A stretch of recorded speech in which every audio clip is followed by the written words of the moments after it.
Close your eyes, breathe slowly. Tonight we begin 3 Persian dynasties, Achaemenid, Parthian, Sassanid, that ruled from Egypt to India for over 1,000 years. We begin not with Cyrus the Great, but with the land that made him possible. This is explored during sleeping. Fact 1. Before Persia, the land between the rivers and the mountains.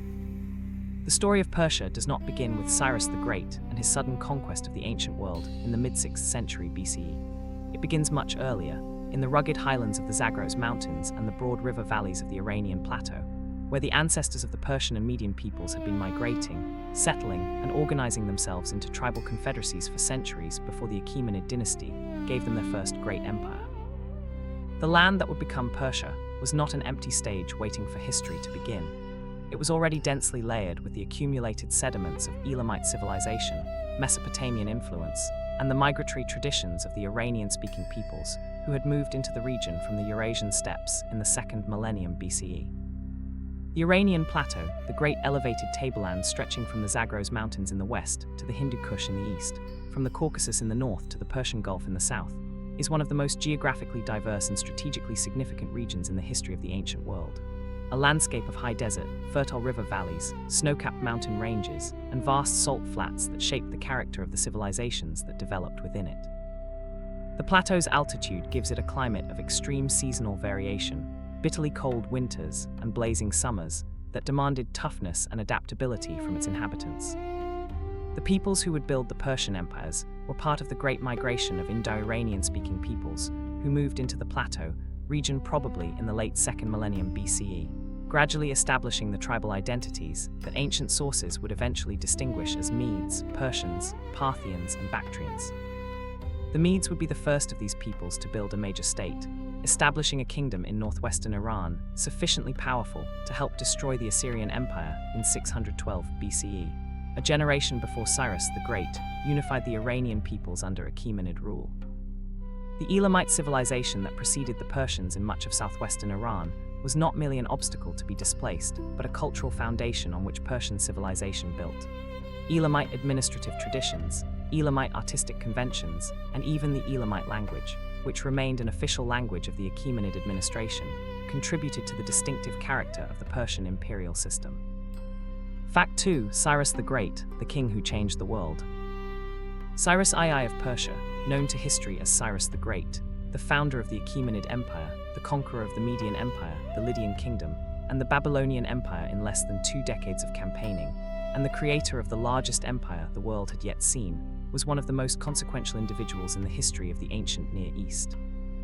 A military commander of genius, a political administrator of remarkable sophistication, and a ruler whose treatment of conquered peoples was so strikingly different from the practices of his Assyrian and Babylonian predecessors that he achieved the nearly unique distinction of being celebrated as a liberator by the peoples he conquered. The ancient sources, Greek, Hebrew, and Persian alike, agree that Cyrus was extraordinary. They disagree only about what made him so. Cyrus was a Persian king of the Achaemenid clan, ruling the small kingdom of Anshan in southwestern Iran as a vassal of the Median Empire, when in 553 BCE he led his people in revolt against the Median king Astyages. The revolt succeeded with surprising ease. Astyages' own troops reportedly deserted him and delivered him to Cyrus, and within 3 years Cyrus had transformed the Median Empire into the Persian Empire, absorbing the Medes' ruling class into his own administration. The conquest of Lydia in 547 BCE, the wealthy Aegean kingdom of the famously rich king Croesus, who had consulted the Delphic oracle before attacking Persia and destroyed his own empire when the oracle's prediction came true, extended Persian power to the Aegean coast. The conquest of Babylon in 539 BCE was the most politically significant of Cyrus's campaigns. The fall of the greatest city in the ancient world to Persian arms without significant resistance, achieved partly through the disaffection of Babylon's priestly and merchant classes toward the unpopular king Nabonidus. Cyrus's most celebrated act was his decree releasing the Jewish exiles in Babylon to return to their homeland and rebuild the temple in Jerusalem, an act recorded in the Hebrew Bible as the fulfillment of prophecy. This policy of respecting and restoring the religious traditions of conquered peoples was Cyrus's general practice, part of a conscious strategy of winning loyalty through accommodation rather than compulsion. Cyrus's conquest of 3 major empires in less than 20 years remains one of the most remarkable achievements in the history of the ancient world, not merely for its speed, but for its durability. The peoples he conquered largely accepted Persian rule because he had given them reason. Fact 3. The Cyrus Cylinder, the world's first human rights document. The Cyrus Cylinder, the clay barrel discovered in the ruins of Babylon in 1879 CE and now housed in the British Museum, inscribed in Babylonian cuneiform with a proclamation issued in the name of Cyrus the Great after his conquest of Babylon in 539 BCE, is one of the most discussed and most contested ancient documents in the modern world. Celebrated by some as the world's first declaration of human rights, and by others as a skillfully crafted piece of royal propaganda that has been anachronistically misread through modern political lenses. The truth, as usual, lies somewhere between these extremes, and the cylinder's actual content is more interesting than either the celebratory or the dismissive interpretation. The cylinder's text follows the conventions of Babylonian royal inscriptions, presenting Cyrus as the chosen servant of the great Babylonian god Marduk, who had selected him to restore right order to Babylon after the impious reign of Nabonidus. Cyrus declares that he entered Babylon peacefully and was welcomed by its people, that he returned the images of the gods that Nabonidus had removed from their home sanctuaries to their proper temples, and that he released the peoples who had been displaced to their homelands. The specific reference to releasing exiled peoples has led modern interpreters, including successive governments of the Islamic Republic of Iran, to see it as a charter of religious freedom and a precursor to modern human rights doctrine. The cylinder was adopted as a symbol by the Shah of Iran in the 1970s.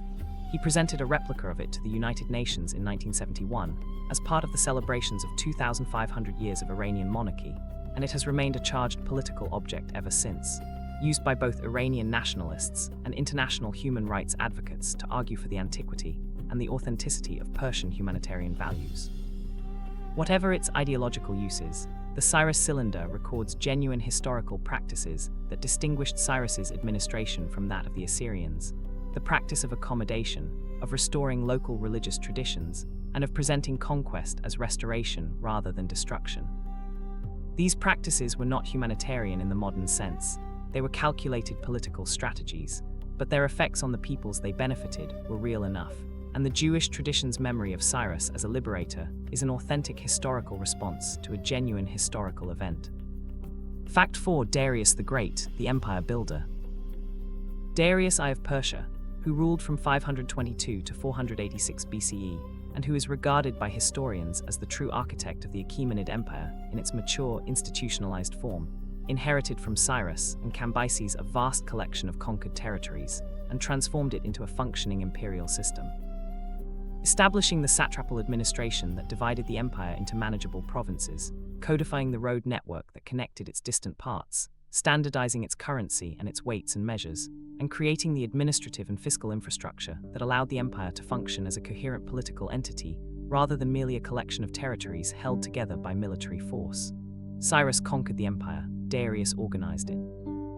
Darius came to power through one of the most dramatic succession crises in the history of the ancient Near East. After the death of Cyrus's son, Cambyses, in 522 BCE, who had conquered Egypt in 525 BCE before dying under mysterious circumstances, a man claiming to be Cambyses' brother Smerdis seized the throne. Darius, a member of the Achaemenid royal family, led a conspiracy of 6 Persian nobles to overthrow the pretender, succeeded in killing him, and then had to spend the following 2 years suppressing revolts across virtually every province of the empire before his authority was secure. The administrative system that Darius created was one of the most sophisticated in the ancient world. He divided the empire into approximately 20 satrapies, large provincial units each governed by a satrap, typically a Persian nobleman, and installed beside each satrap a secretary and a military commander who reported directly to the king, creating a system of checks and balances that limited the satrap's ability to accumulate independent power. The Royal Road, a paved highway running approximately 2,700 kilometers from Sardis to Susa, was the physical infrastructure of this administrative system, and the Royal Courier Service could carry a message from one end of the empire to the other in approximately 7 days. Darius also created the famous royal inscriptions at Behistun, carved into a cliff face high above the main road from Babylon to Ecbatana, describing his seizure of power and his claim to divine legitimacy in 3 languages: Old Persian, Elamite, and Babylonian. The Behistun inscription was the key to the decipherment of cuneiform script by Henry Rawlinson in the 19th century, making it one of the most consequential ancient inscriptions for the history of scholarship. Fact 5. Persepolis, the city that burned. Persepolis, the great ceremonial capital of the Achaemenid Persian Empire, built on a vast artificially leveled terrace in the foothills of the Zagros Mountains by Darius I beginning around 518 BCE, and continued by his successors Xerxes I and Artaxerxes I, was the most magnificent building project of the ancient Iranian world. A palace complex of breathtaking scale and aesthetic sophistication that served as the primary ceremonial center of the Achaemenid dynasty, the site of the Great New Year festival, at which delegations from all the peoples of the empire presented their tribute to the King of Kings, and the visible embodiment of the Achaemenid claim to universal sovereignty. The terrace on which Persepolis was built, approximately 450 meters by 300 meters, its face rising 12 to 18 meters above the surrounding plain, was a feat of engineering comparable to the construction platforms of the Egyptian pyramids. On this terrace, the Achaemenid kings built a series of monumental structures whose ruins still stand today. The Apadana, the great audience hall supported by 72 columns, each approximately 20 meters high, the Hall of 100 columns, the Gate of All Nations flanked by enormous stone bulls, and the royal treasury, storehouses, and residential quarters. The decorative program of Persepolis, the carved reliefs that cover the staircases, doorways, and walls of the Apadana, is the most comprehensive visual statement of Achaemenid imperial ideology that survives. An endlessly repeated procession of tribute bearers from all the peoples of the empire, each depicted in their distinctive ethnic dress, each carrying the characteristic products of their homeland, all converging in orderly procession on the figure of the enthroned king. The message was unmistakable. All the world's peoples came to Persia in peace, voluntarily, to honor the King of Kings who ruled them all. Persepolis was burned by Alexander the Great in 330 BCE, either a deliberate act of revenge for the Persian burning of Athens in 480 BCE, or a drunken excess at a party hosted by the Athenian courtesan Thais, depending on which ancient source you believe. What is not disputed is the result. The great wooden roofs and decorative elements of the palaces were destroyed, and the site was never rebuilt. Persepolis's ruins remain one of the most extraordinary archaeological sites in the world, the carved reliefs still vivid after 2,500 years, the stone columns still standing above the Zagros foothills. Alexander's fire destroyed the wooden elements. It could not touch the stone. Fact 6. The Persian Wars, the empire encounters Greece. The Persian Wars, the two military conflicts in which the Achaemenid Persian Empire under Darius I and his son Xerxes I invaded mainland Greece in 490 and 480 BCE respectively, and were defeated by a coalition of Greek city-states, have already been described from the Greek perspective in our earlier series on ancient Greece, but they deserve to be considered from the Persian side as well.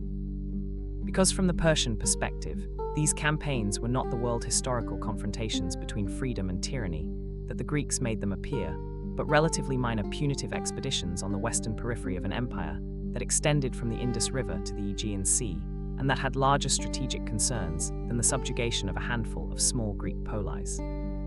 The first Persian expedition to Greece in 490 BCE was a limited punitive operation ordered by Darius I in response to the Athenian and Eretrian support for the Ionian revolt, the unsuccessful rebellion of the Greek cities of the Aegean coast against Persian rule between 499 and 494 BCE. The expedition's objectives were specific: to punish Athens and Eretria for their intervention, to re-establish Persian authority in the region, and to demonstrate that Persian power could project itself effectively across the Aegean. The defeat at Marathon was a tactical setback, but not a strategic catastrophe. The expedition had destroyed Eretria and demonstrated Persian capability, and the loss at Marathon was an embarrassment rather than a disaster. The second expedition, Xerxes' massive invasion of 480 BCE, was of an entirely different character and scale, a national campaign that Xerxes personally commanded. The bridging of the Hellespont, the digging of a canal through the Athos Peninsula, and the assembly of forces from every province of the empire make clear that this was treated as a major imperial enterprise. The Persian defeats at Salamis and Plataea were genuine strategic failures that ended the empire's ambitions in Europe, but they did not significantly weaken the empire's position in Asia. The Achaemenid Empire continued to dominate the Near East for another 150 years after the Persian Wars, a fact that the Greek-centered narrative of the period tends to obscure. The Persian Wars loom so large in Western historical memory because they were told from the Greek side. From the Persian side, they were campaigns on a distant frontier, important but not existential. Fact 7. The Achaemenid administration, governing the world. The administrative system of the Achaemenid Persian Empire, the institutional framework through which the largest political entity, the ancient world, had yet produced governed a population of perhaps 50 million people, spread across territories stretching from modern Egypt and Libya in the west to modern Pakistan and Afghanistan in the east, was one of the most sophisticated and most durable governmental systems of antiquity. Combining Persian military and political authority with remarkable tolerance for local cultural, religious, and administrative autonomy, in a synthesis that proved capable of maintaining effective governance over enormous distances and extraordinary cultural diversity. The empire's administrative language was not Old Persian, but Aramaic, the Semitic lingua franca of the Near East that had been in use as the language of commerce and diplomacy across the region since the Assyrian period. Aramaic served as the empire's administrative language because it was already understood by the literate classes of the empire's most economically important provinces, Mesopotamia, Syria, Egypt, and the Levant, and because it could be written in a relatively simple alphabetic script that was more practical for administrative purposes than the cumbersome syllabic scripts of Elamite and Babylonian. The satrapal system, the division of the empire into approximately 20 major provinces each governed by a satrap, was the primary administrative framework, but below the satrapal level, the empire's governance was far less uniform and far more locally adaptive than a simple hierarchical model suggests. In Egypt, the Persians largely maintained the existing administrative system and respected Egyptian religious institutions. In Babylonia, the existing economic and religious institutions continued to function much as they had under Babylonian rule. In the Greek cities of the Aegean coast, the Persians governed through local rulers who maintained Greek civic institutions while ensuring compliance with Persian strategic requirements. The tribute system, the regular payment of assessed amounts by each satrapy to the royal treasury, was the economic foundation of the empire, generating the revenues that funded the royal court, the army, the construction projects at Persepolis and Susa, and the gift economy through which the king maintained the loyalty of the Persian nobility. The Achaemenid administrative system was so effective that Alexander largely preserved it after his conquest, keeping Persian satraps in their posts and using Aramaic as the administrative language he had inherited. Fact 8. Xerxes and the burning of Athens, pride and consequence. Xerxes I, the son and successor of Darius I, who ruled the Achaemenid Empire from 486 to 465 BCE, and who led the great invasion of Greece in 480 BCE, that is remembered above all for the battles of Thermopylae, Salamis, and Plataea, is one of the most dramatically presented figures in the ancient source tradition. Depicted by Herodotus as the archetype of the hubristic Oriental despot, whose overreaching ambition invited divine punishment in the form of military defeat. The real Xerxes, recoverable through Persian inscriptions, Babylonian administrative records, and the corrective of modern historical scholarship, was a more complex and more capable figure than the cartoon tyrant of the Greek tradition, though the Greek tradition captured something real about the catastrophic overconfidence with which he approached the Greek campaign.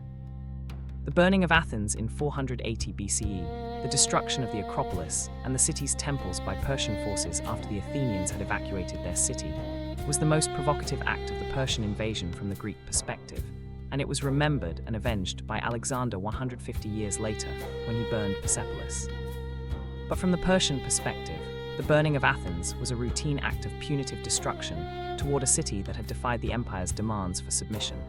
the same treatment that Eretria had received in 490 BCE and that Persian forces inflicted on other recalcitrant cities in the Aegean region.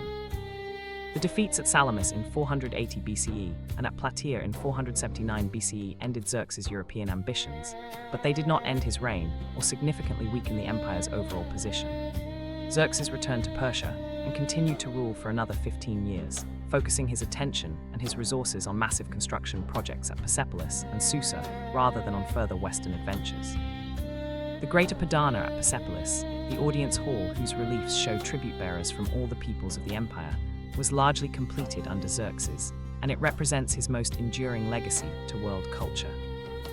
Xerxes was assassinated in 465 BCE in a palace conspiracy organized by the commander of his royal bodyguard, Artabanus, whose specific motivations are unclear.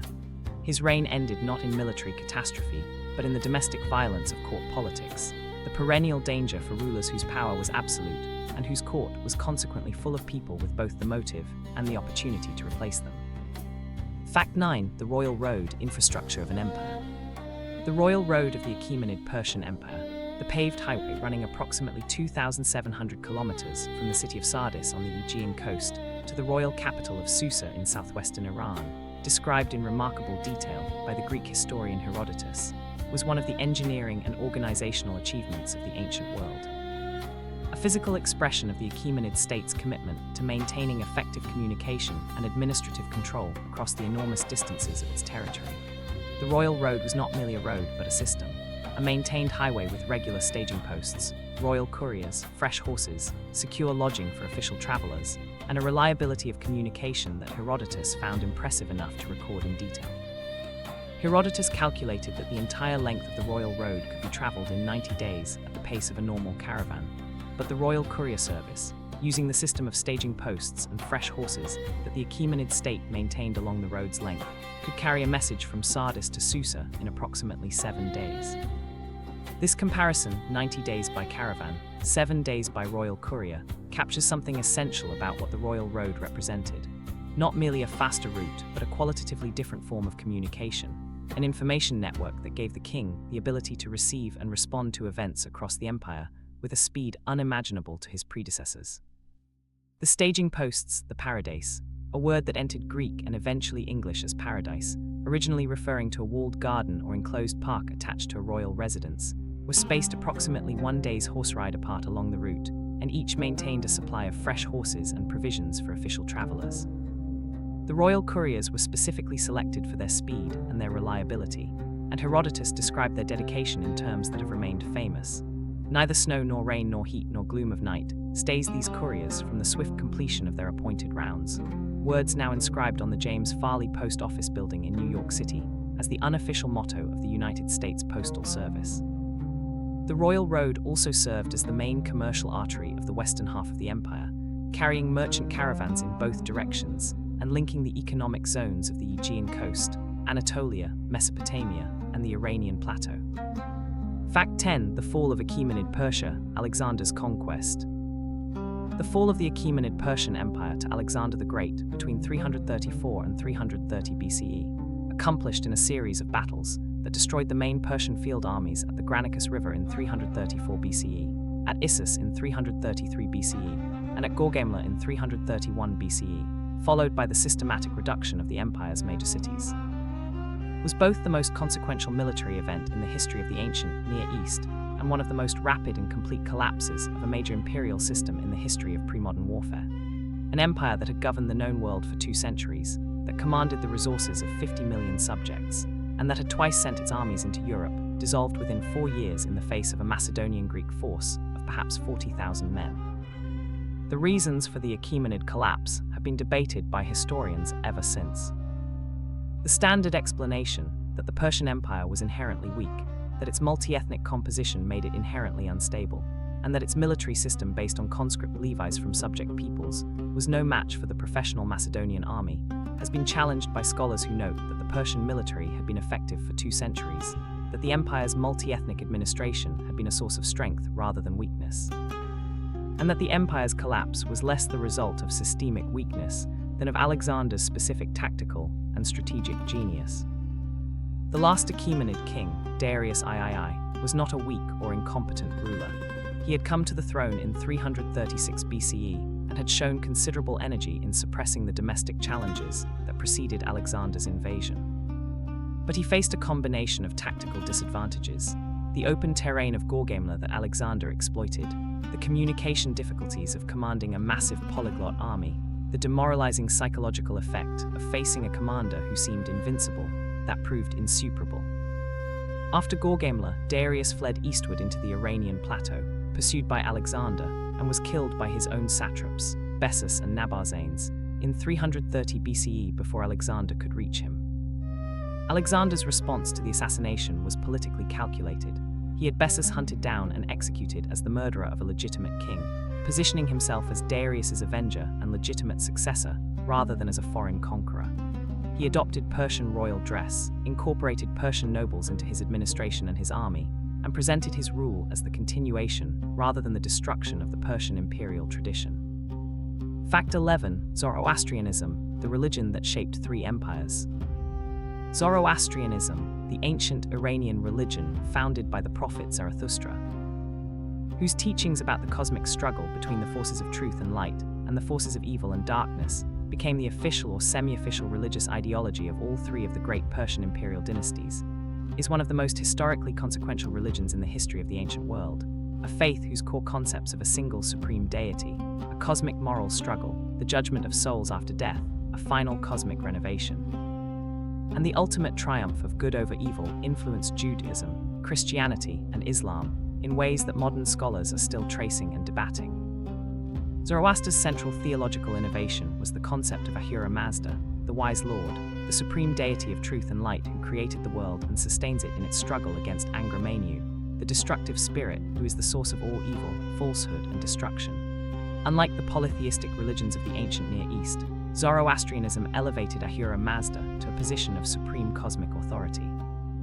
The cosmic struggle between Ahura Mazda and Angra Mainyu was the framework within which all human moral choice was understood. Every act of truth, generosity, and righteousness served the forces of light. Every act of lying, cruelty, and destruction served the forces of darkness.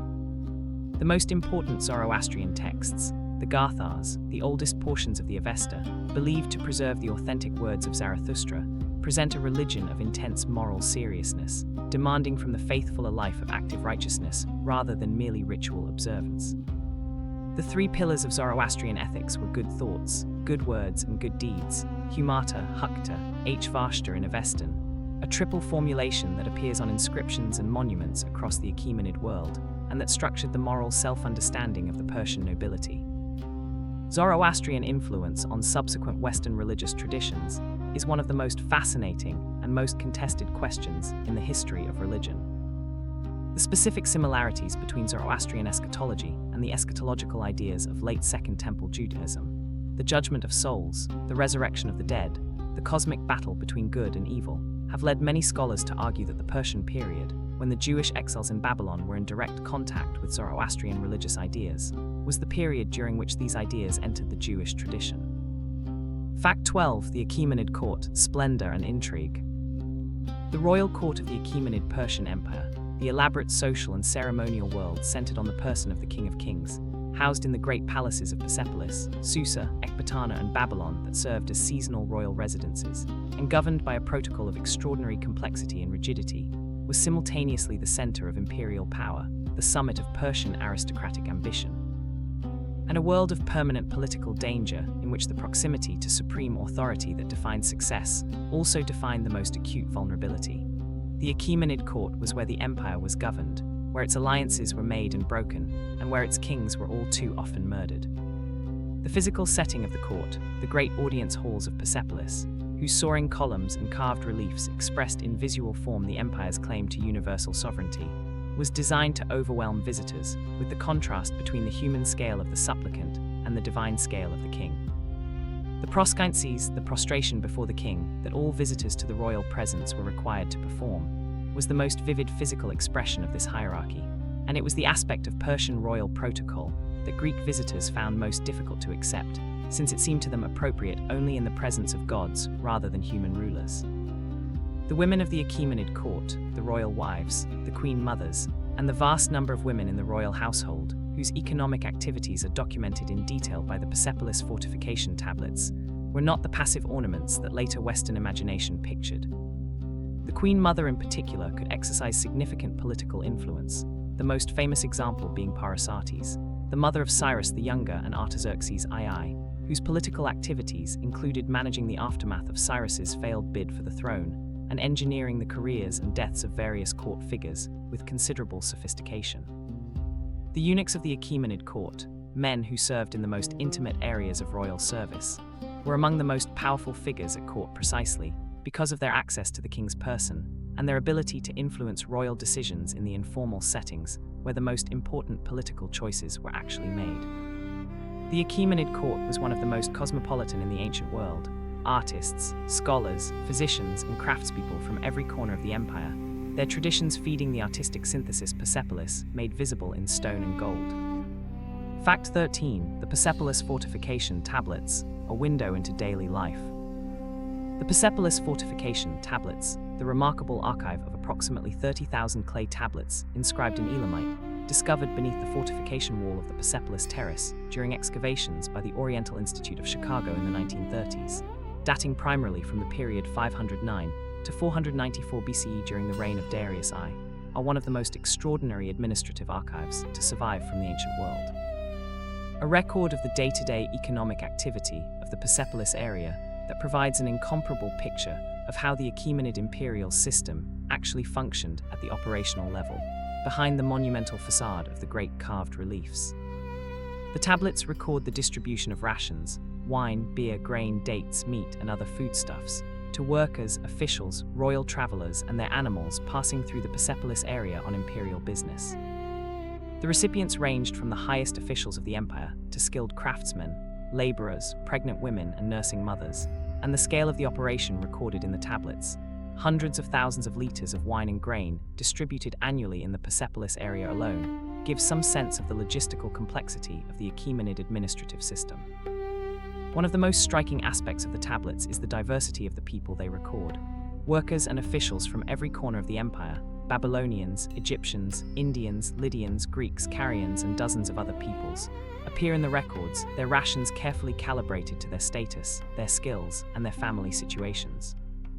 Women workers received lower rations than men of equivalent status, but received supplementary rations for children,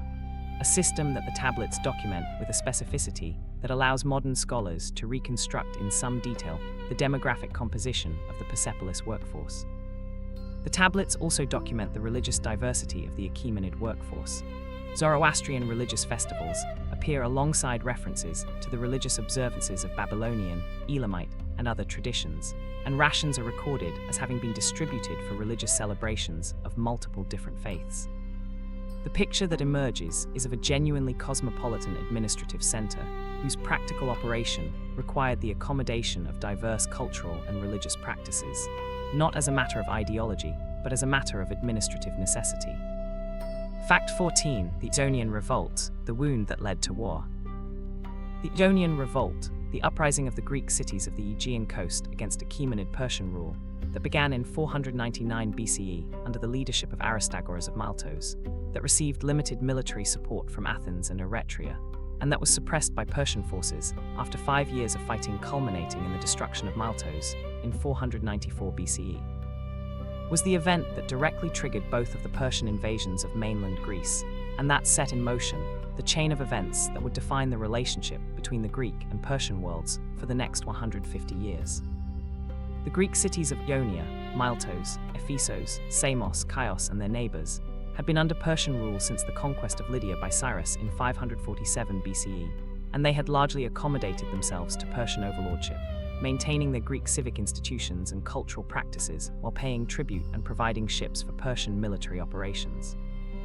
The Persian system of governance, through local tyrants, generated resentment when the tyrants pursued unpopular policies, or when Persian military demands imposed exceptional burdens on the cities.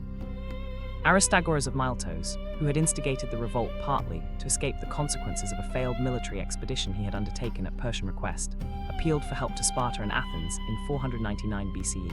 Sparta refused. Athens sent 20 ships, Eretria sent 5. This modest intervention was sufficient to provoke Darius's determination to punish Athens and Eretria, but it was not sufficient to enable the Ionian revolt to succeed. The revolt was suppressed city by city over 5 years, and the destruction of Maltos in 494 BCE, the sacking of the greatest Greek city in Asia Minor, the killing of its men, the enslaving of its women and children, was a trauma that the Greek world never forgot.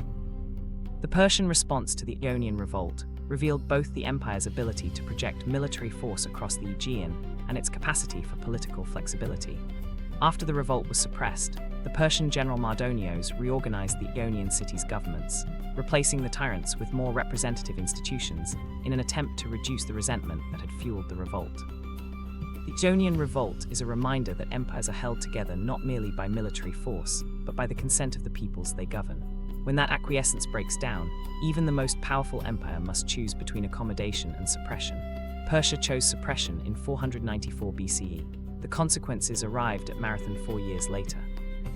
Fact 15. Cambyses and the conquest of Egypt, the empire's reach. Cambyses II, the son and successor of Cyrus the Great, who ruled the Achaemenid Empire from 530 to 522 BCE, and whose reign was dominated by the conquest of Egypt in 525 BCE, adding the ancient civilization of the Nile Valley to an empire that already stretched from the Aegean to the borders of India, is one of the most ambiguously represented rulers in ancient historical memory. Celebrated in Persian sources as a great conqueror, but depicted in later Greek sources as a tyrant and a madman whose sacrilegious treatment of Egyptian religious traditions caused outrage among the conquered people, and whose reign ended in mysterious catastrophe. The conquest of Egypt in 525 BCE was a remarkable military achievement, accomplished by a combination of careful logistical preparation, the defection of key Egyptian allies, including the Greek mercenary commander Polycrates of Samos and the Egyptian general Phanes, and the decisive Battle of Pelusium at the eastern edge of the Nile Delta, where the Persian forces defeated the Egyptian army and opened the way to Memphis, Egypt's capital. Cambyses then pursued the remnants of the Egyptian forces southward, eventually marching into Nubia and sending an expedition westward into the Libyan desert, though both of these campaigns reportedly suffered reverses. The Greek historical tradition, above all Herodotus, who visited Egypt perhaps a century after Cambyses' conquest, depicts Cambyses as a sacrilegious tyrant who desecrated Egyptian temples, killed the sacred Apis bull, and mocked Egyptian religious traditions. Modern Egyptological scholarship has significantly modified this picture. The contemporary Egyptian sources from Cambyses' reign do not support systematic religious persecution, and they suggest that Cambyses followed the same general policy of accommodation toward local religious traditions that had characterized Cyrus's administration elsewhere. Cambyses died in 522 BCE under circumstances that ancient sources variously describe as accidental, suicidal, or suspicious, while on his way back to Persia from Egypt to deal with the revolt of the false Smerdis. His death without a clear heir triggered the succession crisis from which Darius I emerged as the new king of kings, a transition that Darius himself described in detail in the Behistun inscription, and that modern historians have scrutinized ever since for evidence of what actually happened. Fact 16. The Achaemenid army, the force that held the world. The military of the Achaemenid Persian Empire, the armed forces that conquered and maintained an empire stretching from the Aegean to the Indus over 2 centuries, was one of the most organizationally complex and most ethnically diverse military establishments of the ancient world, drawing on the military traditions, weapons systems, and manpower resources of every major culture in the Near East to create a combined arms force of impressive versatility and overwhelming numerical strength. The Greek tendency to depict Persian military forces as vast undisciplined hordes of pressed subjects is one of the most persistent distortions in ancient historical writing. The actual Persian army was a sophisticated professional force. The core of the Achaemenid military was the Persian and Median nobility, who served as cavalry and as the elite infantry that formed the first line of the royal army. The most elite unit was the Immortals, the 10,000 Persian soldiers who maintained their number at exactly 10,000 by immediately replacing any man who was killed or incapacitated, a system that gave them their name and made them the most feared unit in the Persian land forces. The Immortals served as both a field army elite unit and as the royal bodyguard, and their distinctive magnificent equipment made them one of the most recognizable military units of the ancient world. Beyond the Persian and Median core, the Achaemenid army incorporated the military traditions of every major ethnic group in the empire: Lydian cavalry, Babylonian and Assyrian infantry, Egyptian marines, Indian war elephants, Scythian horse archers, Greek mercenary hoplites, and dozens of other specialized units. This diversity gave the Persian army a range of capabilities that no single cultural tradition could provide, but it also created command and coordination challenges that became acute in complex tactical situations. The Persian navy, composed primarily of Phoenician, Egyptian, and Ionian Greek warships and crews, was the indispensable instrument of the empire's western strategy. The catastrophic defeat of the Persian fleet at Salamis in 480 BCE was as much a defeat of Phoenician and Egyptian naval power as of Persian power, a reminder that the empire's military strength was always a coalition of the resources of many peoples, rather than purely a Persian creation. The Achaemenid army was ultimately defeated, not because it was weak, but because Alexander was extraordinary. 2 centuries of effective imperial defense across 3 continents is not the record of an army that was structurally deficient. Fact 17. Artaxerxes I and the Long Peace, Stability and Stagnation. Artaxerxes I, the son of Xerxes I, who ruled the Achaemenid Empire from 465 to 424 BCE, and whose long reign of over 40 years was marked by the gradual stabilization of the empire's western frontier, the conclusion of peace with Athens through the Peace of Calais around 449 BCE, and the continuation of the massive building projects at Persepolis and Susa that his father and grandfather had begun. Was not one of the great conquerors or great reformers of Achaemenid history, but his long reign of relative stability was significant for consolidating the empire's position after the turbulence of the Persian Wars and establishing the conditions under which the Achaemenid state would continue to function effectively for another century. Artaxerxes came to power in circumstances of domestic violence. His father Xerxes was assassinated in 465 BCE in a conspiracy involving the commander of the royal bodyguard, and Artaxerxes' older brother Darius was killed shortly afterward, also as part of the conspiracy. Artaxerxes was approximately 18 years old at the time of his accession and had to navigate a court that was still deeply affected by the dynamics of the conspiracy that had brought him to power. That he managed to maintain his authority and reign for 40 years is itself a significant achievement. The Peace of Calais, the agreement between the Achaemenid Empire and the Delian League of Athens, negotiated around 449 BCE, under whose terms the Persian Empire agreed to withdraw its military forces from the Aegean coast of Anatolia, and the Athenians agreed to abandon their military operations in Cyprus and Egypt, ended the formal state of war between the two powers that had persisted since the Persian Wars. The peace effectively recognized Persian sovereignty over the Greek cities of Anatolia, while accepting Athenian naval dominance in the Aegean, a division of spheres of influence that served both powers' interests even if it satisfied neither completely. One of the most important legacies of Artaxerxes' reign is the record it left in the Hebrew Bible. The books of Ezra and Nehemiah describe Artaxerxes' authorization of Ezra's mission to Jerusalem to re-establish the law of Moses and Nehemiah's mission to rebuild the walls of Jerusalem. Acts of royal patronage toward the Jewish community in Judea that reflect the broader Achaemenid policy of supporting local religious institutions as a means of securing the loyalty of subject peoples. Fact 18. Alexander in Persia, conqueror and heir. Alexander the Great's relationship with Persia, the civilization he conquered, the empire he destroyed, the cultural tradition he admired, and the royal legacy he attempted to claim, was one of the most complex and most psychologically revealing aspects of the great conqueror's career. A relationship of simultaneous destruction and fascination, of military annihilation and cultural adoption, that produced in Alexander's own person, and in the institutions of his short-lived empire, a hybrid Macedonian Greek-Persian culture whose tensions and contradictions were never fully resolved before his death cut short the process of synthesis. Alexander entered Persia not merely as a conqueror, but as a student and an admirer. He had been educated by Aristotle, who had given him access to the Greek philosophical tradition's engagement with Persia, including the image of Persia as a magnificent civilization whose administrative sophistication and material wealth were genuine achievements even if its political system was, from a Greek perspective, despotic. Alexander's reading of Homer, alongside the campaigns of the Persian Wars, gave him a complex attitude toward Persia that combined the warrior's determination to defeat a great enemy with something approaching genuine respect for the civilization that enemy had created. The adoption of Persian royal customs that Alexander undertook progressively during and after the conquest, the wearing of Persian royal dress, the maintenance of the Persian royal harem, the introduction of the proskencies for visitors to his court, the appointment of Persians to satrapal and eventually to military commands, was politically calculated, but was also, perhaps, genuinely motivated by Alexander's fascination with the civilization he had conquered. The mass marriage ceremony at Susa in 324 BCE, at which Alexander and 90 of his senior officers simultaneously married Persian noblewomen in a ceremony conducted according to Persian rites, was the most dramatic single expression of the cultural synthesis he sought to create. The Macedonian and Greek officers who resisted this synthesis, who refused the proskencies, who resented the elevation of Persians to military commands, and who expressed their hostility in a series of conspiracies and confrontations that punctuated the later years of the campaign, were expressing not merely personal jealousy, but a genuine cultural incompatibility between the Macedonian warrior tradition and the Achaemenid royal ideology that Alexander was attempting to blend. Fact 19. The Seleucid interlude, Greeks in Persia.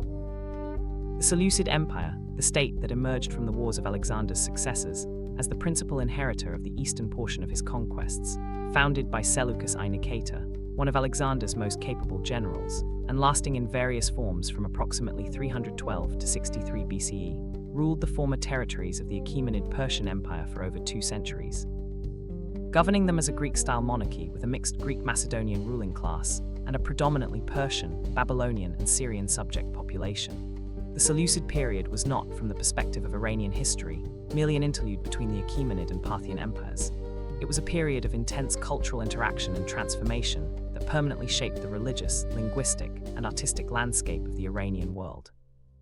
The Seleucid kings, beginning with Seleucus I himself, who had served in Alexander's campaigns and who understood the Persian world from direct experience, generally followed the Achaemenid model of administrative accommodation, maintaining existing local institutions, respecting local religious traditions, and governing through the satrapal system that the Achaemenid had created. They added to this Achaemenid foundation a network of Greek and Macedonian colonies, polis founded on the Greek model, settled with Greek and Macedonian colonists, and functioning as nodes of Greek culture and administration within the broader Persian landscape.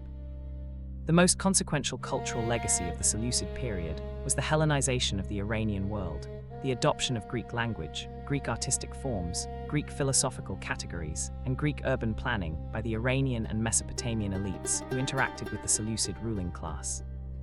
This Hellenization was never complete or uniform. Persian religious traditions, Persian artistic conventions, and Aramaic administrative practices persisted alongside the Greek overlay, but it was deep enough to leave permanent marks on the subsequent Parthian and Sassanid cultures that replaced Seleucid rule.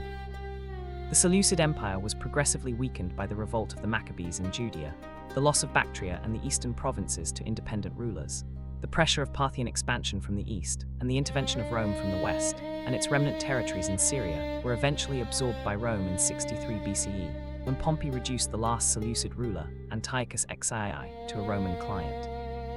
Fact 20. The Achaemenid legacy, what Persia left behind. The Achaemenid Persian Empire, which lasted from the accession of Cyrus the Great in 550 BCE to the death of Darius II in 330 BCE, a period of approximately 220 years, left behind a legacy of institutional innovation, cultural synthesis, and historical memory that shaped the subsequent history of the Near East, Central Asia, and the broader ancient world in ways that are still being traced by scholars.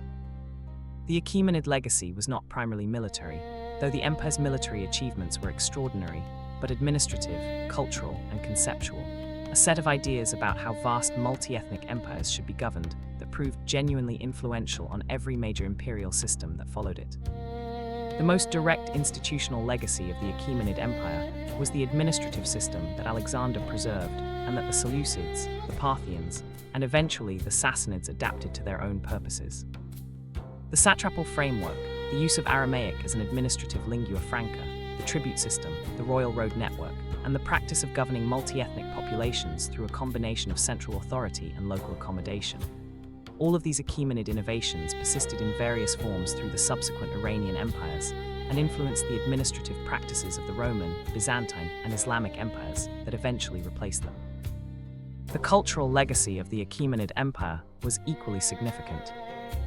The distinctive artistic style that the Achaemenid court patronized, the synthesis of Persian, Babylonian, Egyptian, and Greek artistic elements visible in the reliefs of Persepolis, the gold objects of the Oxus treasure, and the metalwork and textiles that traveled along the Persian trade networks, was one of the first and most successful experiments in international artistic synthesis in the history of the ancient world, creating a visual language that was genuinely new rather than merely derivative of any single predecessor tradition. Religious legacy of the Achaemenid period. Above all, the diffusion of Zoroastrian ideas about cosmic moral struggle, divine judgment, and eschatological renewal into the religious traditions of the Near East during the Persian period, may be the most consequential and the most underappreciated aspect of the Achaemenid impact on world history, shaping the development of Judaism, Christianity, and Islam in ways that are still being explored by scholars of comparative religion. Fact 21. The rise of Parthia, nomads who built an empire. The Parthian Empire, the state founded by the Pani tribe of the Dahi Confederacy, a nomadic people from the steppes east of the Caspian Sea, who under the leadership of Arsaces, seized the satrapy of Parthia from the Seleucid Empire around 247 BCE, and who over the following century expanded their control across the Iranian plateau to create the second great Persian imperial dynasty, is one of the most underappreciated empires in the history of the ancient Near East. a civilization that governed the Iranian world for nearly 5 centuries, that repeatedly defeated the Roman legions in the most consequential military confrontations between East and West in the history of antiquity, and that maintained the Iranian cultural tradition through the Seleucid Greek interlude and transmitted it to the Sassanid dynasty that succeeded it. The Arsacid dynasty that Arsaces I founded would rule Parthia for approximately 471 years, from around 247 BCE to 224 CE, making it the longest ruling Iranian dynasty in history, outlasting the Achaemenids by more than double and enduring through the reigns of approximately 37 kings, whose names trace a continuous line of Iranian sovereignty from the age of the Seleucids to the age of early Christianity. The dynasty's longevity was in part a product of the decentralized nature of Parthian governance, which gave the empire a resilience against catastrophic defeats that more centralized systems lacked. The Parthians were not, when they seized power, a highly sophisticated urban civilization. They were nomadic cavalry warriors whose primary military strength was the horse archer, the mounted bowman who could shoot accurately at full gallop and who proved devastatingly effective against the heavier infantry formations of their Seleucid and Roman opponents. But as they expanded their control across the Iranian plateau and incorporated the Hellenized urban civilization of the former Seleucid territories, they developed a hybrid culture, Parthian Iranian in its royal ideology and its aristocratic values, Hellenistic Greek in its urban life, its coinage, and its artistic conventions, that was genuinely creative rather than merely derivative. The gradual expansion of Parthian power southward and westward, absorbing Media and the Iranian plateau by around 148 BCE, wresting Mesopotamia and Babylonia from the Seleucids by 141 BCE under the great king Mithridates, I brought the Parthian Empire to its mature extent as the dominant power between Rome in the west and the nomadic empires of Central Asia in the east. Fact 22. Mithridates I, the king who made Parthia great. Mithridates I of Parthia, who ruled from approximately 171 to 138 BCE, and who transformed the modest kingdom that his predecessors had carved out of the eastern Seleucid satrapies into a genuine empire, stretching from the Euphrates River in the west to the borders of the Indian subcontinent in the east. Is the Arsacid king who deserves to be ranked alongside Cyrus the Great and Ardashir I as one of the 3 great creators of Persian imperial power. His campaigns of expansion, conducted over approximately 3 decades of almost continuous warfare against the weakening Seleucid Empire, the nomadic peoples of the Iranian plateau, and the independent kingdoms of the Zagros and the Persian Gulf coast, transformed Parthia from a regional power into the dominant civilization of the Near East. Mithridates began his reign inheriting a kingdom that controlled the northeastern Iranian plateau and facing the continuing presence of Seleucid power to the west and the constant pressure of nomadic peoples from Central Asia to the north and east. His initial campaigns consolidated Parthian control over the Iranian plateau, absorbing the territories of Hyrcania south of the Caspian Sea and the mountainous regions of Media and the Zagros. Then, in the 160s BCE, the progressive weakening of the Seleucid Empire under the pressure of Roman intervention in the west and the revolt of the Maccabees in Judea created the opportunity for a major westward advance. The capture of Seleucia on the Tigris in 141 BCE, the great city on the western bank of the Tigris River that was the commercial and administrative capital of the Seleucid East, and one of the largest cities in the ancient world, was the defining moment of Mithridates' reign and the symbolic transfer of imperial authority from the Seleucid Greeks to the Parthian Iranians. When Mithridates entered Seleucia and was proclaimed king in the Seleucid royal style, he was making a statement not merely about Parthian military power, but about the continuity of the Iranian imperial tradition, that Parthia was not merely a new power, but the legitimate heir of the great empires that had governed the Near East since the time of Cyrus. Mithridates I's coinage reflects the hybrid character of Parthian civilization at its most sophisticated. Coins bearing Greek inscriptions, identifying Mithridates as Philhellenos, the friend of the Greeks, while depicting him in the traditional Iranian style, with the royal diadem and the characteristic Parthian beard. Fact 23. Carrhae, the day Rome met its match. The Battle of Carrhae, fought in June 53 BCE near the city of Carrhae in northern Mesopotamia, between the Parthian forces commanded by the general Shauna and the Roman army of approximately 36,000 men commanded by Marcus Licinius Crassus, one of the 3 members of the first triumvirate who shared power in Rome with Julius Caesar and Pompey, was one of the most decisive and most consequential military defeats in the history of the Roman Republic. A catastrophe in which approximately 20,000 Roman soldiers were killed and 10,000 captured, in which Crassus himself was killed during negotiations, and in which the Parthian cavalry demonstrated in the most dramatic possible terms that the Roman military system had encountered a form of warfare for which it had no effective response. Crassus had led his army into Parthian territory, motivated by the desire for military glory and the enormous wealth that a successful eastern campaign might bring.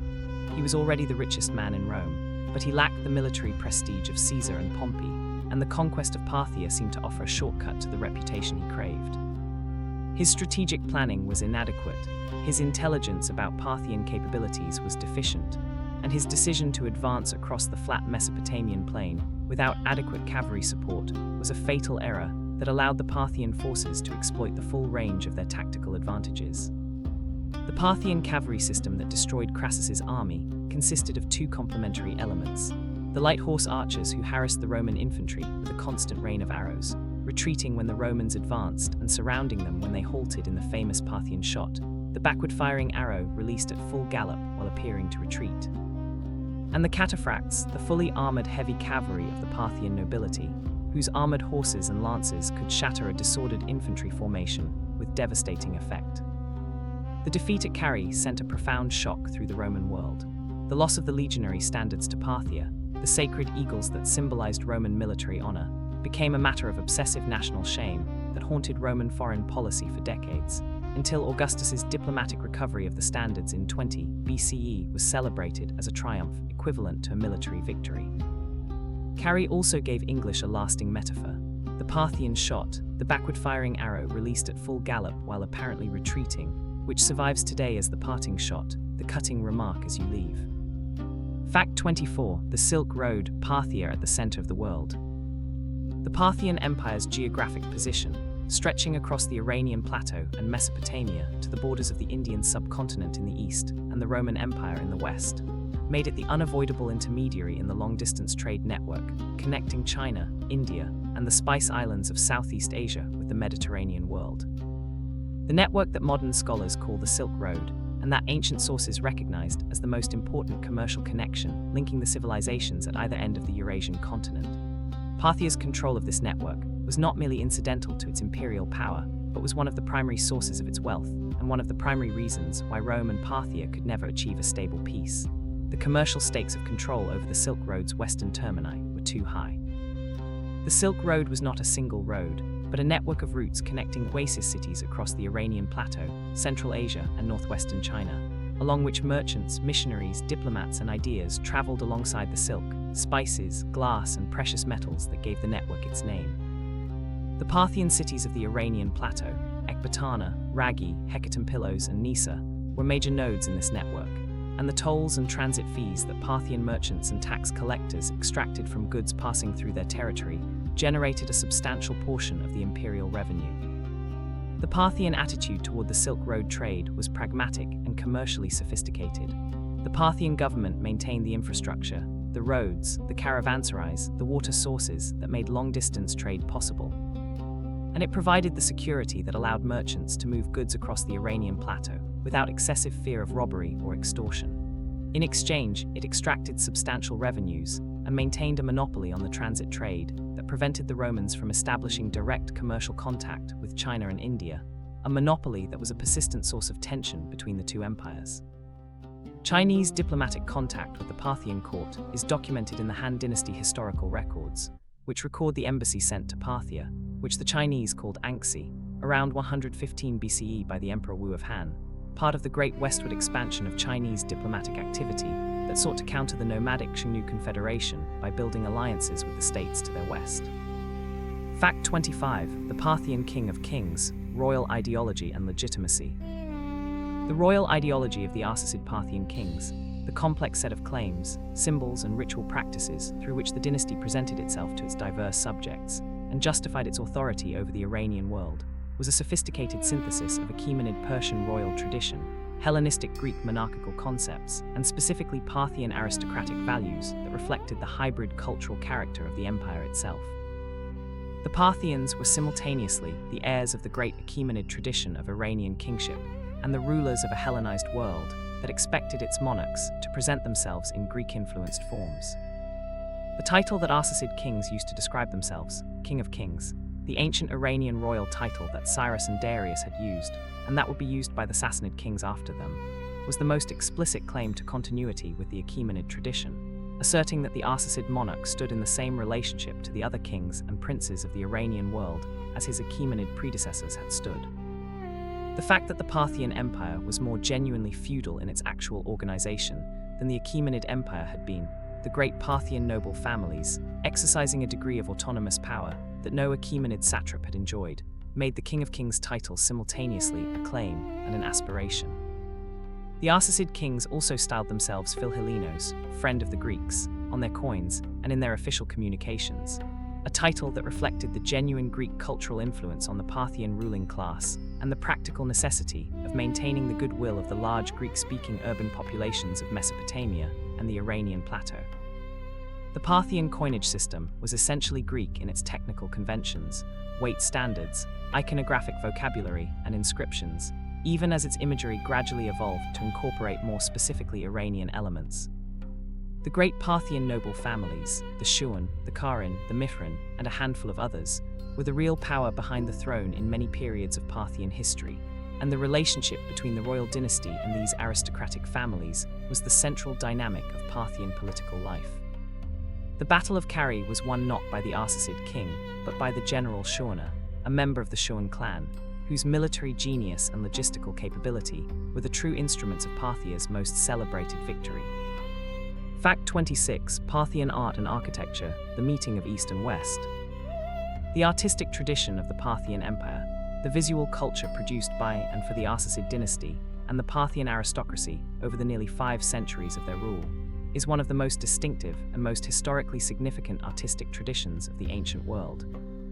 A tradition that synthesized the Hellenistic Greek artistic vocabulary, inherited from the Seleucid period, with the indigenous Iranian artistic conventions of the pre-Hellenistic period,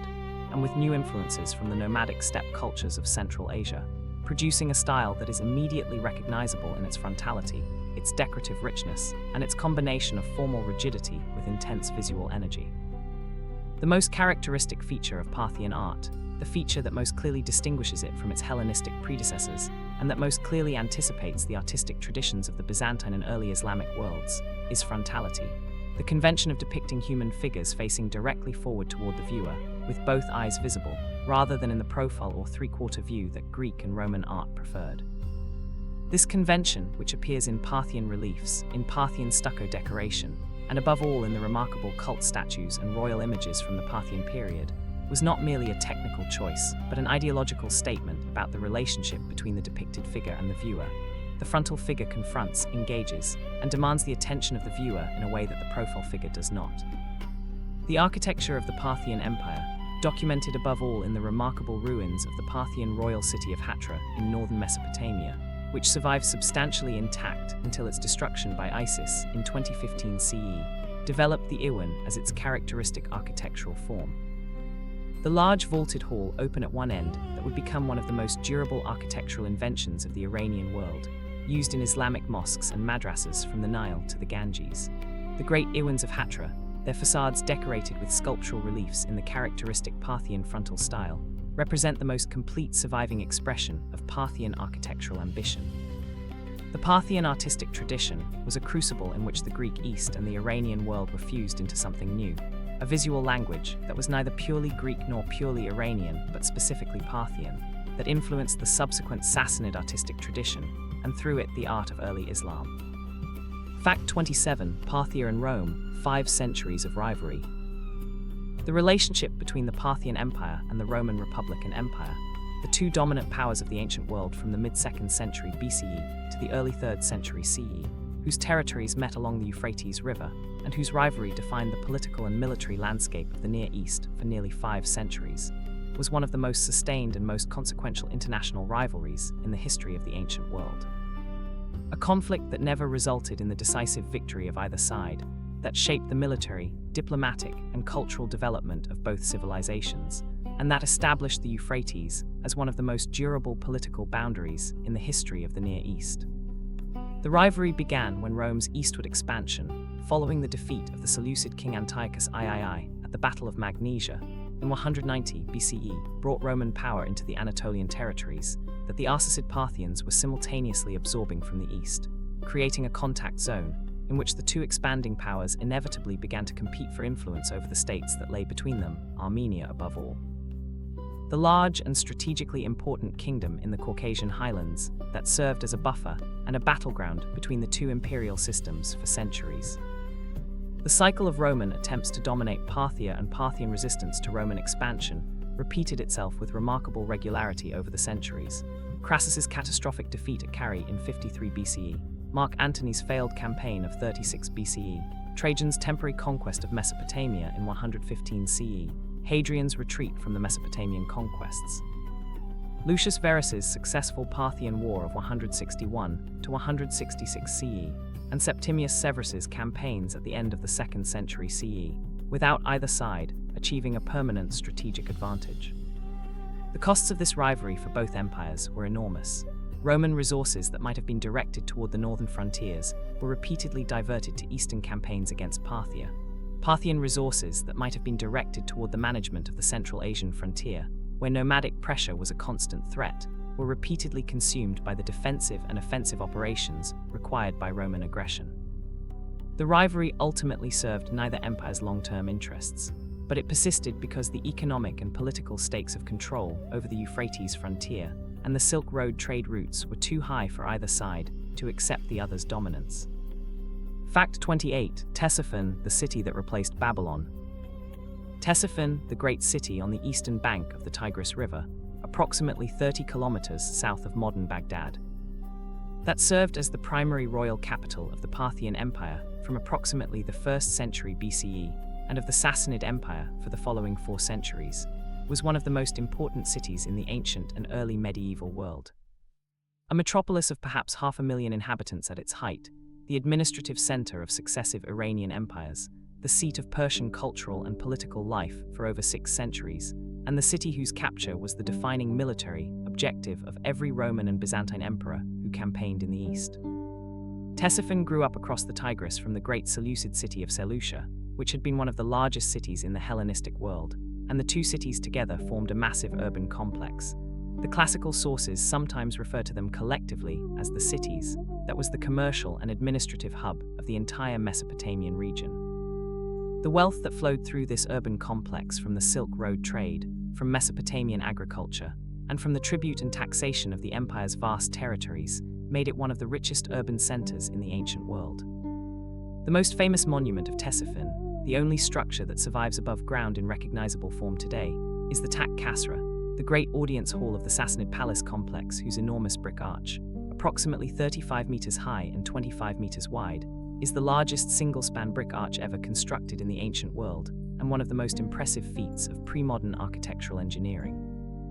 The Tak Kasra was the throne room of the Sassanid kings of kings, the space in which the empire's most important ceremonial occasions took place, and in which the distance between the mortal supplicant and the semi-divine monarch was most dramatically expressed. Ctesiphon was captured by Roman forces on 4 occasions: by Trajan in 116 CE, by Avidius Cassius in 165 CE, by Septimius Severus in 197 CE, and by Carrhae in 283 CE, but each time the Romans were unable to hold it, and each time the Parthian or Sassanid court re-established its authority and rebuilt the city's power. The city was eventually conquered permanently by the Arab Muslim forces of the Rashidun Caliphate in 637 CE, when its fall ended the Sassanid Empire and opened the Iranian world to Islam. Fact 29. The Parthian nobility, lords of the steppe and city. The Parthian aristocracy, the great noble families whose landholdings, military retinues, and autonomous political authority made the Arsacid Empire less a centralized monarchy on the Achaemenid model, and more a feudal confederation of powerful lords nominally subordinate to a supreme king, was the most distinctive and most consequential social institution of the Parthian period. The feature that most clearly differentiated Parthian governance from the Achaemenid tradition it claimed to continue, and that would shape the political sociology of the Iranian world well into the Sassanid period and beyond. The great Parthian clans, the Shuan, the Karin, the Mihran, the Isparbad, the Isparpat, and a handful of others, each controlled vast territorial estates on the Iranian plateau and in Mesopotamia, maintained their own armed retinues of cataphract cavalry and horse archers, possessed their own dynastic traditions and origin myths, and exercised a degree of local authority that the Arsacid king was rarely in a position to override by force. The relationship between the crown and the great clans was defined more by negotiation, alliance, and the mutual need of each for the other than by the hierarchical command relationship that the Achaemenid satrapal system had at least aspired to maintain. The military implications of this feudal structure were double-edged. The great noble retinues provided the Arsacid king with the best cavalry in the ancient world, the heavily armed cataphracts, and the skilled horse archers whose combination destroyed Roman armies at Carrhae and repeatedly frustrated Roman attempts to conquer Mesopotamia. But the same noble independence that produced these superb fighters also meant that the Arsacid king could not always mobilize the full military resources of the empire on demand. The great nobles supported royal campaigns when they chose to, and their support could not always be taken for granted. The social and cultural world of the Parthian nobility was vividly described by the classical sources who encountered it in the context of diplomatic and military contact. And the picture they paint is of a warrior aristocracy whose values, personal honor, martial prowess, loyalty to clan and lord, contempt for merchants and craftsmen, were closer to those of the Homeric heroes or the medieval European knights than to the bureaucratic culture of the Achaemenid court. Fact 30. The fall of Parthia, Ardashia's revolution. The fall of the Arsacid Parthian Empire and its replacement by the Sassanid Persian Empire in 224 CE, accomplished through the military and political genius of Ardashir I, a local king from the province of Fars in southwestern Iran, who was the direct heir of the Achaemenid heartland, who defeated and killed the last Arsacid king Artabanus IV in the decisive Battle of Hormozgan, and who then proceeded to build a new Persian empire that was more centralized.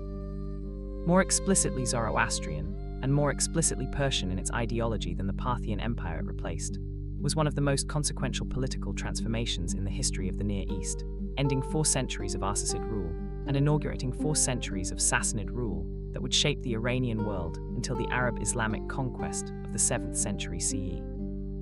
Ardashir came from a priestly family associated with the fire temple of Istakhr, near the ruins of Persepolis in Fars province, the ancient Achaemenid heartland, and his revolt was explicitly framed as the restoration of authentic Persian rule over the Iranian world after the alien domination of the Parthian north.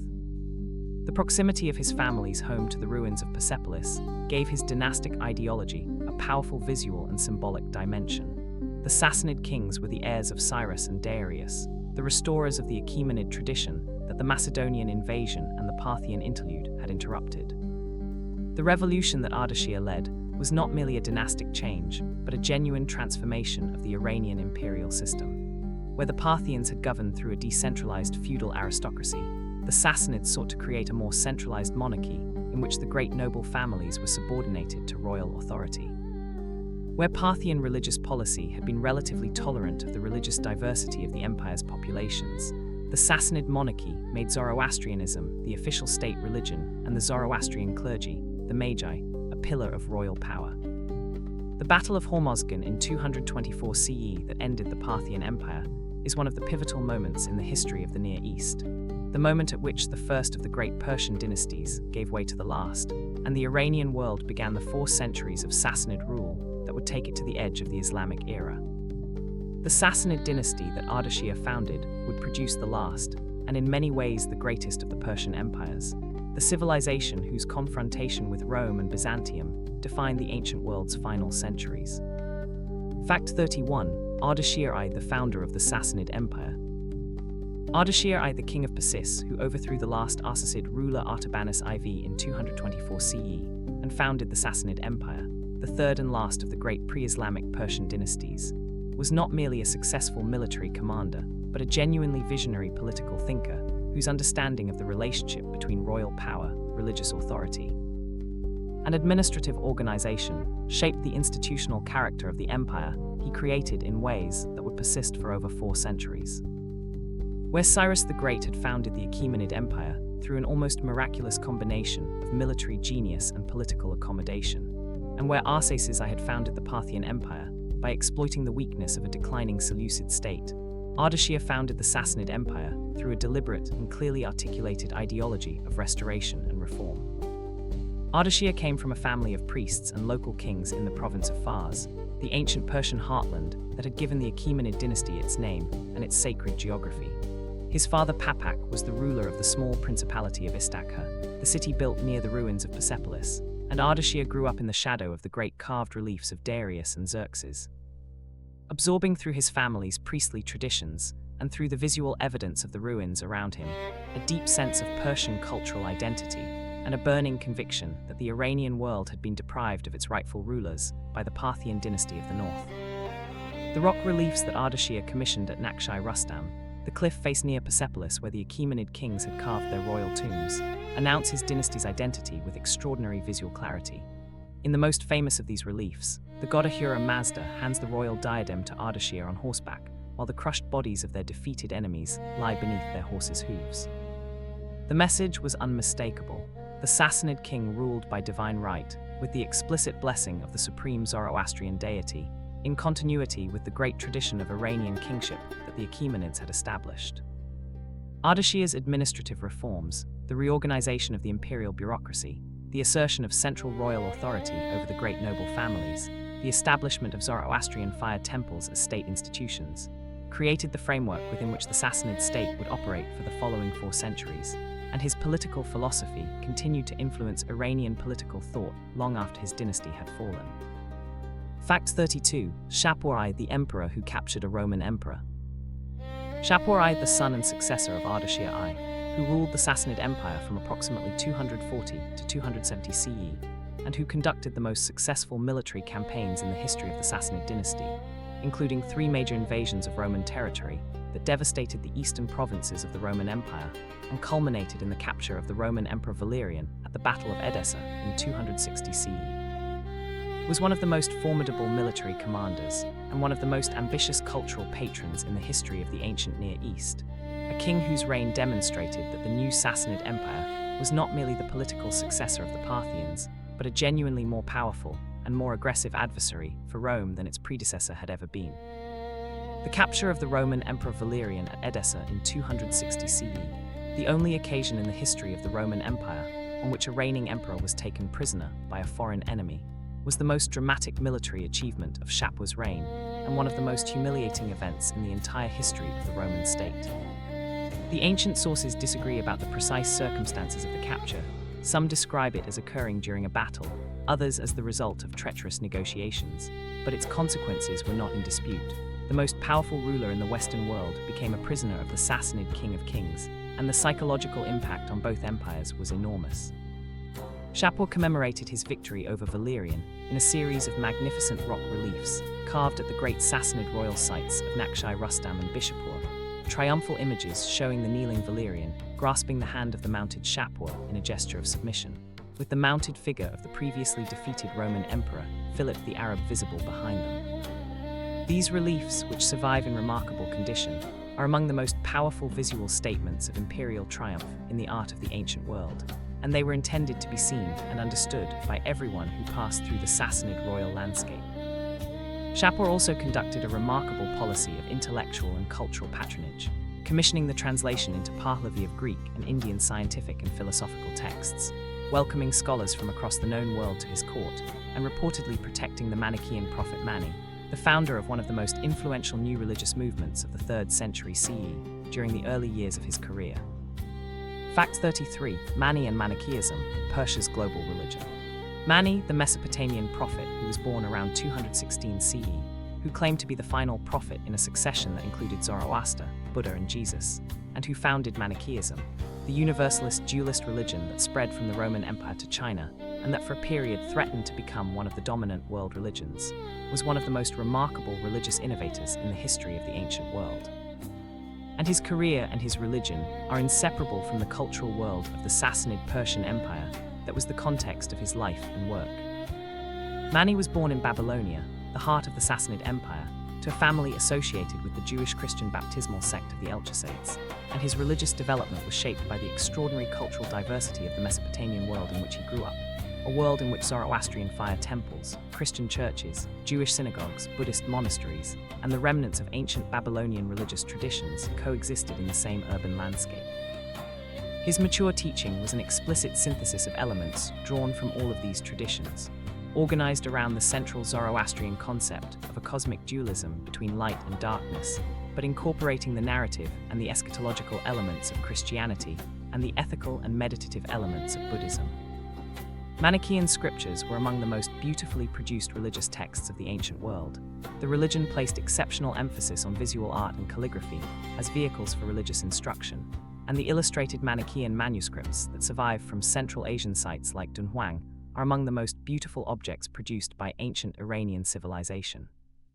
The religion's emphasis on literacy, on the copying and transmission of sacred texts, and on the organization of its adherents into communities of the elect and the hearers created a sophisticated religious infrastructure that enabled it to spread rapidly across the ancient world. Mani enjoyed the patronage of Shapwa I during much of his career, but his religion faced increasingly hostile opposition from the Zoroastrian clergy, and he was executed by the Sassanid king Bahram I around 274 CE. His death did not end his religion. Manichaeism spread westward to the Roman Empire, where it attracted the young Augustine of Hippo before he converted to Christianity, and eastward along the Silk Road to Central Asia and China, where it survived as a recognized religion until the 14th century CE. Fact 34. The Sassanid military machine, knights before knighthood. The military system of the Sassanid Persian Empire, the armed forces that repeatedly defeated the armies of the Roman Empire and the Byzantine Empire, that conquered vast territories in the Near East and Central Asia, and that maintained Persian imperial power for 4 centuries against the most sophisticated military system of the Western world, was built around a core of heavily armored cavalry that represents one of the most direct ancestors of the medieval European knight. The Sassanid cataphract, the armored nobleman on an armored horse, who combined the shock power of massed heavy cavalry with the personal martial culture of the Iranian warrior aristocracy to create the dominant land fighting system of the late antique Near East. The Sassanid cataphract was equipped with scale or lamella armor that covered both rider and horse from head to hoof, a long lance for the initial charge, a sword for close combat, and a composite bow for ranged fire, a combination that made the fully equipped Sassanid noble cavalryman the most expensive and most powerful individual fighting unit in the ancient world.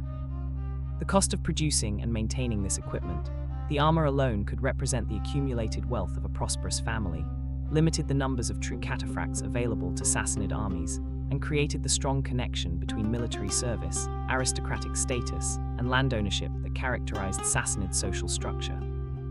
The Sassanid military also developed the war elephant into one of the most effective elements of its tactical system.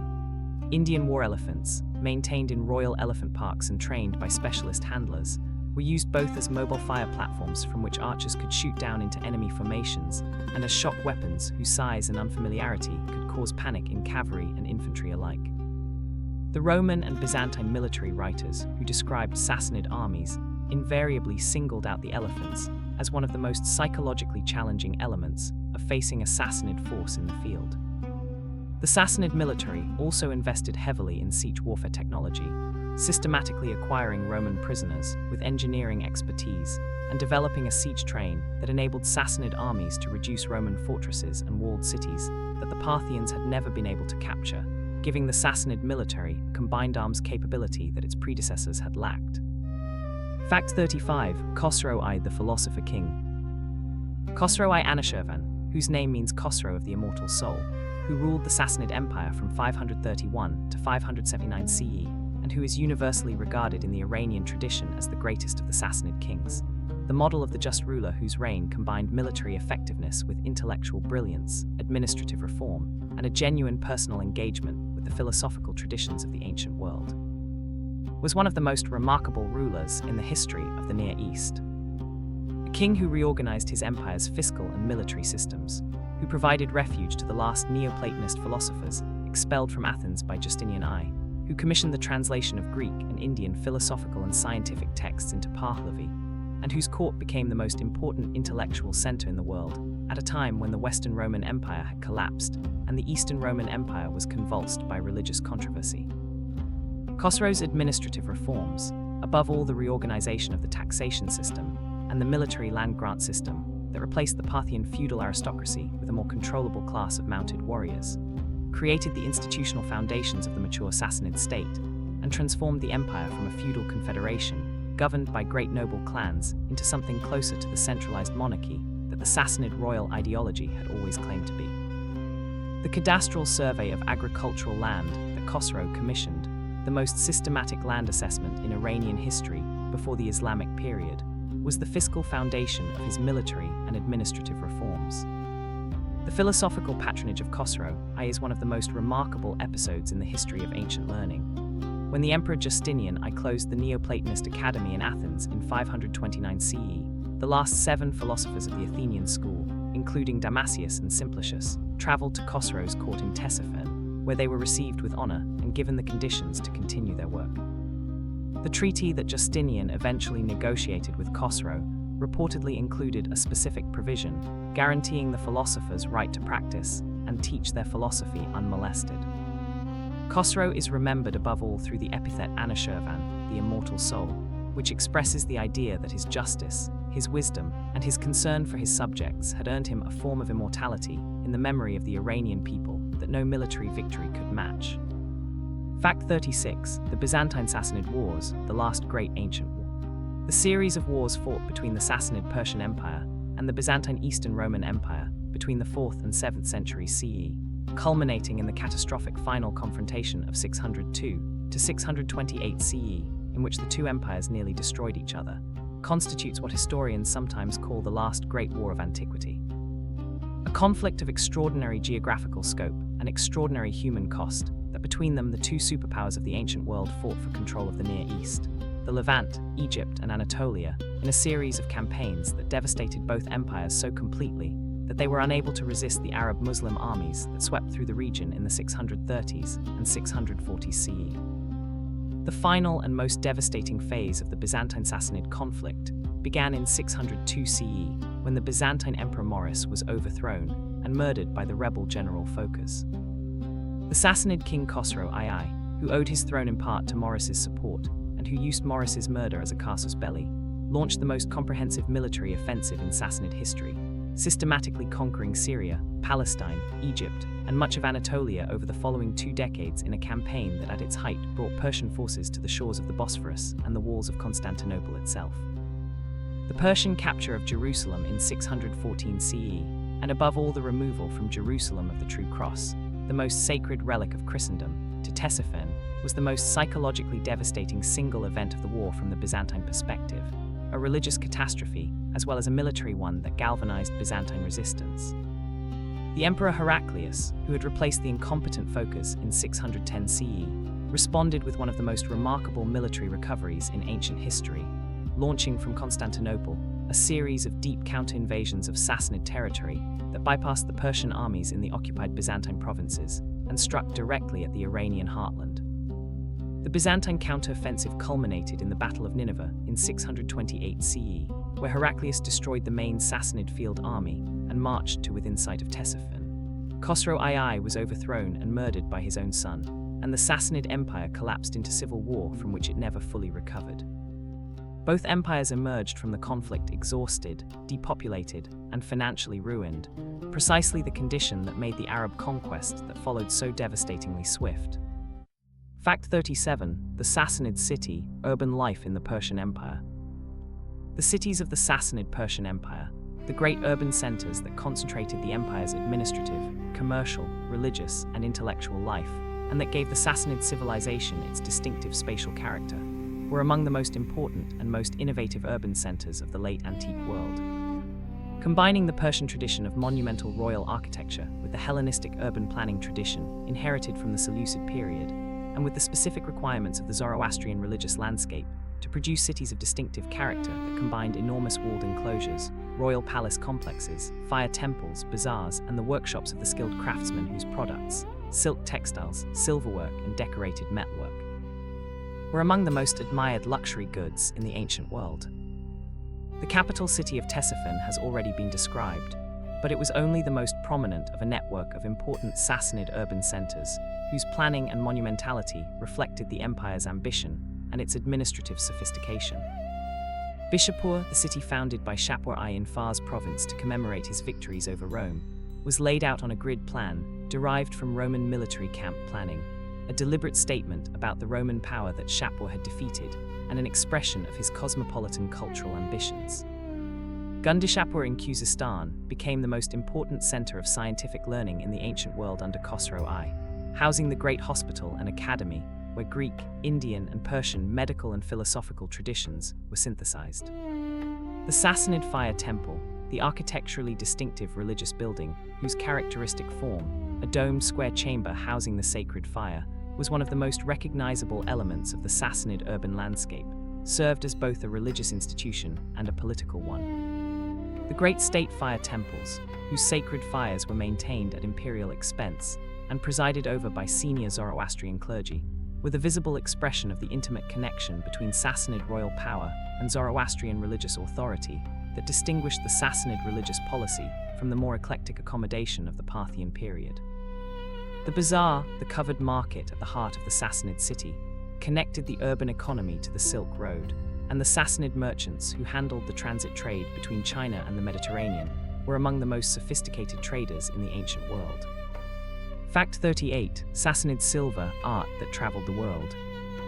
The silverwork of the Sassanid Persian Empire, the magnificent vessels, plates, and objects of hammered and gilded silver produced for the royal court and the great noble families of the empire between the 3rd and 7th centuries CE, is one of the most extraordinary artistic traditions of the late antique world and one of the most widely distributed. Sassanid silver vessels have been found in archaeological contexts ranging from Japan to Britain, from Scandinavia to the Sudan, testimony to the reach of the Silk Road trade networks that carried these objects from the workshops of the Iranian plateau to every corner of the Eurasian world. The iconographic program of Sassanid silverwork was as sophisticated as its technical execution.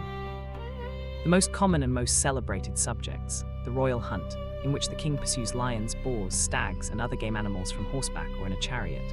the royal investiture, in which the god Ahura Mazda presents the royal diadem to the king, the banquet scene, in which the enthroned king presides over musicians and dancers, were not merely decorative but ideologically charged representations of the specific forms of royal excellence that Sassanid royal ideology celebrated.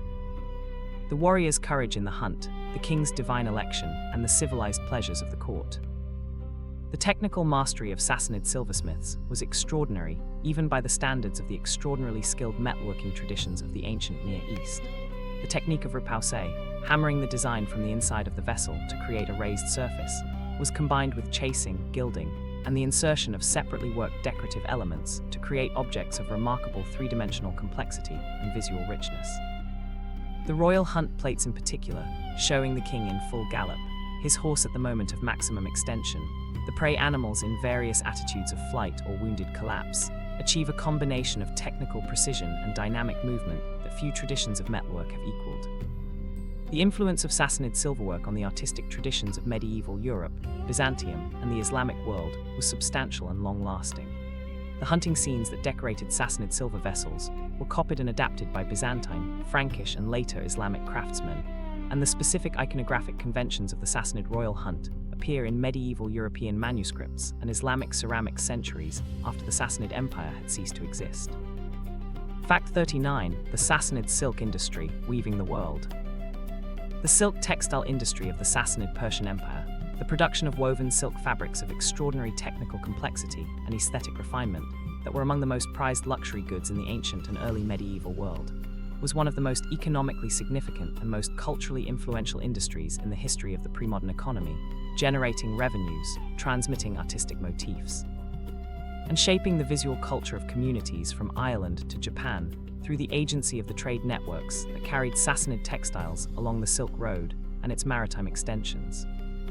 The Sassanid silk industry was built on the foundation of the raw silk that reached Persia through the Silk Road trade from China, where the secret of silk production, the cultivation of silkworms, and the reeling of silk thread from the cocoons had been guarded as a state monopoly for centuries.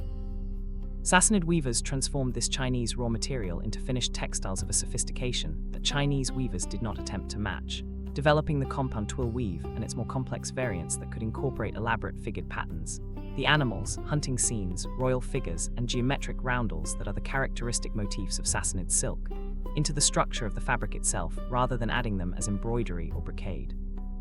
The characteristic decorative program of Sassanid silk textiles, above all the roundel pattern, in which a circular frame encloses a pair of confronted animals, birds, or royal hunting scenes, repeated across the fabric surface in a regular grid, became one of the most widely imitated decorative motifs in the history of textiles, appearing in Byzantine imperial vestments, Islamic burial fabrics, medieval European ecclesiastical textiles,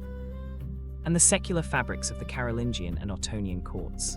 The roundel pattern traveled with the textiles themselves along the Silk Road, and then, as the textile technology gradually diffused outward from Sassanid Persia, was adopted by weavers in Byzantine Constantinople, Islamic Egypt and Syria, and eventually medieval Europe.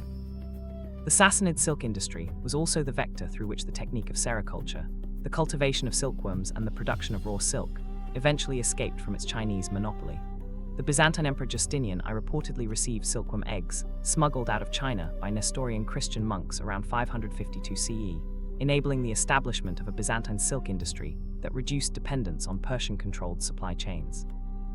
Fact 40. The fall of the Sassanid Empire, the Arab conquest. The fall of the Sassanid Persian Empire to the Arab Muslim armies of the Rashidun Caliphate between 633 and 651 CE, accomplished in a series of campaigns that began with the Arab victory at the Battle of Al-Qadisiyah in 636 CE and ended with the death of the last Sassanid king Yazdijerd III in 651 CE. Ending over 4 centuries of Sassanid rule and incorporating the entire Iranian plateau and Mesopotamia into the Islamic world was one of the most consequential events in the history of the Near East. A transformation that ended the ancient Persian imperial tradition, converted the Iranian world to Islam, and fundamentally altered the cultural, religious, and linguistic landscape of the Near East in ways that persist to the present day. The Arab conquest came at the worst possible moment for the Sassanid Empire. The catastrophic war with Byzantium from 602 to 628 CE had left the Sassanid state financially exhausted, its army depleted, and its political structure destabilized by the series of civil wars and coups that followed the overthrow of Khosrow II in 628 CE. Between 628 and 632 CE, the Sassanid Empire had no fewer than 8 different rulers, a rate of political instability that destroyed the administrative continuity and the military effectiveness of the imperial system at precisely the moment when it needed both most desperately. The Battle of Al-Qadisiyah in 636 CE, fought on the Mesopotamian plain near the Euphrates River, was the decisive engagement in which the Arab Muslim forces under the general Sa'd ibn Abi Waqqas defeated the main Sassanid army, killing its commander Rostam Farrukhzad and opening the way to Ctesiphon. The battle was fiercely contested over several days, with the Sassanid war elephants causing significant disruption to the Arab forces before being neutralized or driven from the field. The Arab victory was not the triumph of an unstoppable force over a weak enemy. The Sassanid army fought well, but the product of the Arab forces' superior motivation, their more flexible tactical system, and above all the devastating consequences of Sassanid political instability. Ctesiphon fell to the Arabs shortly after Al-Qadisiyah, and the great palace complex was pillaged of its accumulated treasures, some of which became legendary objects in early Islamic culture. The Arab conquest was a civilizational transformation. Persian language and culture would survive and reassert themselves within the Islamic framework, but the Persian imperial tradition ended in 651 CE with Yazdijerd III, the last king of kings. Fact 41. The Persian language, a tongue that outlived its empires. The Persian language, the Indo-Iranian language spoken by the Persian people of southwestern Iran, used as an official language by the Achaemenid, Parthian, and Sassanid empires in their various forms, transformed into the literary medium of the Islamic world's greatest poetry, and spoken today by over 100 million people as Farsi in Iran, Dari in Afghanistan, and Tajik in Tajikistan, is one of the most historically continuous and most culturally productive languages in the history of human civilization, a linguistic tradition that has persisted through conquest, religious transformation, and political upheaval for over 2.5 millennia without ever losing its essential identity. The history of the Persian language falls into 3 major phases. Old Persian, the language of the Achaemenid royal inscriptions at Persepolis and Behistun. Written in a cuneiform script developed specifically for royal use and used from approximately the 6th to the 4th centuries BCE. Middle Persian or Pahlavi, the language of the Sassanid Empire, written in a modified Aramaic script and used from approximately the 3rd to the 9th century CE. And New Persian, the language that emerged from the interaction of Middle Persian with Arabic following the Islamic conquest, written in the Arabic script with several modifications, and that has been the literary, administrative, and spoken language of the Iranian world from approximately the 9th century CE to the present day. The survival of the Persian language through the Arab conquest and the Islamization of Iran is one of the most remarkable facts of linguistic history. Arabic, the language of the Quran and the early Islamic conquests, became the language of religion, law, science, and high culture across the Islamic world, and in most of the territories it conquered, it displaced the existing languages permanently. Persian was the great exception. Within 2 centuries of the Arab conquest, Persian had re-emerged as a major literary language, adopting the Arabic script and absorbing an enormous Arabic vocabulary while maintaining its Persian grammatical structure and its Persian cultural identity. The emergence of New Persian as a literary language in the 9th and 10th centuries CE was not a simple continuation of the Sassanid tradition, but a genuine creative renewal, a new form of Persian that combined the Iranian cultural heritage with Islamic religious and intellectual content, creating the medium in which the greatest poetry of the medieval Islamic world would be written. Fact 42. The Persian poets, voices across the centuries. The poetic tradition of the Persian language, from the court poets of the Sassanid dynasty in 10th century Bokhara through the classical masters of the 11th to 15th centuries to the contemporary poets of Iran, Afghanistan, and Tajikistan, is one of the richest and most sustained literary traditions in the history of the world, a tradition that produced in the work of Ferdowsi, Rumi, Hafez, Sa'di, Omar Khayyam, and their contemporaries and successors, some of the most beautiful and most philosophically profound poetry ever composed in any language, and that has exerted a disproportionate influence on the literary and spiritual traditions of the Islamic world, South Asia, Central Asia, and through translation, the wider world. Ferdowsi, the poet of Tus in Khorasan who completed his Shahnameh, the Book of Kings, around 1010 CE after approximately 30 years of work, created in this epic of 50,000 couplets the foundational narrative of Iranian national identity, a history of the mythical and historical kings of Iran from the creation of the world to the Arab conquest, told in Persian verse of extraordinary beauty and moral seriousness. The Shahnameh was not merely a literary masterpiece, but a political act, the deliberate preservation in Persian verse of the Iranian cultural memory that the Arabic-dominated Islamic literary culture threatened to submerge, a conscious decision to write in Persian rather than Arabic at a time when Arabic was the language of prestige. Rumi, the 13th century mystic poet born in Balkh in modern Afghanistan and associated above all with Konya in Anatolia, composed in his Masnavi and his Divani, Shams a body of mystical poetry of extraordinary depth and range that drew on the Quran, on Sufi mystical tradition, on Greek philosophy, and on the full range of the Persian poetic tradition to create works of spiritual insight that have been read, chanted, danced, and meditated upon by Muslims and non-Muslims alike for 8 centuries. Rumi is today one of the most widely read poets in the world, particularly in North America and Western Europe, where translations of his poetry have sold in the millions. Hafez of Shiraz, the 14th century ghazal poet, whose divan is the book most commonly found in Iranian homes after the Quran, composed in his approximately 500 ghazals, a poetry of intoxicating ambiguity in which the imagery of wine, beloved, tavern, and garden oscillates between the literal and the mystical in a way that has made his poems simultaneously the most sensuous and the most spiritually profound in the Persian tradition. Fact 43. Zoroastrianism under Islam, survival of the sacred flame. The fate of Zoroastrianism, the ancient Iranian religion that had been the official state religion of the Achaemenid, and more fully the Sassanid, empires, following the Arab-Islamic conquest of Iran in the 7th century CE, is one of the most remarkable stories of religious survival and transformation in the history of the world. A religion that lost its state patronage, its majority status, and most of its material infrastructure in the space of a few decades, and that has nevertheless survived in continuous practice to the present day, maintaining communities in Iran and above all in India, where Zoroastrian refugees who fled the Islamic conquest established the Parsi community that have preserved the essential practices, texts, and beliefs of the ancient Persian faith for over 13 centuries. The initial Arab conquest brought Zoroastrians, along with Christians and Jews, the legal status of dhimmi, the protected non-Muslim peoples who were permitted to practice their religions under Islamic law in exchange for the payment of a special tax, the jizya. This status allowed Zoroastrian communities to maintain their fire temples and continue their religious practices, though the progressive conversion of the Iranian population to Islam over the following centuries gradually reduced them from a majority to a persecuted minority. The great Zoroastrian fire temples, including the sacred fires of Azar Farbak, Azar Gushnasp, and Azar Burzan Mihr, the 3 great state fires of the Sassanid Empire, were extinguished or converted to mosques. The most important Zoroastrian community outside Iran is the Parsi community of India, the descendants of Zoroastrian refugees who fled Iran between the 8th and 10th centuries CE and who settled primarily in the Gujarati port city of Surat, and later in Bombay.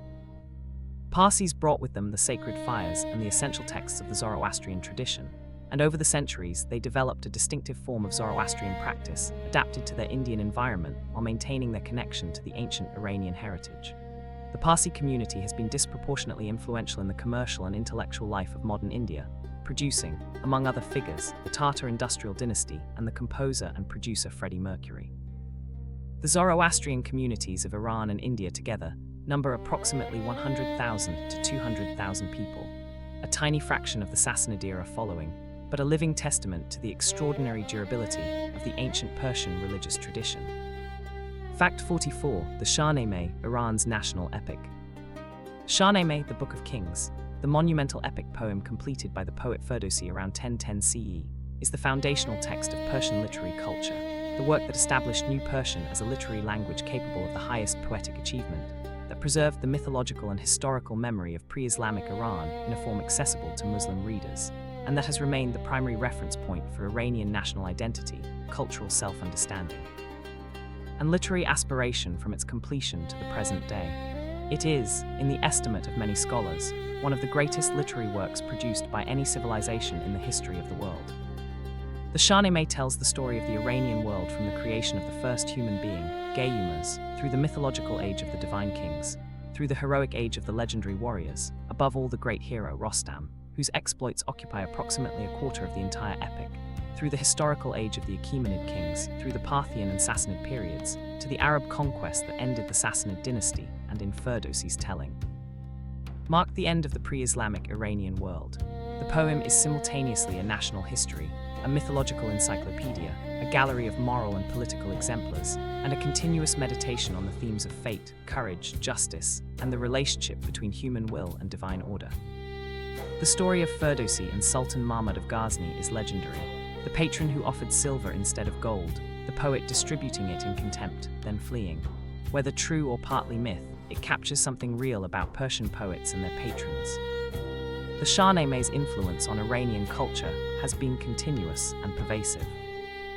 Its language, the vehicle through which Ferdowsi minimized the Arabic vocabulary that had entered Persian after the conquest, became the model for a purified Persian literary style.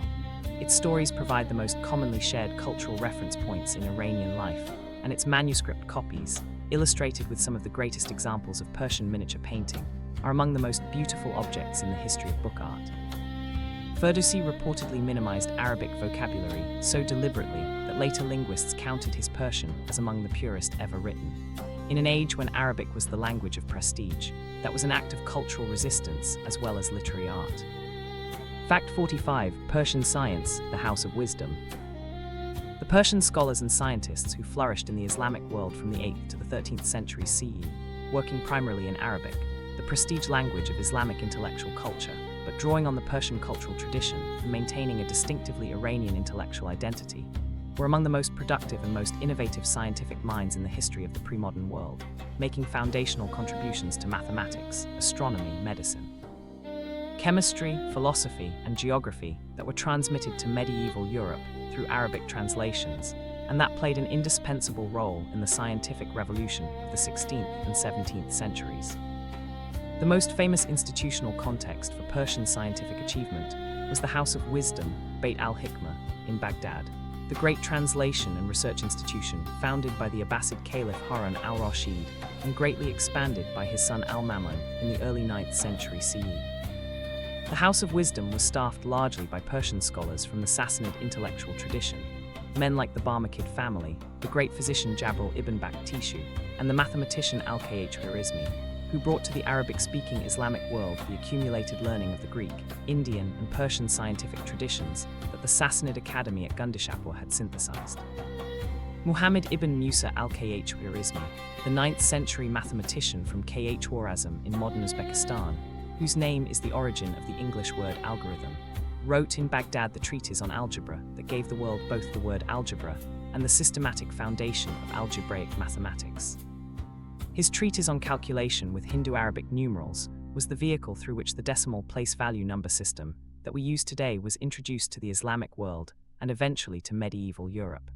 The impact of al-Khwarizmi's mathematical work on the subsequent development of mathematics and through mathematics on the development of science, commerce, and technology, is genuinely incalculable.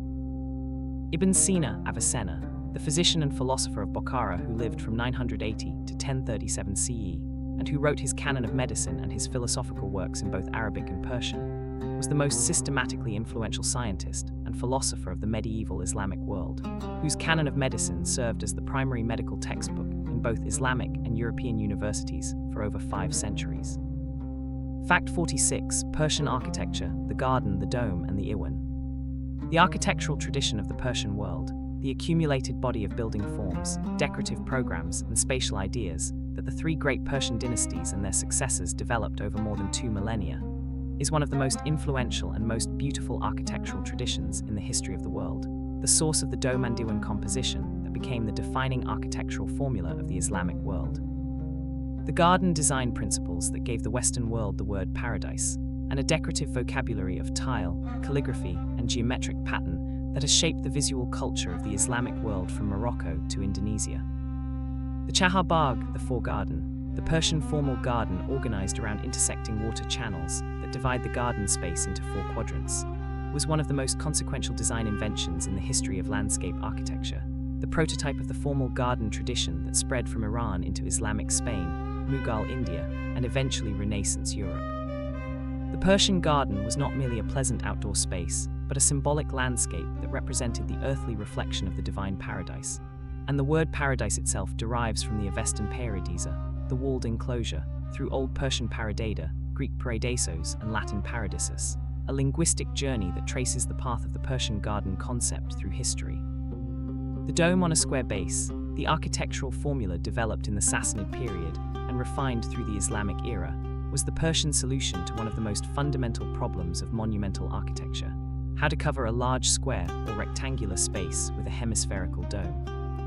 The Persian squinch, the small arch or niche placed across the corners of the square base to convert it to an octagon, and then to a circle,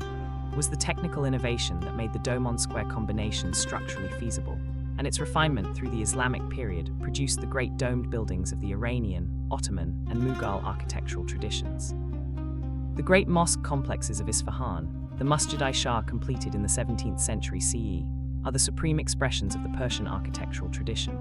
A composition of iwans, domes, and courtyards around a reflecting pool, their surfaces covered in blue and turquoise tile, whose geometric and calligraphic patterns constitute one of the most beautiful decorative programs in the history of architecture. Fact 47. Persia and the Islamic world, the conquered becomes the culture. One of the most remarkable reversals in the history of world civilizations is the relationship between Arab Islam and Persian culture following the Arab conquest of Iran in the 7th century CE.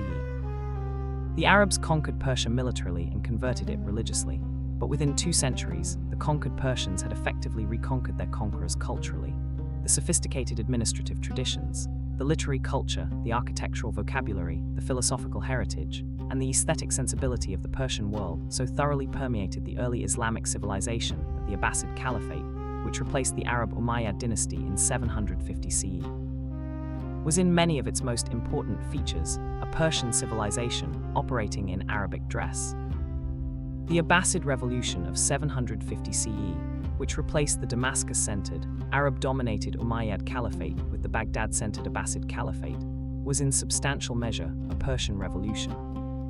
It was supported and executed largely by Persian converts to Islam from the eastern Iranian provinces of Khorasan, and the new Abbasid court that established itself in Baghdad was organized along explicitly Persian lines, with a bureaucratic administration modeled on Sassanid practice, a ceremonial court protocol derived from Sassanid royal ideology, and a cultural patronage that privileged the translation of Persian scientific and literary knowledge into Arabic.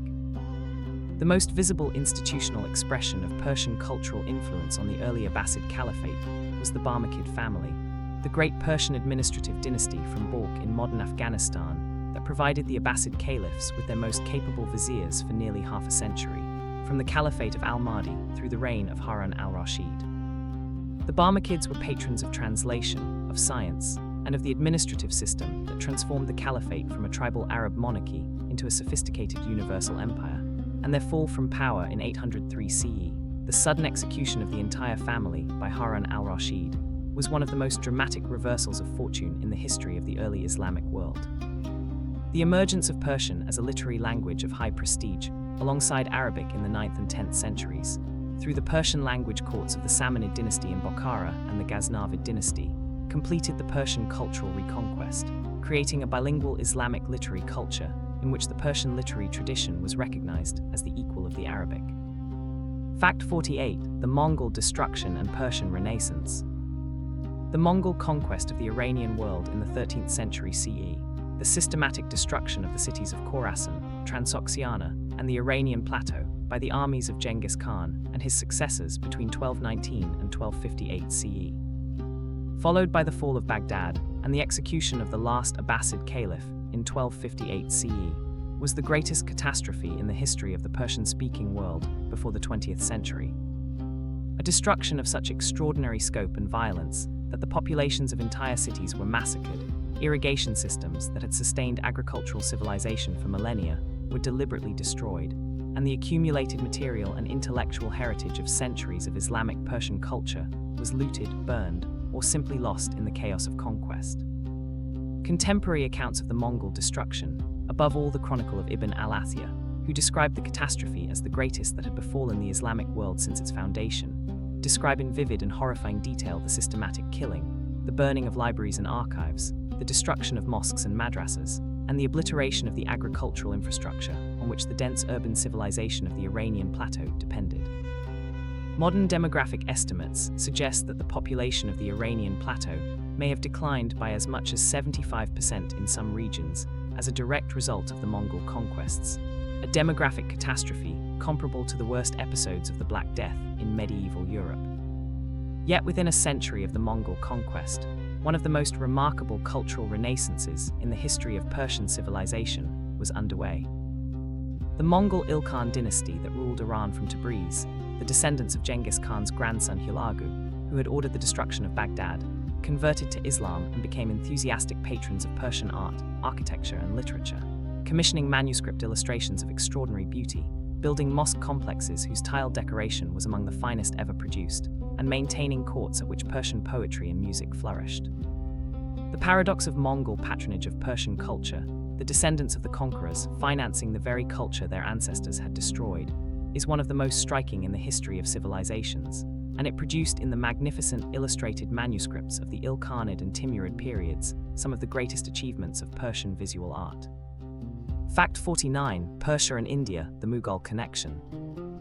The influence of Persian culture on the Indian subcontinent, transmitted through the medium of the Persian-speaking Turco-Mongol courts that ruled much of northern India from the 13th to the 18th centuries CE, and above all through the Mughal Empire that Babur founded in 1526 CE, and that his successors Akbar, Jahangir, Shah Jahan, and Aurangzeb developed into the dominant power of the subcontinent, was one of the most profound and most enduring cultural transmissions in the history of the world, creating in Mughal India a synthesis of Persian and Indian cultural elements that produced some of the most magnificent works of art, architecture, literature, and music in the history of either civilization. Persian was the official language of the Mughal court and administration throughout the empire's history, the language of the imperial correspondence, the law courts, and the literary culture of the Mughal elite, and the Persian literary tradition was the primary cultural reference point for the Mughal rulers, most of whom were themselves accomplished Persian poets. The cultural world of the Mughal court was saturated with Persian influence. Persian architectural forms, Persian garden design, Persian miniature painting, Persian music, and Persian poetic forms were all appropriated, adapted, and transformed by Indian artists and craftsmen in ways that created distinctively Indo-Persian hybrid forms.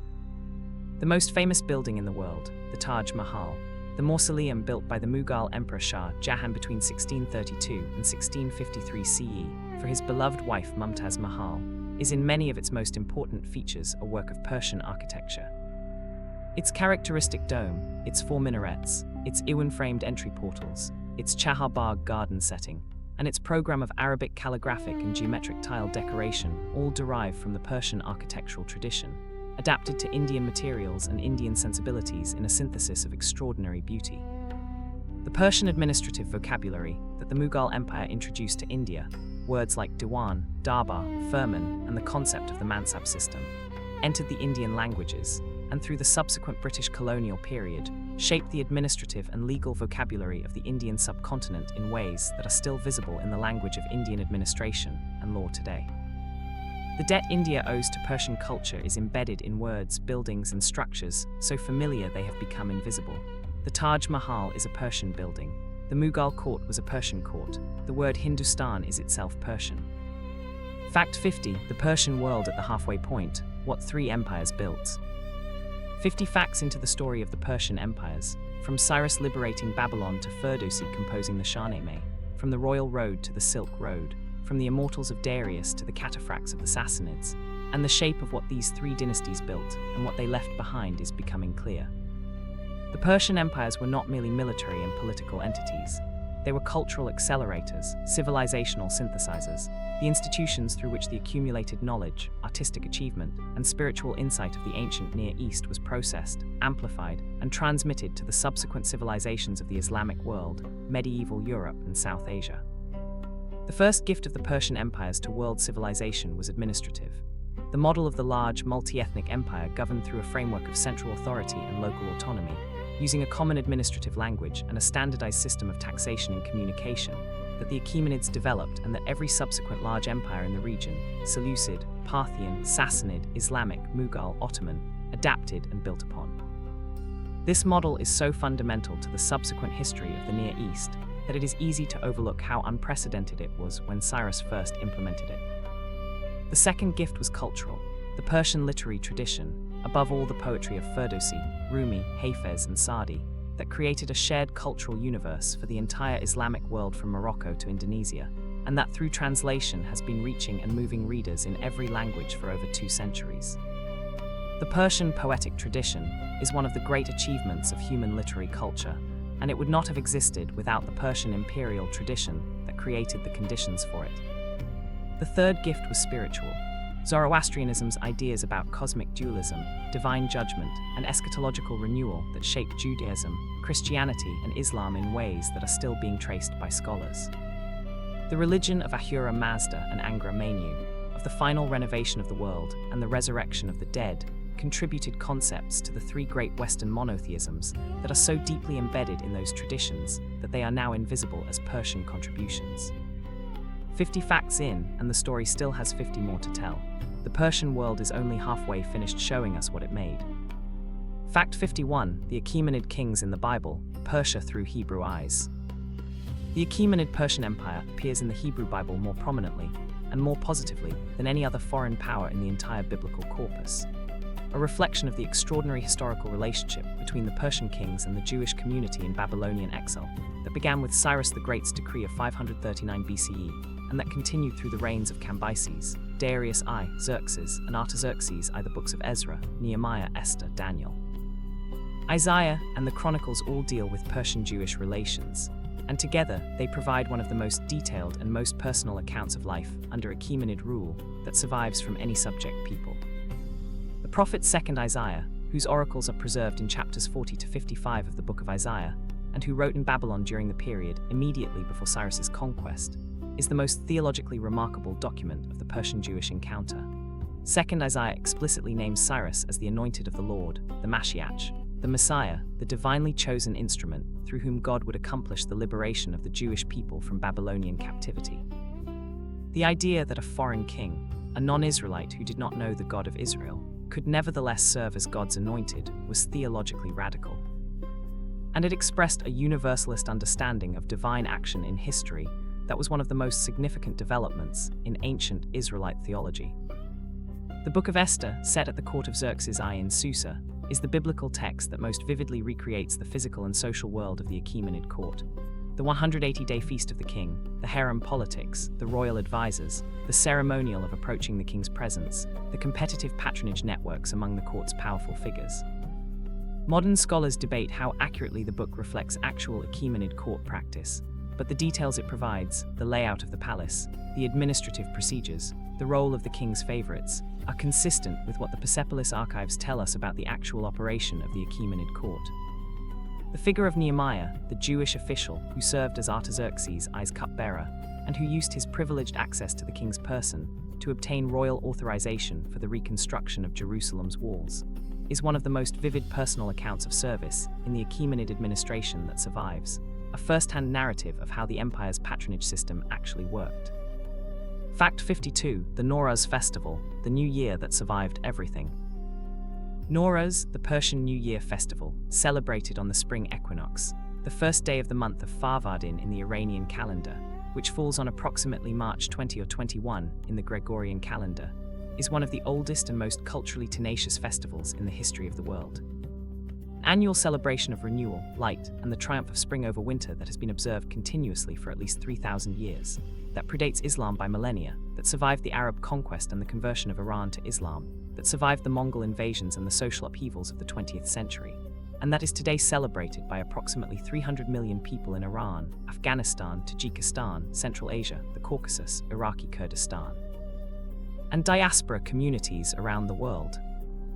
The origins of Nowruz are Zoroastrian. The festival celebrates the cosmic renewal that Zoroastrian cosmology associated with the spring equinox, the day on which light definitively overcomes darkness, and the forces of Ahura Mazda assert their supremacy over the forces of Angra Mainyu. The Great Nowruz celebration at Persepolis, visible in the carved reliefs of the Apadana that show tribute bearers from all the peoples of the empire converging on the King of Kings at the New Year, was the primary ceremonial occasion of the Achaemenid court, the moment at which the empire's claims to universal sovereignty were most dramatically enacted. The ritual elements of Nowruz, above all the half-sin table, the arrangement of 7 objects whose names begin with the Persian letter sin, and that symbolize the values and aspirations of the new year, are ancient in their origins, but have been continuously adapted to reflect the cultural and religious context of each period. The 7 items traditionally placed on the half-sin table include sabze, the sprouted wheat or lentil seedling that symbolizes rebirth, sib, the apple symbolizing health and beauty, senj, the dried oleaster fruit symbolizing love, so garlic symbolizing medicine, somak, the berry symbolizing the sunrise, sirke, vinegar symbolizing patience and age, and samanyu, the sweet pudding symbolizing affluence.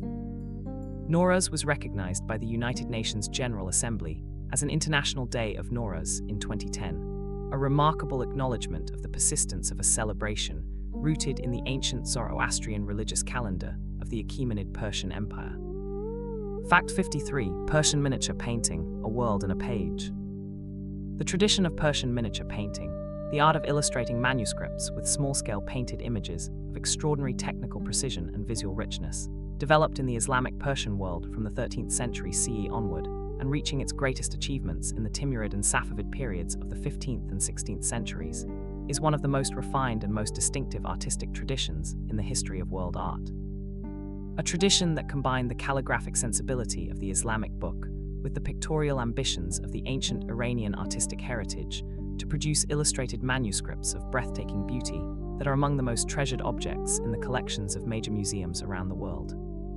Persian miniature painting developed in the context of the illustrated book, specifically the illustrated literary manuscript, above all the illustrated copies of the Shahnameh and the works of the great Persian poets, and its characteristic qualities reflect the requirements of this intimate format. The small scale that requires extraordinary precision in the brushwork, the flat pictorial space that emphasizes pattern and color over illusionistic depth, the brilliant mineral pigments, lapis lazuli, malachite, cinnabar, gold, that give the images their characteristic jewel-like intensity, and the integration of image and calligraphic text in a unified page design of remarkable sophistication. The greatest period of Persian miniature painting was the Timurid period, the late 14th and 15th centuries under the patronage of the successors of Tamerlane, especially the princes and rulers of Herat in modern Afghanistan, where the Royal Library and Atelier produced some of the most magnificent illustrated manuscripts in the history of the art form. The artist Kamal-ud-Din Behzad, who worked in Herat in the late 15th century under the patronage of the Timurid Prince Hüseyin Baykara and his vizier Mir Ali Shirnavai, is universally regarded as the supreme master of the Persian miniature tradition, a painter whose work combined extraordinary technical precision with a psychological depth and a sensitivity to natural detail that set him apart from all his contemporaries. The influence of Persian miniature painting was substantial. Mughal painting was directly founded on Persian miniature painting when Babur brought Persian artists from the Safavid court to India, and the subsequent development of Mughal painting represents one of the most productive encounters between the Persian and Indian artistic traditions. Fact 54, the Safavid Empire, the last Persian Golden Age. The Safavid Empire, the Iranian dynasty founded by Shah Ismail I in 1501 CE, who conquered the Iranian plateau and established 12 Shia Islam as the state religion, and that ruled Iran until 1736 CE under a succession of powerful and culturally patronizing shahs, was the last great flowering of pre-modern Persian civilization. A state that reunified the Iranian world after centuries of fragmentation and foreign rule, that gave Iran the distinctive Shia Islamic identity it maintains today, that built the magnificent capital of Isfahan, and that produced in the reign of Shah Abbas I the Great one of the most brilliant courts in the history of the world. Shah Abbas I, who ruled from 1587 to 1629 CE, and who is universally regarded as the greatest of the Safavid rulers, transformed Isfahan from a provincial city into one of the most magnificent capitals in the world.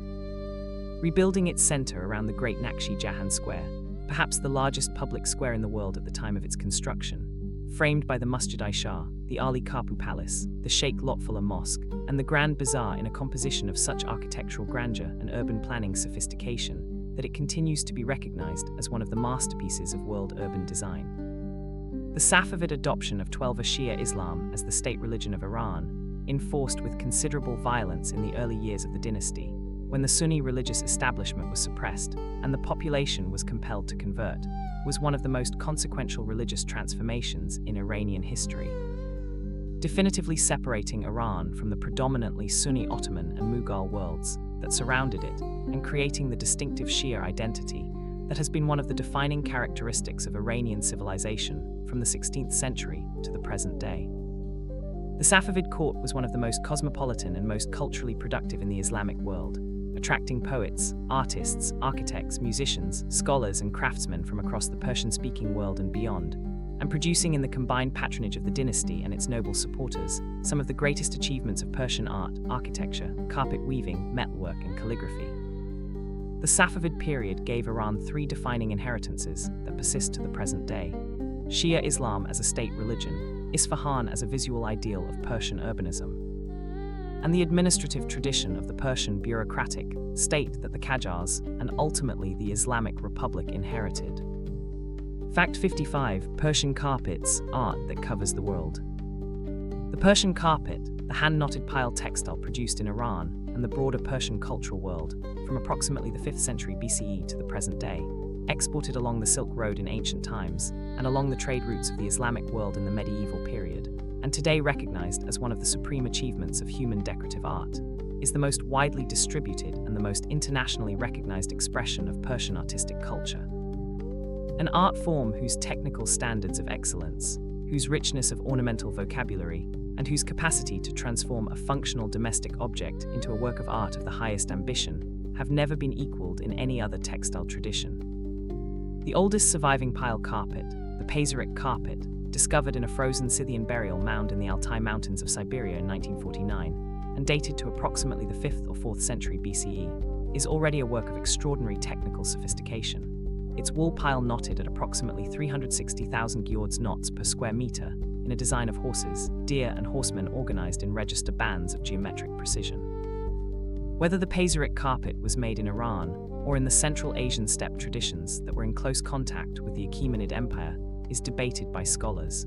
but its existence demonstrates that the technology and the aesthetic tradition of the pile carpet were already highly developed in the Persian cultural world at the beginning of the imperial period.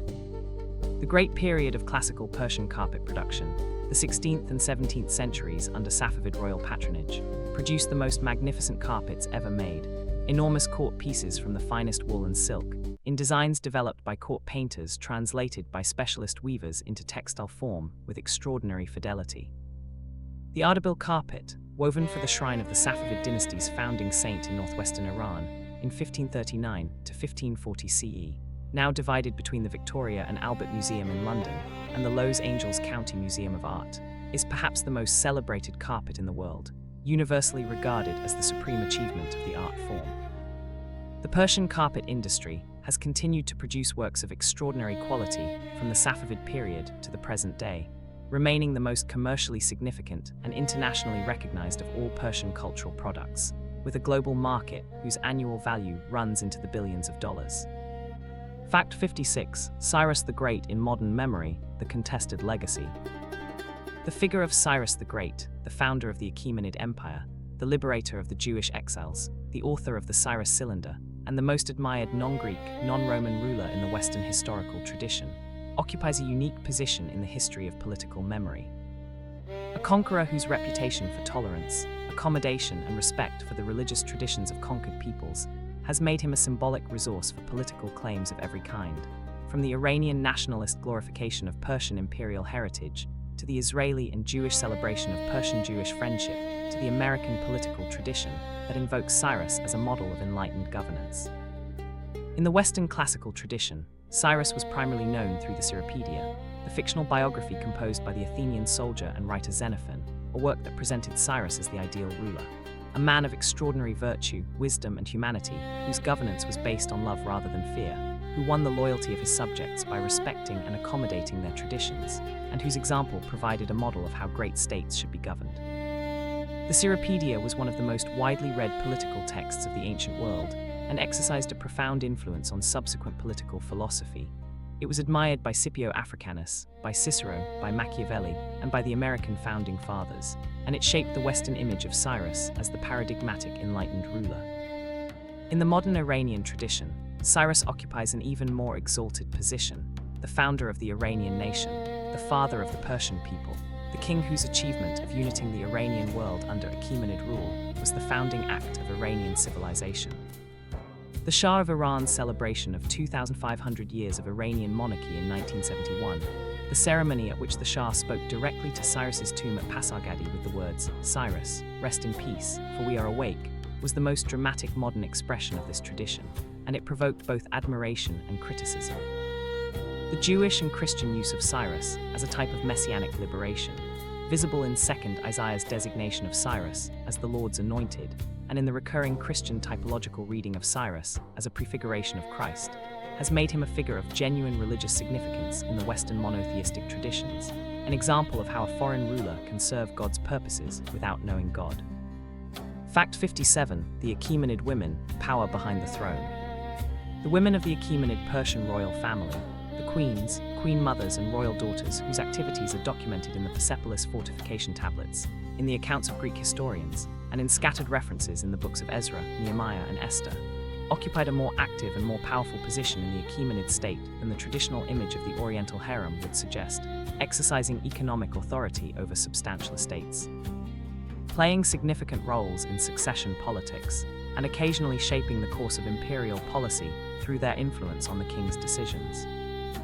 The Persepolis fortification, tablets, the administrative archive already described in an earlier fact, provide remarkable evidence for the economic activities of royal women. Queen Artistone, one of the wives of Darius I and reportedly his favorite, appears in the tablets as the manager of substantial estates in Fars and Babylonia,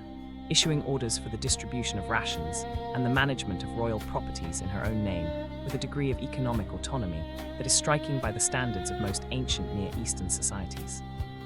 The tablets record her travels. She required an escort of troops and a substantial provision of rations for her household, with the same administrative matter-of-factness that they apply to the movements of male officials. The most politically consequential woman of the Achaemenid period was arguably Parasates, the mother of both the legitimate King Artaxerxes II and his younger brother Cyrus the Younger, whose attempt to seize the throne in 401 BCE led to the expedition of the 10,000 described by Xenophon in the Anabasis. Parasates' fierce partisanship for Cyrus against his brother, her political maneuvering in the aftermath of Cyrus's death at the Battle of Cunaxa, and her eventual revenge on those she held responsible for her son's death are described in vivid detail by Xenophon and Plutarch, painting a picture of a woman who exercised genuine political power at the highest levels of the Achaemenid court. The figure of Esther in the biblical account, the Jewish woman who used her position as Xerxes' favorite to protect her people from the threat of Haman's persecution, is the most culturally famous of the Achaemenid royal women, and whether or not the specific story is historical, it accurately reflects the genuine political significance of royal women in the Achaemenid court. Fact 58. The Persian Gulf, the sea at the heart of the empire. The Persian Gulf, the semi-enclosed sea approximately 990 kilometers long and between 56 and 338 kilometers wide, bounded by the Arabian Peninsula to the west and south, and by the Iranian coastline to the east and north, connected to the Indian Ocean through the Strait of Hormuz, was the maritime heart of the Achaemenid Persian Empire, the body of water along whose shores some of the empire's most important commercial and military activities were conducted. And a geographical feature whose control by successive Persian dynasties gave them a strategic and commercial advantage that shaped the history of the Near East for over 2 millennia. The Gulf's name, the Persian Gulf, a designation contested by Arab states that prefer the term Arabian Gulf, is itself a reflection of the historical dominance of the Iranian shore in the political and commercial life of the water body. The Achaemenid Empire reached the Persian Gulf along its entire northern and eastern shore. And the great cities of the Gulf Coast, above all Persepolis and Pasargadae in the interior of Fars province, and the port cities of the Makran coast that connected the empire to the Indian Ocean trade, were among the most important centers of imperial economic activity. The canal that Darius I constructed connecting the Red Sea to the Nile, the precursor of the modern Suez Canal, was part of a broader Achaemenid strategy of controlling the maritime trade routes of the Red Sea and the Indian Ocean, as well as the overland Silk Road routes that passed through the Iranian plateau. The Sassanid Empire exercised even more direct control over the Persian Gulf trade, and the Sassanid Royal Navy and merchant fleet were major forces in the maritime commerce of the Indian Ocean world.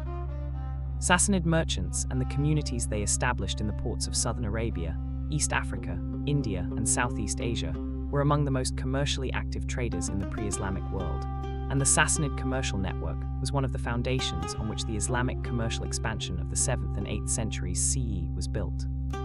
The Persian Gulf's geopolitical significance has never diminished. It is today the most important oil-producing region in the world, and the competition for control of its waters and its shores continues to shape the strategic calculations of every major power in the contemporary world. The Persian Gulf remains among the most geopolitically consequential bodies of water on Earth, a reminder that geography does not change even when empires do. Fact 59, the Naqshi Jahan Square, the center of the Safavid world. The Naqshi Jahan Square, the great public space at the heart of Isfahan, constructed under Shah Abbas I of the Safavid dynasty between 1598 and 1629 CE,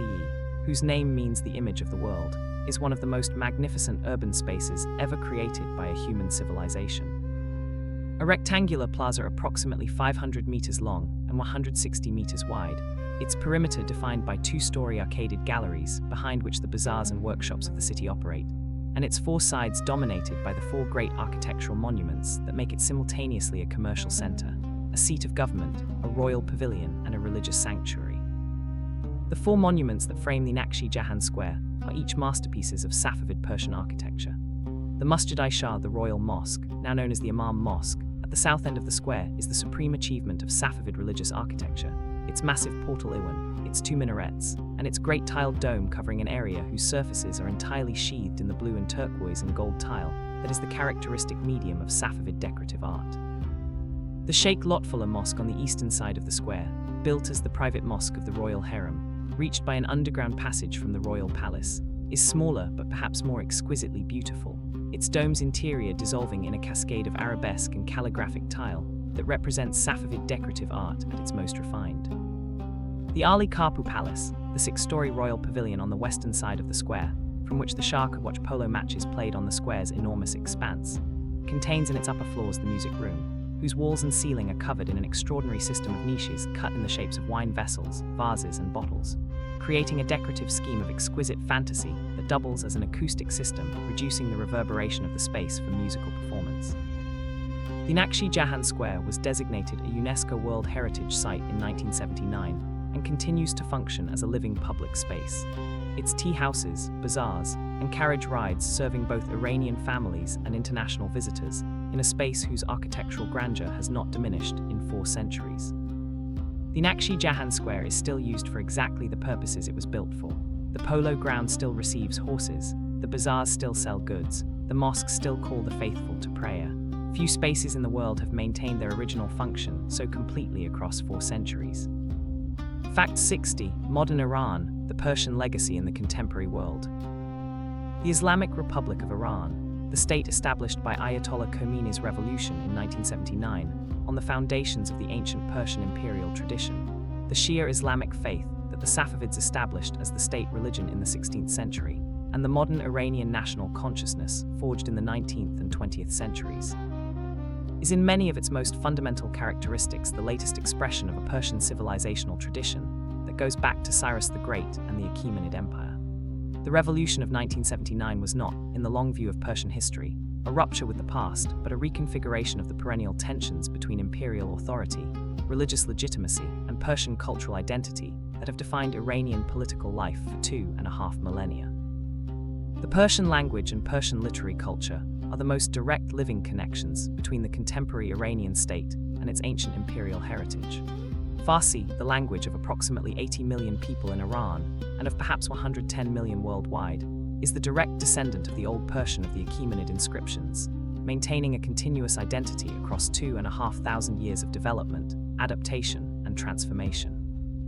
The Persian literary canon, the Shahnameh, the Divan of Hafez, the Masnavi of Rumi, the Gulistan of Sa'di, is as present in the educated Iranian consciousness today as it was in the Safavid court, quoted in daily conversation, recited on national occasions, and transmitted in the educational system as the foundation of Iranian cultural identity. The Nowruz celebration, the ancient Zoroastrian New Year festival that survived the Islamic conquest and that continues to be celebrated with extraordinary cultural richness across the Iranian world, is perhaps the most vivid single expression of the continuity of Persian civilization across the religious transformation of the 7th century CE. A festival rooted in the Zoroastrian calendar of the Achaemenid period that is celebrated today by both the secular and the devout, by Muslims, Zoroastrians, Jews and Christians, by Iranians and Afghans and Tajiks and Kurds, as the most important cultural event of the year. The ancient sites of the Persian empires, Persepolis, Pasargadi, Naqshi Rustam, Bishapur, Isfahan, remain among the most visited and most emotionally resonant cultural monuments in Iran, places where the connection between the contemporary Iranian nation and its extraordinary imperial heritage is most directly felt and most powerfully expressed. Fact 61. The Persian Empire and the Greeks, mutual fascination. The relationship between the Persian Empire and the Greek world, the complex, centuries-long encounter between the dominant land power of the ancient Near East and the most intellectually productive civilization of the ancient Mediterranean, was not merely a military and political rivalry, but a profound cultural exchange in which each civilization fascinated, influenced, and transformed the other in ways that neither fully acknowledged. The Greek tendency to define themselves against Persia, to understand democracy as the antithesis of Persian despotism, freedom as the antithesis of Persian submission, rationalism as the antithesis of Persian superstition, was simultaneously an authentic expression of real cultural differences and a systematic distortion that obscured the genuine intellectual and cultural debts that Greece owed to the Persian world.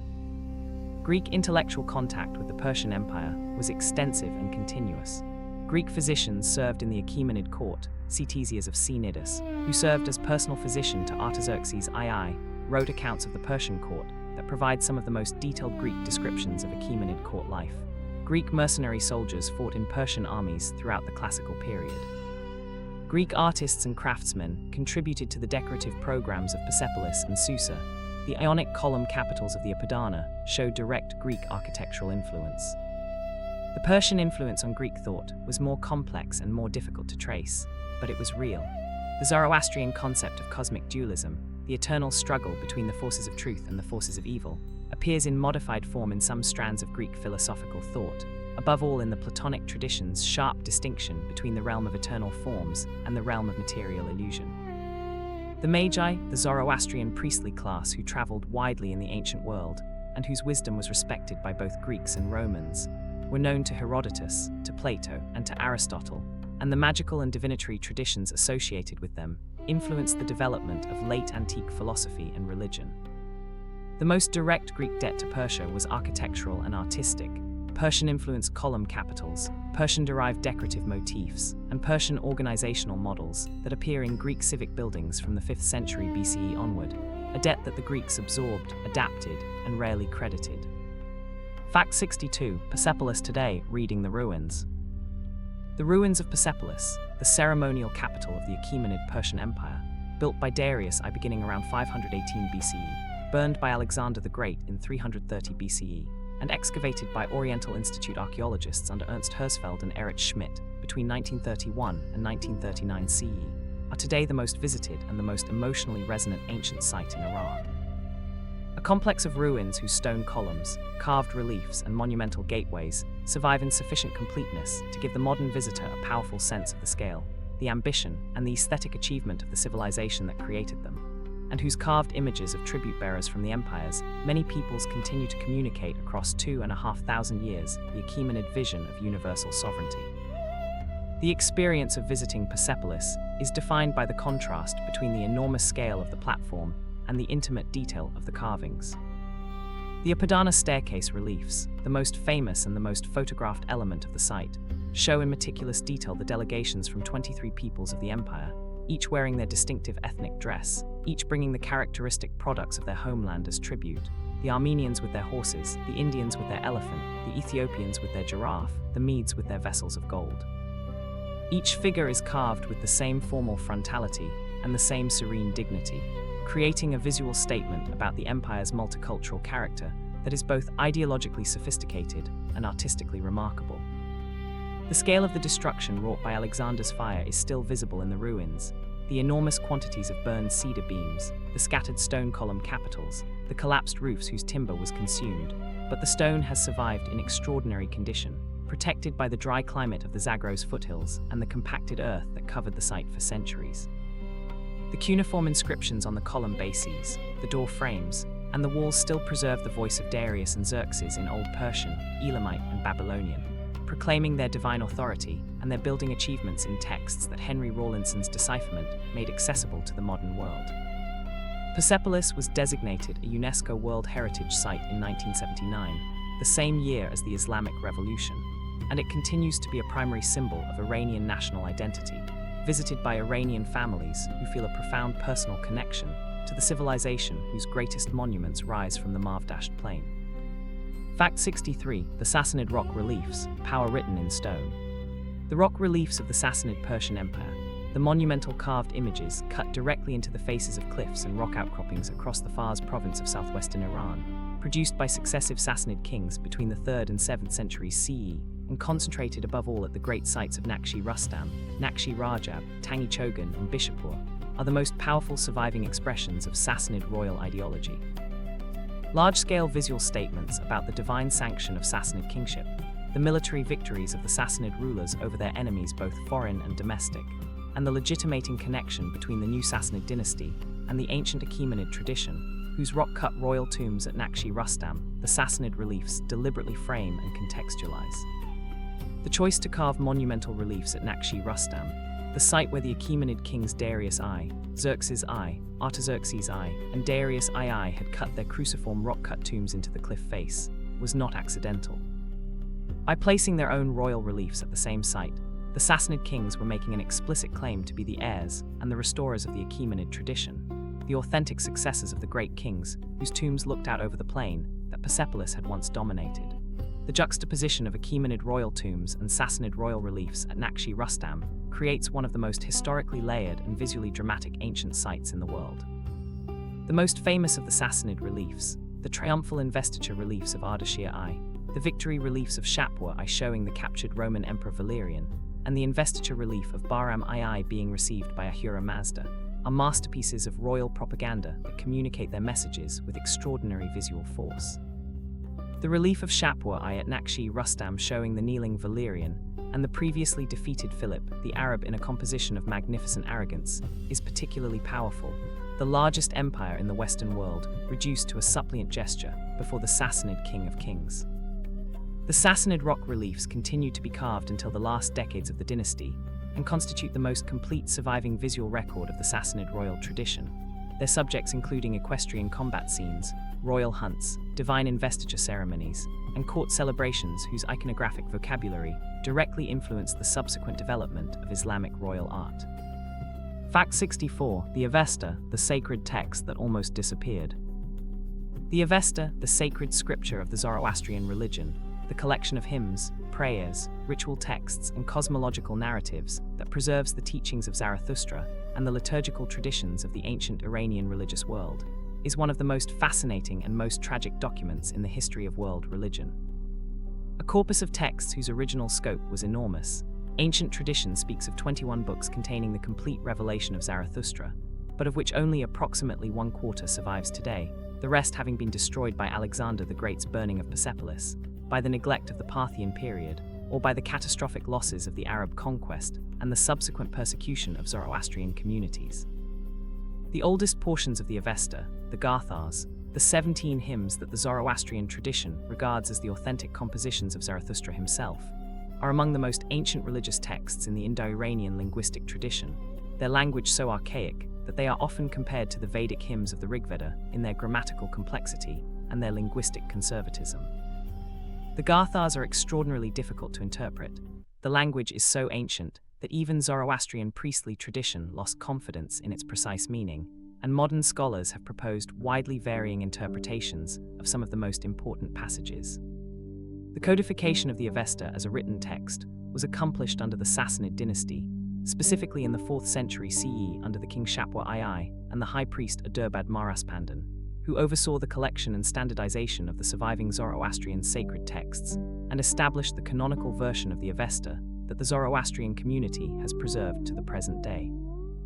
The Sassanid interest in codifying and standardizing Zoroastrian doctrine was both religious and political. The establishment of Zoroastrianism as the official state religion required an authoritative scriptural and theological foundation.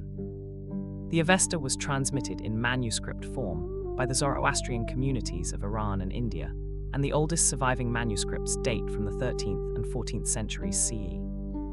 The decipherment and translation of the Avesta by European scholars in the 18th and 19th centuries, above all by the French scholar Anquetil Duperron, who brought Avestan manuscripts from India to Europe in the 1760s, was one of the founding events of comparative Indo-European linguistics and comparative religious studies. Fact 65. Persian cuisine, the flavors of an ancient world. The culinary tradition of Persia, the cooking culture that developed over more than 2.5 millennia in the Iranian plateau, and that has been one of the most influential and most widely diffused culinary traditions in the history of the world, shaping the cooking of the Islamic world from Morocco to Indonesia. Of South Asia through the Mughal connection, and of Central Asia through the Persian cultural diaspora, is one of the most distinctive and most sophisticated of the world's great culinary traditions. A cuisine defined by its characteristic combination of sweet and sour flavors, by its use of fresh herbs, dried fruits and nuts, by its preference for long, slow cooking that builds complex flavor, and by its presentation of food as an aesthetic as well as a nutritional experience. The distinctive flavor combinations of Persian cuisine, the sweet and sour harmony achieved through the combination of pomegranate molasses, dried plums, tamarind, or verjuice with the natural richness of lamb, duck, or poultry, the herbal freshness of the great stews known as kosh. The crystalline fragrance of saffron and rose water reflect the Iranian geographical environment, with its access to the pomegranates, quinces, and dried fruits of the Zagros and Alborz foothills, and its position on the Silk Road trade routes that brought spices from India and Central Asia to the Persian kitchen. The Persian garden, the Chahar Bagh, whose design principles have already been described, was also a culinary landscape, its fruit trees and kitchen gardens providing the pomegranates, quinces, citrus fruits, herbs, and vegetables that defined Persian cooking. The Sassanid royal gardens at Ctesiphon, described by Arab conquerors who were astonished by their scale and their abundance, were as much food-producing landscapes as ornamental ones, and the legendary carpet found in the Sassanid palace after the Arab conquest, a garden depicted in silk and jewels, was understood by Arab observers as a representation of the paradisiacal abundance that the Persian court aspired to. The Persian New Year table, the half-sin of Nowruz, is simultaneously a ritual and a culinary display, its 7 symbolic items including food products that represent the renewal and abundance of the spring season, and the Nowruz celebration traditionally includes the preparation of specific festive dishes, above all the herb rice with fish that is the iconic Nowruz meal, that connect the contemporary Iranian kitchen to a seasonal culinary tradition of great antiquity. Fact 66. The Achaemenid Imperial Project, Tolerance as Strategy. The policy of religious and cultural tolerance that the Achaemenid Persian Empire pursued toward the many peoples under its rule, the deliberate practice of respecting and actively supporting the religious traditions, the cultural institutions, and the local administrative systems of conquered peoples rather than imposing Persian cultural forms on them, was not, as it is sometimes romantically presented, the expression of an exceptionally enlightened or humanitarian political philosophy, but a carefully calculated strategy for maintaining effective control over an extraordinarily diverse empire with the minimum expenditure of military force and the maximum return of loyalty, tribute, and administrative compliance from subject peoples. The economic logic of Achaemenid tolerance was straightforward. The empire's primary interest in any conquered territory was fiscal, the regular extraction of tribute in the form of silver, agricultural products, horses, or other valuable goods, and this fiscal extraction required at minimum the acquiescence, and ideally the active cooperation, of the local elite who managed the agricultural economy, administered the cities, and commanded the loyalty of the population. The most efficient way to obtain this cooperation was to leave the local elite in place, and to confirm and support the religious and cultural institutions through which they derived their authority and their legitimacy. The contrast between the Achaemenid approach and that of their Assyrian predecessors is illuminating. The Assyrian strategy for managing conquered peoples had involved systematic deportation, the physical relocation of conquered populations from their homelands to distant parts of the empire, and the resettlement of their territories with deportees from elsewhere. This strategy was effective in the short term for eliminating the possibility of local rebellion, but it was enormously costly in human terms and generated a level of resentment and cultural destruction that the Achaemenid approach deliberately avoided. The policy of Achaemenid tolerance was also not universal. It was extended to those peoples whose cooperation was sought and withdrew from those who rebelled. The destruction of Miletos in 494 BCE after the Ionian revolt, and the burning of the Athenian Acropolis in 480 BCE were the consequences of Persian punitive policy toward peoples who had actively resisted imperial authority, demonstrating that tolerance was a strategy rather than a principle. Fact 67. Pasargadae, the first Persian capital. Pasargadae, the city founded by Cyrus the Great in the Fars province of southwestern Iran, built on the plain of Morgab, where Cyrus had defeated the Median king Astyages in 550 BCE, and thereby launched the Achaemenid imperial enterprise, and serving as the first capital of the Achaemenid Empire, before Darius I built Persepolis as the primary ceremonial center, is one of the most historically significant and most atmospherically moving ancient sites in Iran. A royal complex of palaces, gardens, and sacred precincts spread across a broad plain, surrounded by mountain ranges, whose surviving structures include the oldest formal gardens in the world and the tomb of the greatest conqueror of the ancient world. The tomb of Cyrus at Pasargadae, a plain stone chamber sitting on a stepped podium of 6 courses of ashlar masonry, surrounded by a walled garden precinct, and accompanied by a small building that ancient tradition identified as a fire temple, is one of the most historically resonant ancient monuments in the world. The burial place of the man who in less than 30 years transformed a minor Iranian kingdom into the largest empire the world had yet seen, who freed the Jewish exiles from Babylon, who was named the Lord's Anointed in the Hebrew Scriptures, and who established the administrative and cultural principles that shaped the subsequent history of the Near East. The tomb is modest by the standards of ancient royal monuments, nothing like the colossal scale of the Egyptian pyramids or the elaborate underground treasuries of the Macedonian tombs, and its simplicity may be deliberate. A statement about the personal qualities of the man buried within, whose reputation for simplicity of lifestyle, accessibility to his subjects, and disdain for the display of power that characterized other ancient conquerors, was one of the most consistent elements of his ancient reputation. Alexander the Great is reported by his historian Arrian to have visited the tomb of Cyrus during his campaign in Iran, and to have been deeply moved by the inscription he found there, which according to Arrian read, "O man, whoever you are and wherever you come from, for I know you will come, I am Cyrus, the son of Cambyses, who founded the empire of the Persians and was king of Asia. Do not therefore grudge me this monument." Whether the inscription is accurately reported or is a later literary invention, it captures with remarkable precision the relationship between Cyrus's achievement and Alexander's aspiration. Fact 68. The Persian influence on early Islam, the administrative revolution. The transformation of the early Islamic caliphate from the tribal Arab monarchy of the Umayyad period into the sophisticated universal empire of the Abbasid period was accomplished in large part through the systematic adoption of the administrative, ceremonial, and fiscal traditions of the Sassanid Persian Empire by the new Islamic rulers of the Iranian world.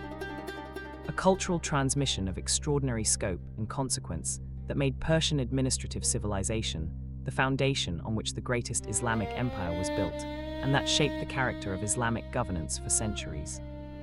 The most fundamental of the Sassanid administrative practices that the Abbasid Caliphate adopted was the concept of the vizier, the great minister who managed the day-to-day administration of the empire on behalf of the caliph, handling the fiscal, judicial, and bureaucratic functions of the state, while the caliph concentrated on religious and military matters. The vizier institution was a direct inheritance from the Sassanid practice of the wazir, the chief minister who managed the Sassanid bureaucracy, and the great Abbasid vizirates of the 8th and 9th centuries, above all the Barmakid vizirate, were explicitly modeled on Sassanid administrative precedents. The physical structure of the Abbasid capital at Baghdad, the famous round city built by the Caliph al-Mansur between 762 and 766 CE, was designed by Persian architects and reflected Persian urban planning principles.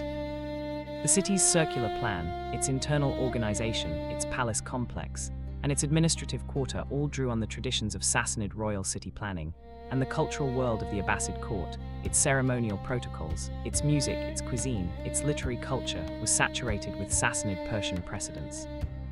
The Persian concept of the divine right of kings, the idea that the legitimate ruler received his authority from God, symbolized by the Varana, the divine radiance that attended the righteous king, was adapted into the Islamic political tradition through the concept of Baraka and the Miraful Prince's literature that presented the ideal ruler in explicitly Persian terms. The Sassanid administrative inheritance was so thoroughly absorbed into the Abbasid Caliphate that later historians found it difficult to distinguish where the Persian tradition ended and the Islamic one began, which is itself the measure of how complete the transmission was. Fact 69, the Parthian shot in culture, Persia's global metaphors. The Persian empires have contributed to the English language and to Western cultural vocabulary a remarkable number of words, concepts, and metaphors that are so thoroughly embedded in ordinary usage that their Persian origin is almost entirely invisible. A linguistic legacy of cultural contact that spans 3 millennia and that testifies to the depth and the breadth of Persian civilization's interaction with the Western world. From the word paradise to the word chess, from the concept of the satrap to the practice of using a divan, the English-speaking world unconsciously speaks Persian every day. The word paradise from the Avestan Paradisa, the walled enclosure, has already been described as a Persian gift to the world's vocabulary. Equally ancient in its origins is the word magic, from the Greek magic, derived from the Persian magus, the Zoroastrian priest whose wisdom and divinatory practices gave the Western world its concept of magical arts. The word caravan, the Persian karvan, the organized group of travelers moving together through the desert, entered English through the trade networks of the Silk Road. The word bazaar, from the Persian bazaar, the market, is the direct Persian contribution to the vocabulary of commerce. Chess, the game that is one of the most intellectually demanding and most widely played board games in the history of the world, was almost certainly invented in India, but its westward transmission was accomplished by the Sassanid Persians, who called the game chatrang and who introduced it to the Arab world, and through the Arab world to medieval Europe. The game's Arabic name shatranj is a direct corruption of the Persian chatrang, and the English word chess ultimately derives from this Persian transmission. The Persian word shah, the king, survives in the English words chess, checkmate, and check. The English word divan, the word that originally meant the council chamber or administrative office of the Persian imperial court, then came to mean the cushioned bench that lined the walls of such chambers, and that in English has come to mean a type of sofa, traces through Ottoman Turkish and Arabic back to the Persian administrative terminology of the Sassanid period, a linguistic journey that encapsulates in a single word the path through which Persian court culture reached the modern world. The Persian origin of these words is a record of cultural contact, proof that for 2 millennia the Persian world and the Western world were close enough to exchange not just goods and soldiers, but the words for fundamental human experiences. Fact 70, the Persian world at 70, the view from the mountain. 70 facts into the story of the Persian empires. From the Zagros highlands, where the Iranian peoples first organized themselves into tribal confederacies, through the world-changing conquests of Cyrus and Darius and Shapwa, through the cultural productivity of the Sassanid and Safavid golden ages, through the literary creativity of Ferdowsi and Rumi and Hafez, and into the contemporary Iranian world, where the ancient traditions remain living forces. And the extraordinary character of what the Persian civilizational tradition represents is becoming fully visible. The Persian empires were the longest-lasting imperial tradition in the history of the ancient and medieval world. The Achaemenid Empire lasted 220 years, the Parthian Empire lasted 471 years, the Sassanid Empire lasted 427 years. Added together, the 3 great Persian dynasties governed the Iranian world for approximately 1,118 years, and if we include the Sassanid Empire of the early modern period, the total extends to nearly 1,400 years of Persian imperial rule. No other imperial tradition in the history of the world, with the exception of the Roman-Byzantine continuum, maintained itself across so long a span of time or contributed so continuously to the development of human civilization. The Persian achievement was not merely one of longevity, but of quality, of the depth and the richness of what was created in the context of Persian imperial patronage and Persian civilizational vitality. The administrative traditions, the artistic achievements, the literary and philosophical productivity, the religious innovations, and the cultural syntheses that the Persian empires generated have shaped the development of Judaism, Christianity, Islam, Hinduism, Buddhism, and the secular intellectual traditions of the modern world in ways that are still being traced by scholars. 30 facts remain. They will cover the aspects of Persian civilization that we have not yet fully explored, the specific individuals, the specific moments, and the specific achievements that most vividly illuminate the character of a civilization that is simultaneously ancient and contemporary, foreign and familiar, extraordinary and deeply human. What is remarkable about the Persian tradition is not merely what it achieved in the Age of Empire, but what it continued to achieve after empire ended. The poetry of Rumi composed in Mongol-devastated Anatolia, the Shahnameh written under Turkish patronage, the Nowruz festival outlasting every political system that tried to suppress it. Persian civilization proved that culture is more durable than power. Fact 71. Herodotus and Persia, the father of history's Persian problem. Herodotus of Halicarnassus, the Greek historian who composed his histories in the second half of the 5th century BCE, and who is universally credited as the father of the Western historical tradition, was born in a city under Achaemenid Persian rule, and spent his life in the contact zone between the Greek and Persian worlds, and his great work is saturated with Persian material. Descriptions of Persian customs, Persian geography, Persian royal protocol, Persian military organization, and Persian religious practice that make it simultaneously the most important Greek source on Achaemenid Persia, and one of the most persistently problematic sources in the history of ancient historiography. The problem with Herodotus as a source on Persia is not that he was a liar, ancient critics accused him of this, but modern scholars generally think he was a careful reporter of what he was told, but that what he was told was frequently wrong, distorted by the perspectives of his Greek informants, colored by the ideological requirements of the Persian War's narrative he was constructing, and shaped by the genuine difficulty of understanding a civilization as different from Greek civic culture as the Achaemenid Empire was. Herodotus's Persia is simultaneously a real Persia, recognizable in its geographical details, its administrative structures, and many of its cultural practices, and a constructed Persia, a mirror in which Greek civic values were defined by contrast with the image of Oriental despotism that Herodotus both reflected and helped create. The specific distortions in Herodotus's Persian account are instructive. His description of Persian royal decision-making, including the famous constitutional debate in which 3 Persians argue for democracy, oligarchy, and monarchy, reflects Greek political categories imposed on a Persian context rather than actual Persian practice. His descriptions of Persian court life, the harem, the eunuchs, the elaborate ceremony, draw on Greek stereotypes of Oriental courts as much as on reliable information. His numbers for the Persian forces at Thermopylae and Salamis are certainly exaggerated to an extent that makes them analytically useless. Yet for all its problems, the Histories remains an indispensable source, the only extended Greek narrative of the Achaemenid period that survives, the repository of ethnographic details about the Persian world that appear nowhere else, and a genuine window into how the Greek world understood and experienced the civilization that was simultaneously its greatest threat and its most fascinating neighbor. Fact 72. The Parthian art of war, horse archers and cataphracts. The military system of the Parthian Empire, the combination of heavy cataphract cavalry and mobile horse archers that repeatedly defeated Roman legions, and that became the dominant military model across the Near East and Central Asia for centuries, was not merely a tactical innovation, but the expression of a specific social and cultural world. The world of the Iranian aristocracy on horseback, in which military excellence was the supreme value, the horse was the most important possession, and the arts of equestrian combat were the most admired of all human skills. The Parthian cataphract, the fully armored heavy cavalryman on an armored horse, described by Roman sources as appearing like a bronze statue, moving with the earth-shaking thunder of a cavalry charge, was the supreme product of the Iranian aristocratic military culture that stretched back through the Achaemenid period to the nomadic steppe cultures from which the Parthians themselves had descended. The The cataphract's equipment, the lamellar armor covering both rider and horse from head to hoof, the long conto's lance for the initial charge, the composite bow for ranged engagement, represented an enormous investment of resources and an enormous investment of training,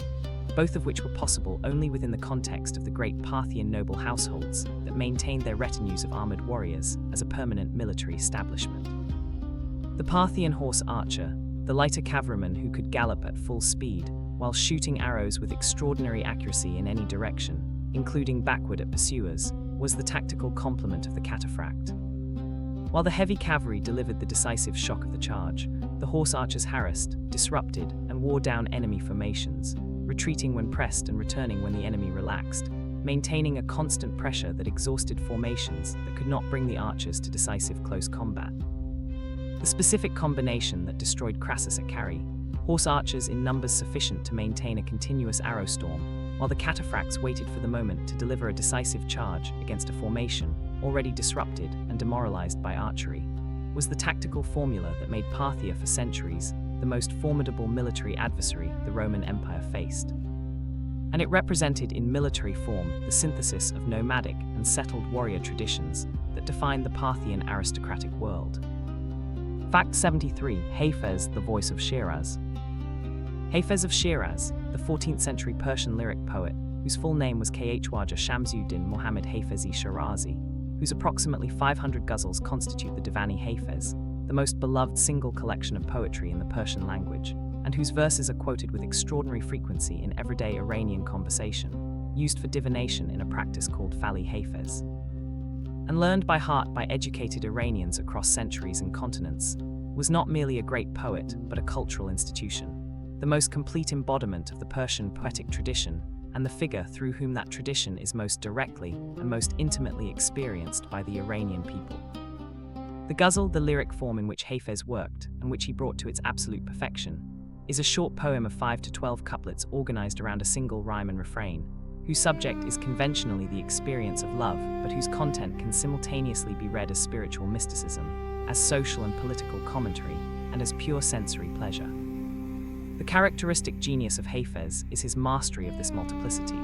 his ability to write verses that are genuinely, sensuously erotic and genuinely, profoundly mystical at the same time, that describe the experience of intoxication with wine and the experience of intoxication with divine love through the same imagery, without resolving the ambiguity between them. This deliberate ambiguity, whether the wine is wine and the beloved is the beloved, or whether the wine is divine grace and the beloved is God, is not a deficiency in Hafez but his greatest achievement. The creation of a poetic space in which the human and the divine, the physical and the spiritual, the secular and the sacred are not in opposition, but in constant, productive, beautiful tension.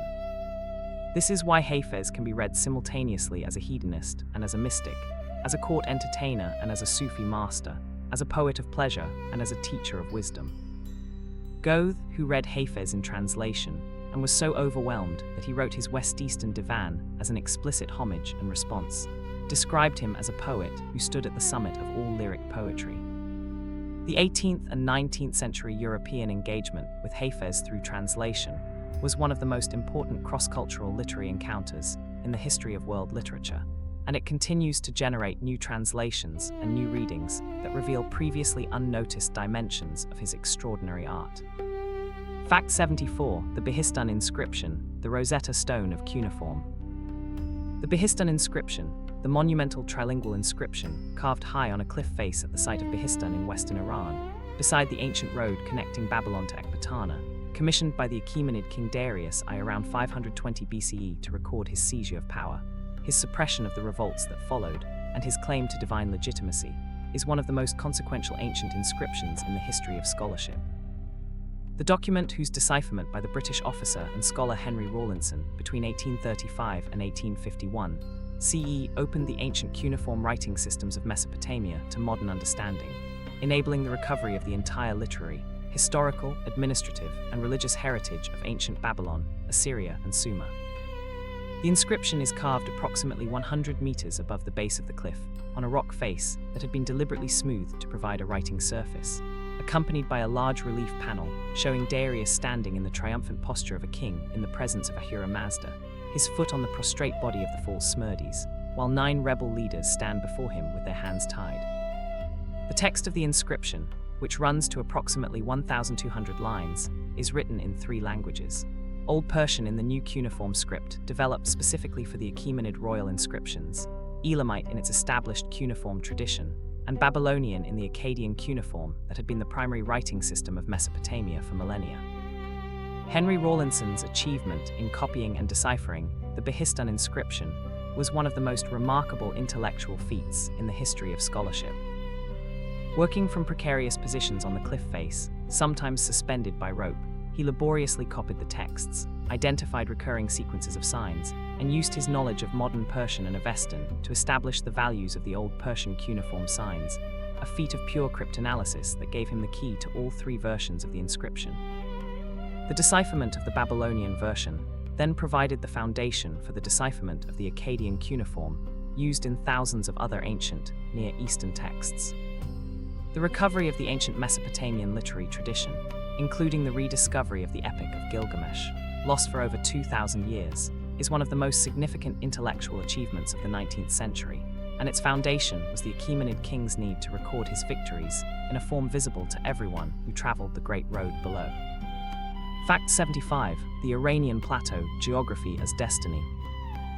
The Iranian Plateau, the vast elevated tableland that forms the physical core of Iran, bounded by the Zagros Mountains in the west and south, the Alborz Mountains in the north, the Hindu Kush in the east, and the Makran Coast in the southeast, has shaped the history, the culture, and the political organization of the Persian world in ways so fundamental that it is impossible to understand the Persian empires without understanding the geography that both enabled and constrained them.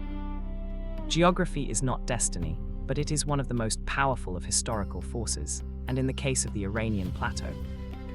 the relationship between the physical landscape and the civilizations it produced is more direct and more legible than in almost any other region of the ancient world. The plateau's most important geographical characteristic, from the perspective of political and military history, is its internal fragmentation. The plateau is not a single uniform expanse, but a complex of elevated basins, mountain ranges, and desert zones that make communication and administrative control across the plateau more difficult than its apparent extent would suggest. The Great Central Desert, the Dashti Caviar in the north and the Dashti Lut in the south, among the most inhospitable environments in the world, bisects the plateau and forces any communication between the eastern and western parts to go around the desert rather than through it, creating the long horseshoe route that connected the plateau's main population centers and that the Royal Road was built to serve. The plateau's altitude, most of it lies between 900 and 1,500 meters above sea level, gives it a climate of extreme seasonal variation that shaped both the agricultural economy and the military calendar of the Persian world. Summer campaigns were constrained by the availability of water and fodder for horses and camels. The winter months were times of administrative consolidation rather than military adventure. The seasonal movement of the royal court between the plateau capitals of Persepolis and Ecbatana and the lowland capitals of Susa and Babylon reflected the adaptation of Persian imperial administration to the reality of the Iranian climate. The plateau's position at the junction of the great overland trade routes connecting East Asia, South Asia, the Near East, and the Mediterranean, the routes that we call the Silk Road, made it simultaneously a thoroughfare and a toll gate, generating the commercial revenues that were one of the primary sources of Achaemenid, Parthian, and Sassanid wealth and power. Fact 76. The Sassanid Scientific Legacy, Medicine and Mathematics. The scientific and intellectual tradition of the Sassanid Persian Empire concentrated above all in the Great Academy and Hospital at Gundishapur in the Khuzestan province of southwestern Iran, where Greek, Indian, and Persian medical and philosophical traditions were brought together under royal patronage in the 5th and 6th centuries CE, was one of the most important intellectual institutions of the late antique world. The crucible in which the scientific heritage of the ancient Mediterranean world was preserved, synthesized, and transmitted to the subsequent Islamic intellectual tradition that would carry it to medieval Europe. Gundishapur, the city founded by Shapur I in the 3rd century CE as a planned capital for the province of Khuzestan, became under the patronage of Shapur I and his successors one of the most intellectually active centers in the ancient world. Shapur I's defeat of the Roman Emperor Valerian at Edessa in 260 CE brought thousands of Roman prisoners to Gundishapur, among whom were physicians, engineers, and craftsmen whose skills enriched the city's intellectual resources. The subsequent patronage of Sassanid kings, above all Khosrow I, whose policy of welcoming scholars from across the known world, brought Nestorian Christian physicians fleeing Byzantine persecution and the last Neoplatonist philosophers from Athens, created at Gundishapur a multilingual, multi-traditional scholarly community of extraordinary productivity. The Hospital of Gundishapur, the Bimaristan, the House of the Sick, was the most advanced medical institution in the world during the Sassanid period and was directly ancestral to the great Islamic hospitals of the Abbasid period. Its organization, a teaching hospital in which medical students learned by observing the treatment of actual patients, was the institutional model that the Abbasid Caliphate adopted when it created the hospital system that served the Islamic world for centuries. The medical tradition of Gundishapur was transmitted to the Islamic world, above all through the Baktishu family, a dynasty of Nestorian Christian physicians from Gundishapur who served as court physicians to the Abbasid caliphs for over 2 centuries. The mathematical and astronomical knowledge transmitted through Gundishapur, including the Indian numerical system, Indian astronomical tables, and Greek mathematical texts translated into Pahlavi, was the foundation on which the great achievements of Islamic mathematics were built, and through those achievements, the foundation of medieval European and ultimately modern mathematics. Fact 77. Rumi, the mystic who speaks to the world.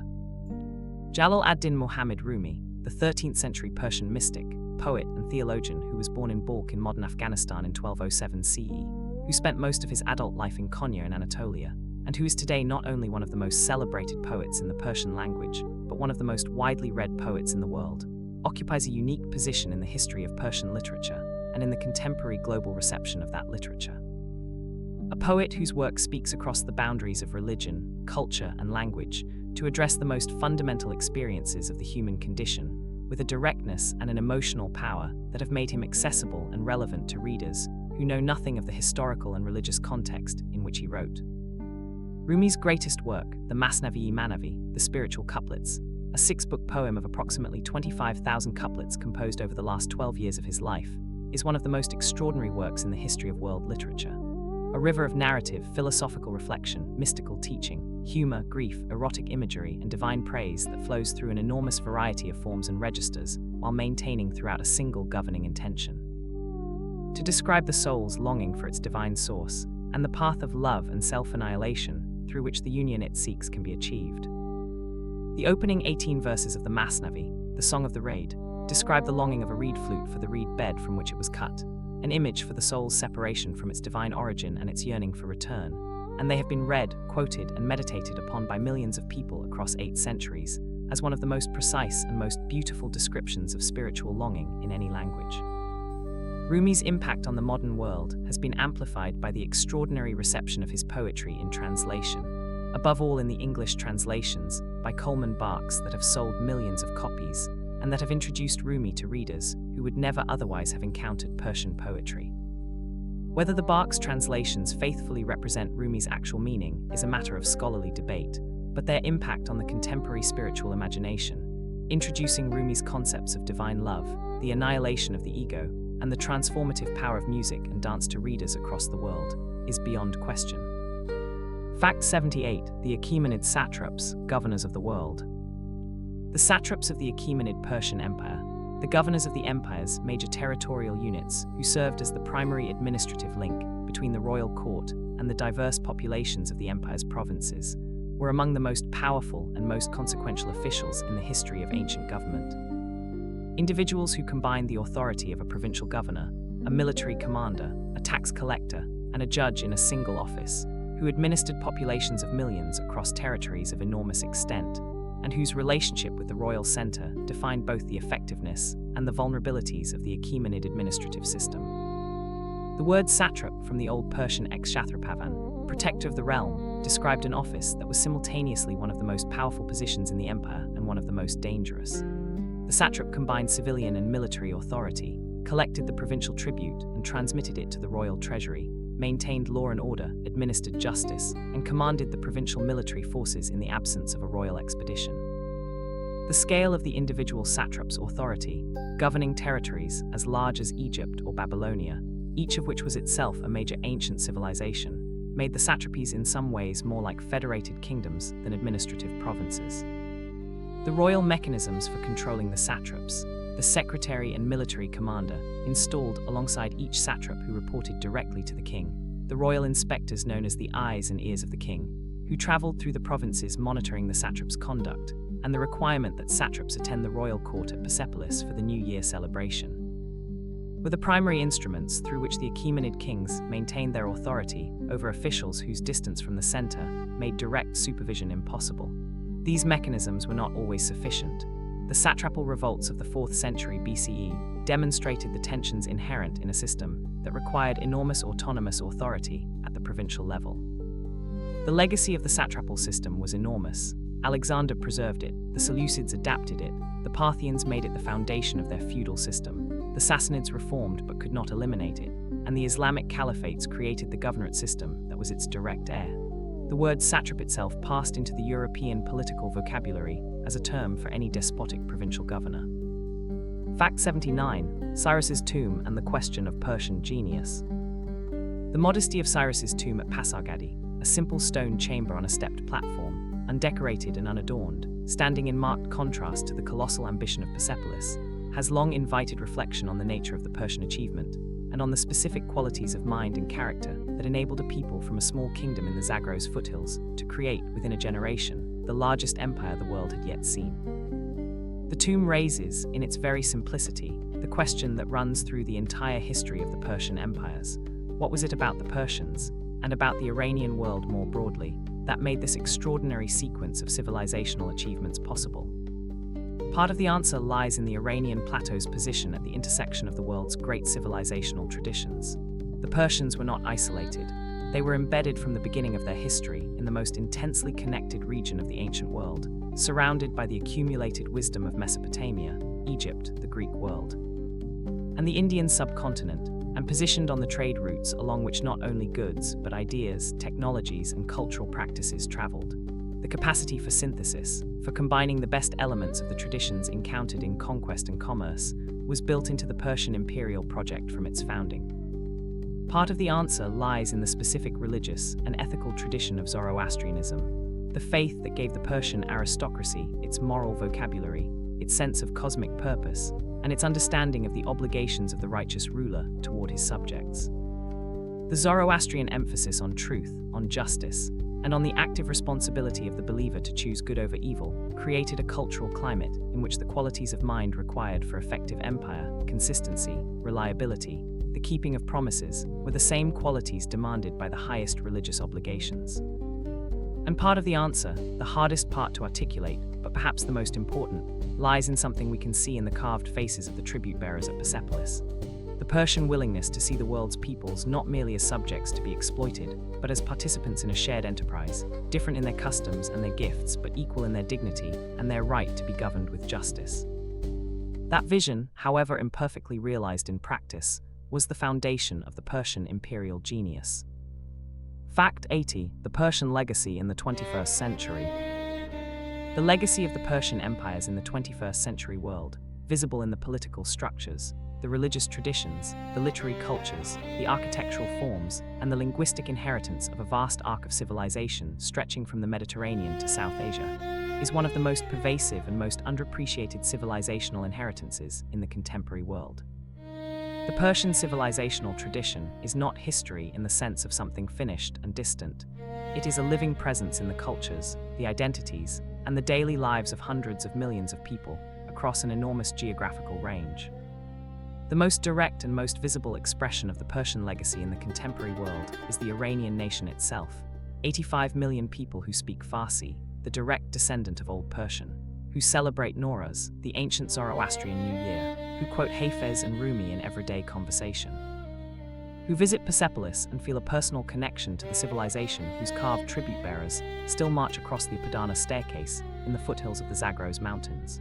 Iran is not merely a country that has been shaped by the Persian imperial tradition. It is in many of its most fundamental characteristics the continuation of that tradition, the latest form taken by a civilizational identity that has persisted across 3,500 years.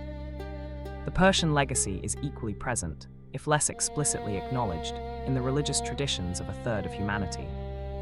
The Zoroastrian ideas about cosmic dualism, divine judgment, the resurrection of the dead, and the ultimate triumph of good over evil that entered Judaism during the Achaemenid period, and subsequently shaped the development of Christianity and Islam, are the Persian contribution to the theology of the Abrahamic religions that most directly connects the ancient Iranian world to the contemporary one. Every time a Christian or a Muslim prays for divine justice, every time a Jew recites the Kaddish, something of the ancient Persian religious imagination is present. The Persian poetic tradition, above all the work of Rumi, whose translations sell millions of copies in the contemporary West, continues to offer what it has always offered: a vision of love, beauty, and spiritual longing that transcends the boundaries of religion, culture, and time, and that speaks directly to the most fundamental human experiences with a precision and a beauty that few other traditions have matched. Fact 81. The Achaemenid economy, the world's first global market. The economic system of the Achaemenid Persian Empire, the elaborate fiscal, commercial, and monetary infrastructure that generated the revenues sustaining the royal court, the army, the building programs, and the administrative system of the largest empire the ancient world had yet seen, was in many respects the most sophisticated economy the ancient Near East had produced. A system that combined centralized royal fiscal control with the productive activities of a vast and diverse subject population, that operated across an enormous geographical range through a standardized monetary system and a network of royal roads and staging posts, and that generated and distributed wealth on a scale that dwarfed anything previously achieved in the region. The monetary system of the Achaemenid Empire was based on the gold daric, a coin bearing the image of a running Persian archer, struck at a standard weight from high-quality gold, and circulating across the empire as the primary medium for large transactions, for paying mercenary soldiers, and for conducting the diplomatic gift exchanges through which the Achaemenid king maintained his relationships with foreign rulers. The silver shekel circulated alongside the daric for smaller transactions, and a substantial portion of the empire's economic activity, particularly in the agricultural sector, continued to operate through payment in kind rather than in coin. The tribute system, the assessment and collection of annual payments in silver, agricultural products, or specialized goods from each satrapy, was the fiscal foundation of the empire, and the Persepolis fortification tablets provide extraordinary evidence for how this system operated at the operational level. The tablets record the distribution of rations to workers engaged on royal building projects and traveling on official business, demonstrating a redistributive economic system in which the royal treasury collected tribute from the provinces and redistributed it through the mechanism of royal employment and patronage. The long-distance commercial networks that the empire's infrastructure supported, the Silk Road trade routes passing through the Iranian plateau, the maritime trade routes of the Persian Gulf and the Red Sea, the overland caravan routes connecting the empire's major cities, generated substantial commercial revenues and created economic connections between previously separate regional economies that persisted long after the Achaemenid political system had been replaced by its successors.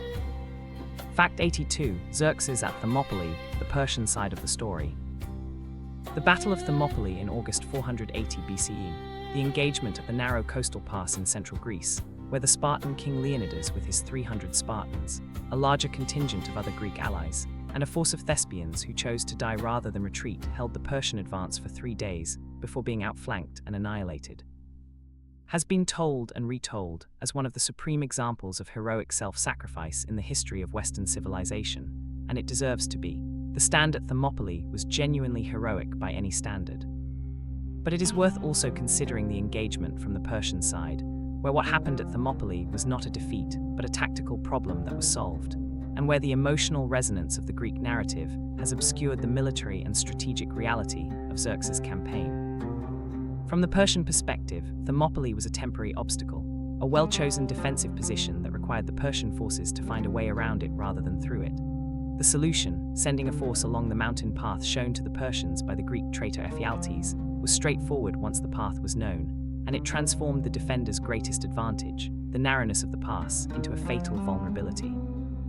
The Greek defenders had held the pass for 3 days. The Persian strategic objective of advancing through central Greece and reaching Athens was achieved, as planned, in the weeks that followed. The burning of Athens, the city that had been evacuated of its civilian population on the advice of Themistocles, was the Persian achievement that the Greek narrative, understandably, tends to describe in terms of sacrilege and cultural vandalism. From the Persian perspective, the destruction of the Athenian Acropolis was the punitive action that Darius had been unable to complete at Marathon 10 years earlier. the explicit purpose of the campaign that Xerxes had continued and now accomplished. That the ultimate strategic objective of the campaign, the permanent subordination of Athens and the Greek mainland, was not achieved at Salamis, and Plataea does not diminish the real Persian achievements of 480 BCE. Xerxes spent 3 years preparing the invasion of Greece, bridging the Hellespont, digging a canal through the Athos Peninsula, assembling forces and supplies from across the empire, and the scale of this preparation demonstrates that the Greeks were not, from the Persian perspective, an afterthought but a genuine strategic priority that the empire's resources were mobilized to address. Fact 83. The Persian idea of kingship, divine right and royal duty. The concept of kingship that the Achaemenid and Sassanid Persian dynasties developed, the understanding of the king's role, his relationship to the divine order, his obligations toward his subjects, and the qualities that distinguish the legitimate king from the usurper and the tyrant, was one of the most sophisticated and most influential royal ideologies in the history of the ancient world. Shaping not only the political culture of the Persian empires themselves, but the subsequent development of royal ideology across the Islamic world, the Byzantine Empire, and medieval Europe. The Achaemenid king's legitimacy rested on 3 foundations. The first was divine election, the explicit support of Ahura Mazda, the supreme Zoroastrian deity, who had chosen the king to maintain truth and order in the world against the forces of evil and chaos. The great Achaemenid royal inscriptions, at Persepolis, at Behistun, at Nakshi Rustam, begin with the formula, "A great god is Ahura Mazda, who created this earth, who created man, who created happiness for man, who made Darius king," a claim that the king's authority derived directly from the supreme divine being, and that his success in maintaining order was evidence of continuing divine favor. The second foundation was royal lineage, the continuous descent from Achaemens, the founding ancestor of the dynasty, which gave the king his right to rule by virtue of birth as well as divine election. The third foundation was personal virtue, the qualities of the good king that the Persian inscriptions repeatedly enumerate: truth-telling, justice, moderation in anger, generosity to the loyal, and ruthlessness toward the treacherous. The king who possessed these qualities deserved his divine election. The king who lost them risked the withdrawal of divine favor and the legitimacy of revolt. The Sassanid elaboration of this royal ideology, expressed above all in the concept of the Khvarana, the divine radiance that attended the righteous king and departed when he became unjust, and in the extensive mirror for princes literature that described the ideal ruler's qualities and obligations, was transmitted to the Islamic world through the administrative and literary traditions of the Abbasid Caliphate and shaped the political culture of the Islamic world for centuries. The Persian royal ideology was also a theory of constrained power. The king who possessed divine election, royal lineage, and personal virtue was legitimate. The king who lost any of them was not. Power was conditional in Persia, and the condition was explicitly moral. Fact 84. The Persian Wars Aftermath, how Persia shaped Greek identity. The Persian Wars, the 2 Persian invasions of Greece in 490 and 480 BCE, and the Greek victories at Marathon, Salamis, and Plataea, had a transformative effect on Greek self-consciousness, creating a sharp sense of Greek cultural identity defined against the Persian other that had not existed with anything like the same clarity before the wars. The wars created the concept of the barbarian, not merely the foreigners who did not speak Greek, but the representatives of an antithetical civilization characterized by luxury, despotism, and the submission of free men to a single ruler's arbitrary will. And in creating this concept, they simultaneously created the Greek identity as its mirror image: free, rational, self-governing, and willing to die for their freedom rather than surrender it. The political consequences of this identity construction were enormous. Athens, which had played the decisive role at Marathon and Salamis, emerged from the Persian Wars as the champion of Greek freedom, and used this role to justify the construction of the Athenian Empire, the transformation of the defensive Delian League into a maritime empire whose subjects paid tribute to Athens and whose tribute funded the construction of the Parthenon. The Parthenon itself was explicitly framed as a monument to the victory over Persia. Its sculptural program, depicting the battles between Greeks and mythological barbarian enemies, was a continuous visual statement about Athenian greatness and Persian subjugation.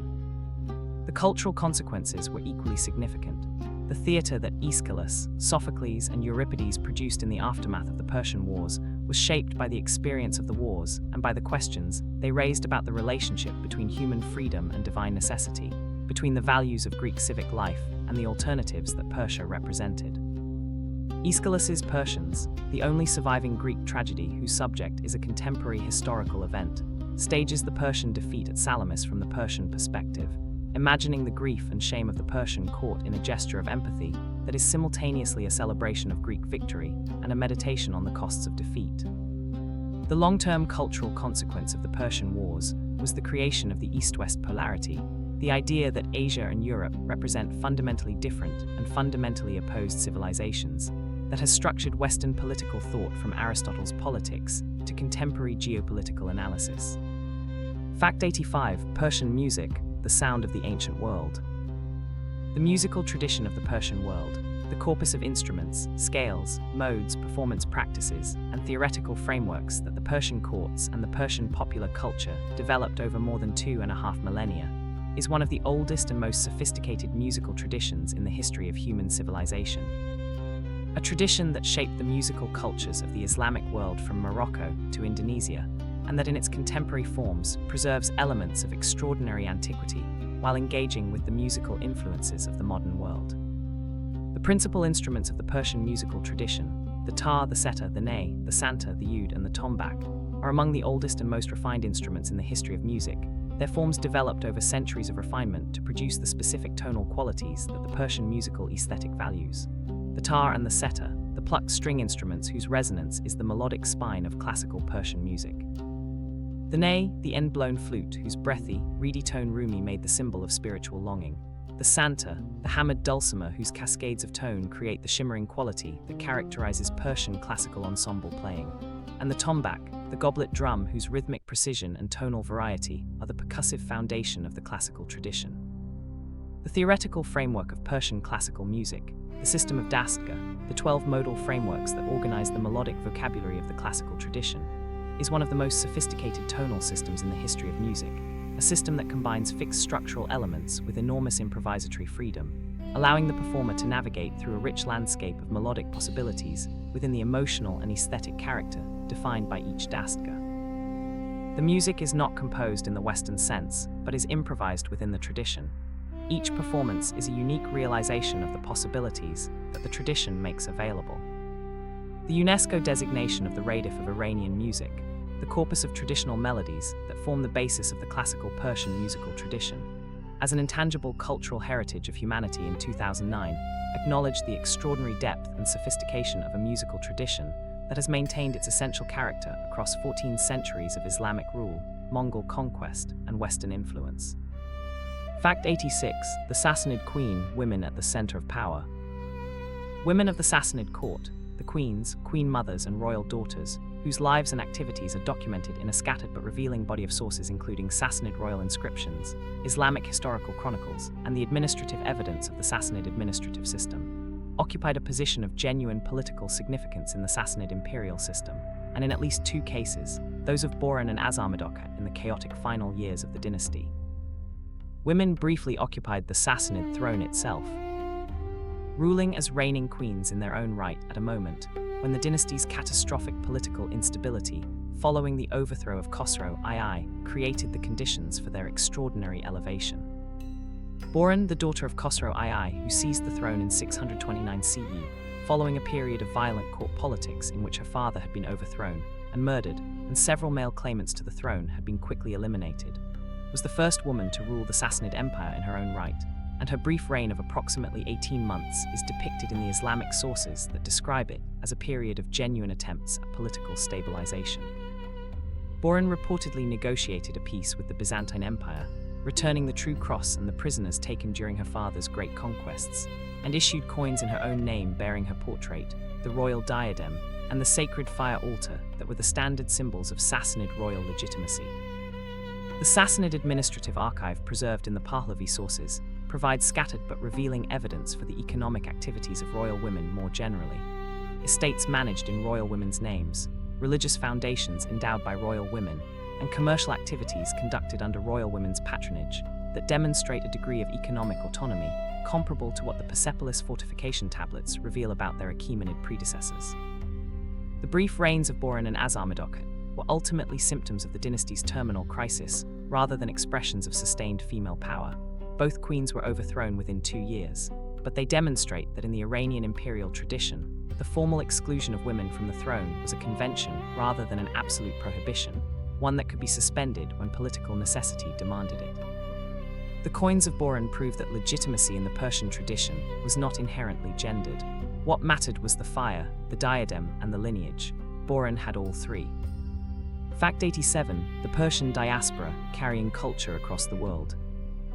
Persian diaspora, the communities of Iranian and Persian-speaking peoples who have lived outside the borders of the Iranian world for centuries or millennia, carrying with them the Persian language, the Persian cultural tradition, and the Persian sense of identity, is one of the most historically significant and most culturally productive diaspora communities in the history of the world, shaping the cultures of their host societies in ways that are still visible in the art, the literature, the architecture,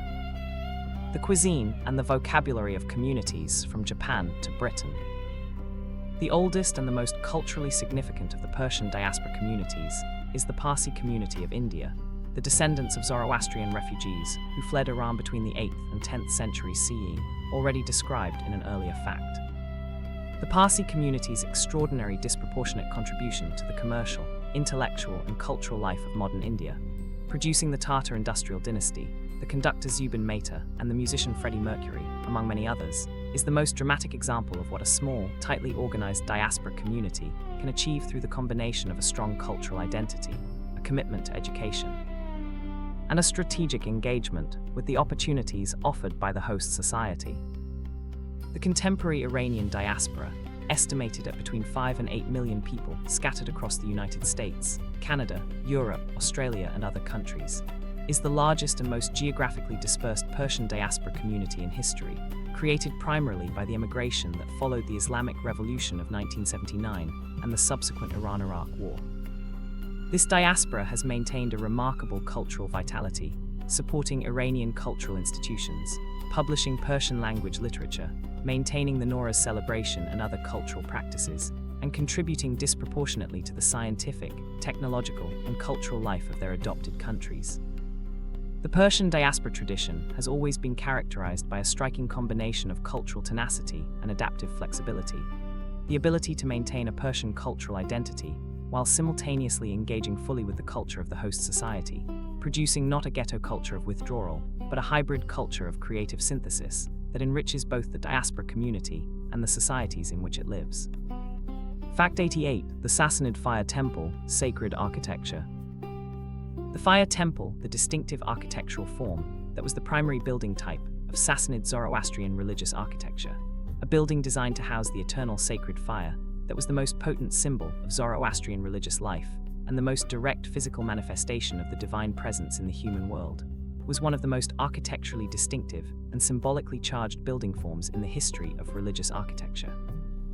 A simple, powerful structure whose domed central chamber, its walls thick enough to maintain the even temperature required by the sacred fire, whose 4 axial doorways opened to the cardinal directions, expressed in architectural form the Zoroastrian cosmological vision of a world organized around the divine fire at its center. The sacred fires of Zoroastrianism were classified in a hierarchy according to their ritual status, the manner of their establishment, and the social class they served. The most sacred were the 3 great royal fires, Azar Farbak, the fire of the priestly class, Azar Gushnasp, the fire of the warrior class, and Azar Burzan Miha, the fire of the agricultural class, each of which was housed in a great state fire temple maintained at royal expense and presided over by senior members of the Zoroastrian clergy. The great state fire temples were among the most important institutions in the Sassanid Empire, their fires understood as the spiritual guarantee of royal legitimacy and national prosperity. The fire ritual that accompanied the sacred fire, the elaborate ceremonial of tending, feeding, and protecting the flame, conducted by priests who covered their mouths with a paddon to prevent their breath from contaminating the sacred fire, was one of the most ancient and most carefully preserved elements of Zoroastrian religious practice, connecting the Sassanid state religion to the nomadic Iranian religious traditions of the 2nd millennium BCE from which it had ultimately developed. The destruction of the great state fire temples by the Arab conquest, the extinguishing of the royal fires that had burned continuously for centuries, was one of the most symbolically potent acts of the Islamic conquest of Iran, ending the physical manifestation of Sassanid royal and religious legitimacy that the fires had represented and marking in the most dramatic possible way the end of the ancient Persian religious order. The sacred fire carried by Zoroastrian refugees to India, the Arancha fire in Advada, Gujarat, has burned continuously to the present day. The Sassanid sacred flame, in one form, is still burning. Fact 89. The Median Empire, Persia's predecessor. The Median Empire, the state established by the Medes, the Iranian-speaking people of northwestern Iran, who under the leadership of their king Cyaxares defeated the Assyrian Empire in alliance with the Babylonians in 612 BCE, and briefly governed the largest state in the Near East before being absorbed into the Achaemenid Persian Empire through Cyrus the Great's revolt of 553 BCE. Was the direct predecessor of the Persian empires and the political framework within which the Achaemenid clan of Cyrus's family had existed as a vassal kingdom. Understanding the Median Empire is essential to understanding the Achaemenid achievement, because the Achaemenids did not create their empire from nothing. They inherited from the Medes both a territorial base and an administrative tradition on which they built. The Medes were, along with the Persians, Parthians, and Bactrians, part of the great migration of Iranian-speaking peoples that moved onto the Iranian plateau in the 2nd millennium BCE. They settled in northwestern Iran, in the region around the great city of Ecbatana, modern Hamadan, and by the 7th century BCE had organized themselves into a sufficiently powerful state to challenge and eventually defeat the Assyrian Empire, the dominant military power of the ancient Near East. The fall of Nineveh in 612 BCE, the destruction of the Assyrian capital by the combined forces of the Medes under Cyaxares and the Babylonians under Nabopolassar, was one of the most consequential military events in the history of the ancient Near East, ending over 2 centuries of Assyrian dominance. The Median Empire's administrative structure is poorly documented. The Medes left no royal inscriptions comparable to those of the Achaemenids, and our knowledge of them comes primarily from Babylonian chronicles and from the hostile account of Herodotus. But it was clearly sufficiently organized to maintain control over a large territory stretching from the Zagros Mountains to the borders of modern Turkey and Afghanistan. The Achaemenid administrative system that Cyrus and Darius developed may have built on Median administrative foundations that we can no longer directly observe. The Medes continue to be an important element of the Achaemenid imperial system after their incorporation. Median nobles served in the Achaemenid administration, Median military units fought in the Achaemenid army, and the paired mention of Medes and Persians in ancient sources reflects the genuine importance of the Median component in the early Achaemenid state. Fact 90. The Persian empires and China, the distant connection. The relationship between the Persian empires and China, the two great civilizational systems that occupied opposite ends of the Eurasian continent and that were connected by the Silk Road trade routes crossing the Iranian plateau, was one of the most consequential long-distance interactions in the history of the ancient and medieval world. A relationship of indirect commercial and diplomatic contact that shaped the development of both civilizations in ways that neither fully acknowledged and that modern scholarship is still mapping. The Achaemenid Persian Empire and the Chinese states of the late Zhou period were contemporaries, but probably had no direct knowledge of each other. The distance between them, the number of intervening political entities, and the limited reach of both civilizations' diplomatic networks made direct contact unlikely in the 5th and 4th centuries BCE. But the trade routes that the Achaemenid infrastructure helped to maintain, the roads, the caravanserais, the security of the plateau routes, were part of the network along which Chinese silk eventually traveled westward to reach the Mediterranean world, even if the specific institutional connection between Persian road infrastructure and Chinese silk production was indirect. The first documented diplomatic contact between the Iranian world and China occurred during the Han dynasty's westward expansion of the 2nd and 1st centuries BCE, when the Han Emperor Wu dispatched the diplomat Zhang Qian to the western regions in search of military allies against the Qiangnu Confederation. Zhang Qian's reports of the western lands, including his description of the Parthian Empire, which the Chinese called Anxi, were the first detailed Chinese documentation of the Iranian world, and they initiated a period of diplomatic and commercial contact between the Han Empire and the Parthian Empire that is documented in both Chinese and Parthian sources. The Sassanid Empire had more extensive and more intensively documented contact with China. Sassanid diplomatic missions to the Tang dynasty court are recorded in the Chinese chronicles. Sassanid silver vessels and textiles have been found in Tang dynasty archaeological contexts, and the Zoroastrian, Manichaean, and Nestorian Christian communities that traveled along the Silk Road from the Iranian world to China left traces in Chinese art, literature, and religious practice that are still being excavated by scholars.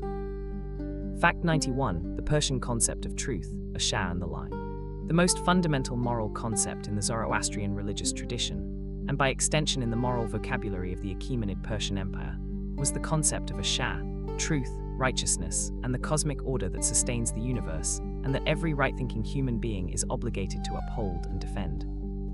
A Shah was not merely an ethical virtue in the ordinary sense, but a cosmic principle, the organizing force of the universe that held creation in its proper order against the forces of drudge, the lie, the principle of disorder, chaos, and evil, that was the primary weapon of Angra Mainyu in his eternal war against the good creation of Ahura Mazda. The Achaemenid royal inscriptions are saturated with the vocabulary of a Shah.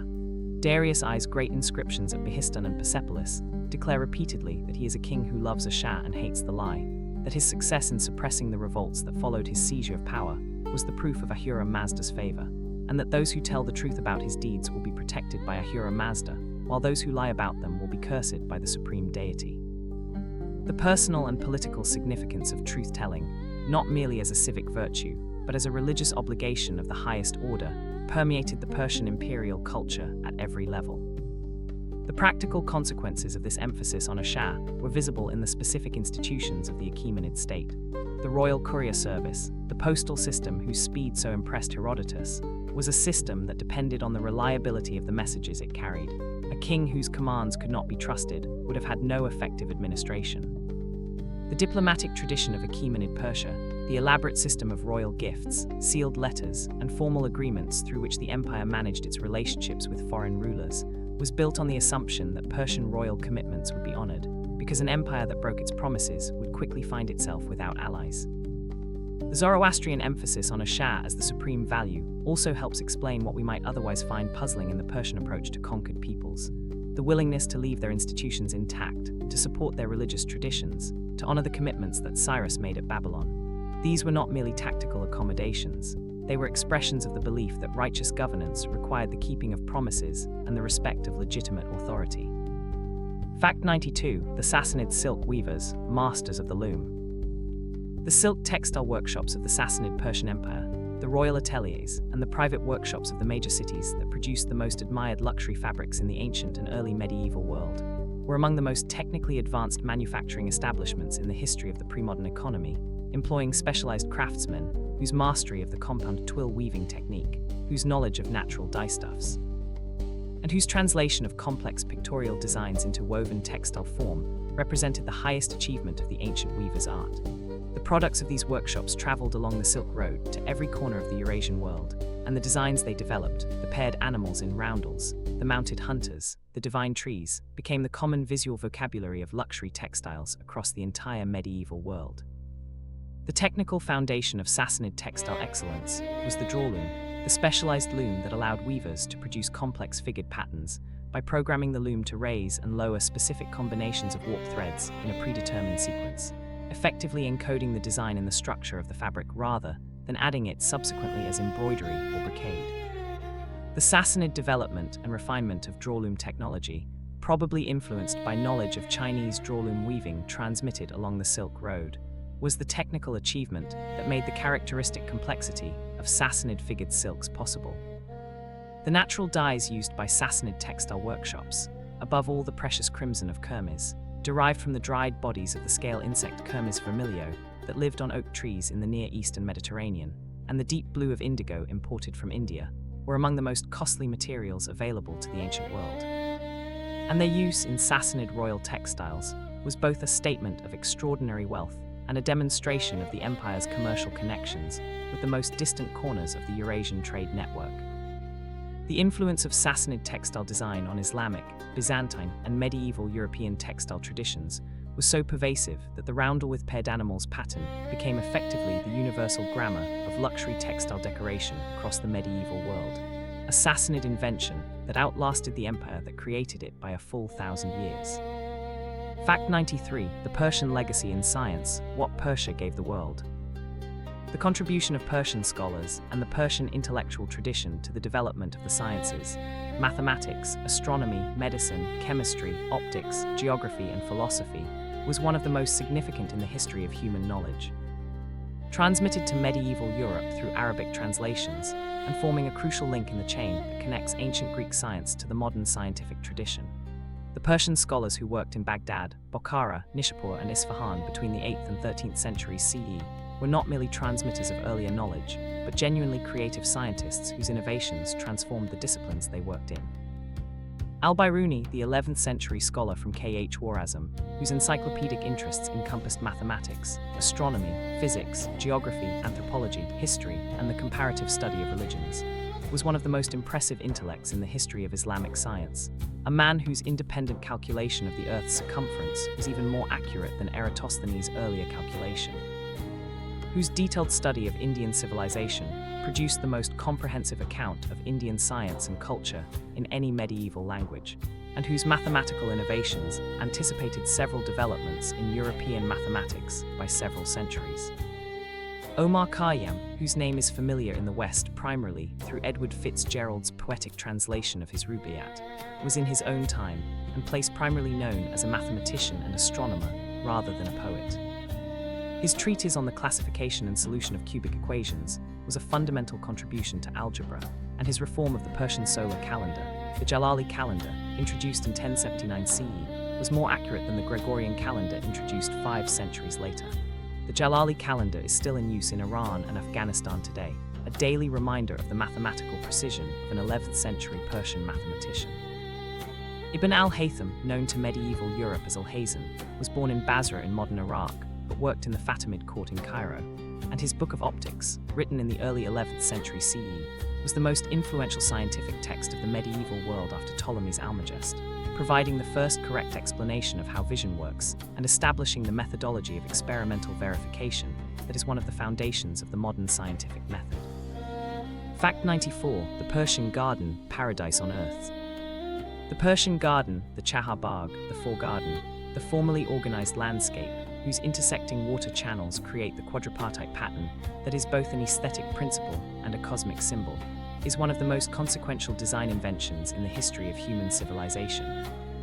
The prototype of the formal garden tradition that has shaped the designed landscapes of the Islamic world, Mughal India, Ottoman Turkey, Moorish Spain, and Renaissance and Baroque Europe, and whose fundamental design principle, the combination of flowing water, ordered geometry, and cultivated plants in an enclosed and protected space, has proved one of the most enduring and most universally appealing expressions of the human desire to create beauty from the natural world. The word paradise, from the Avestan paradisa, the walled enclosure, has already been described as the most vivid linguistic legacy of the Persian garden tradition.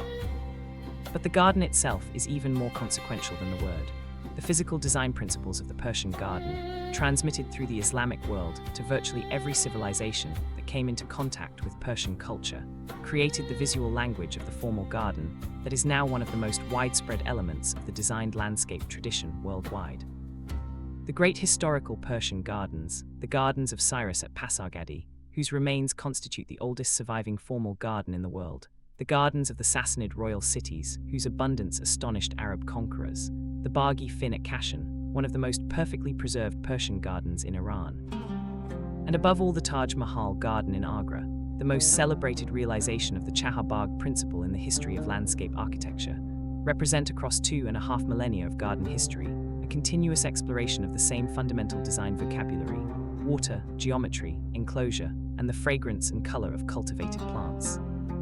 The contemporary Persian garden tradition, maintained in the ancient Iranian cities of Isfahan, Shiraz, and Kashan in gardens that have been tended continuously for centuries, is recognized by UNESCO as an intangible cultural heritage of humanity, a living tradition that connects the contemporary landscape design practice of Iran to the garden that Cyrus built in Pasargadae 2,500 years ago. The Persian garden is the most intimate expression of the Persian civilizational vision, the creation of a bounded paradise in a harsh world, maintained by care, watered by the channels civilization digs to keep beauty alive. Fact 95. The last Sassanid, Yazdijerd III, and the end of an era. Yazdijerd III, the last king of the Sassanid Persian Empire, who came to the throne as a child in 632 CE in the chaotic aftermath of Khosrow II's overthrow and murder, who spent most of his brief reign fleeing eastward across the Iranian plateau before the advancing Arab armies of the Rashidun Caliphate, and who was murdered in 651 CE by a miller in the city of Merv in modern Turkmenistan in circumstances that remain obscure, was one of the most tragic figures in the history of the Persian empires, a ruler born into catastrophe who watched the civilization his ancestors had built over 4 centuries dissolve around him, and who died without kingdom, without army, and without the prospect of restoration. Yazdegerd's flight across the Iranian plateau, from Isfahan to Ray to Qum to Nishapur to Merv, always one step ahead of the Arab forces and always unable to rally sufficient local support to resist them, is one of the most poignant narratives in Persian history. The king was repeatedly abandoned by the great noble families who had always been the military backbone of the Sassanid state, and who now calculated that accommodation with the new Arab rulers offered better prospects than continued resistance. The personal experience of being a king without subjects, a commander without troops, and a representative of divine legitimacy without the divine support that the flight of the Carrhae symbolized, is almost impossible to imagine. The death of Yazdegerd III in 651 CE, stabbed in his sleep by a miller who reportedly wanted his clothes, or alternatively by agents of the last Sassanid noble to betray him, was one of the most ignominious endings in the history of royal dynasties. The ruler of the world's most ancient and most sophisticated imperial tradition dying in a miller's house in a provincial Central Asian city, thousands of kilometers from the Persepolis where his ancestors had received the tribute of the world's peoples. The Zoroastrian tradition regards Yazdegerd III as a martyr, a king who remained faithful to his dynasty, his religion, and his people to the end of his life. His son Peroz III survived to seek refuge at the Tang dynasty court in China, where he was received with honor and given a military command, a final thread of the Sassanid royal lineage preserved in the most distant civilization that the ancient world's horizons contained. The story of Yazdegerd and Peroz is the story of a civilization refusing its own ending. The last king died in a miller's house. His son carried the lineage to China. The thread held. Fact 96. The Persian empires and Judaism, a special relationship. The relationship between the Achaemenid Persian Empire and the Jewish people, the special connection that began with Cyrus's decree of 539 BCE and continued through the reigns of his successors, was one of the most consequential relationships in the history of the Jewish people, and one of the most significant examples of how imperial policy can shape the development of a religious tradition.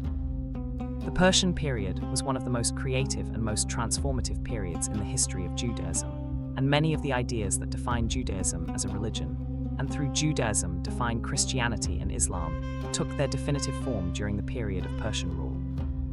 The Achaemenid period saw the compilation and editing of the Torah, the 5 books of Moses, in something close to the form that has been transmitted to the present day. The work of the priests and scribes who assembled and edited the Hebrew scriptures during the Babylonian exile and the subsequent Persian period was the most important single act of cultural preservation in the history of the Jewish people, and it would not have been possible without the relative security and the literary resources that Persian rule provided.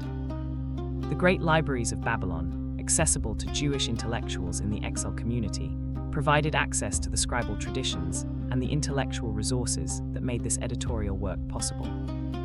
The theological developments of the Persian period were equally significant. The sharp monotheism that characterizes Judaism from the post-exilic period onward was strengthened by the encounter with Zoroastrian monotheism, whose own absolute rejection of polytheism reinforced the tendencies already present in the Israelite prophetic tradition.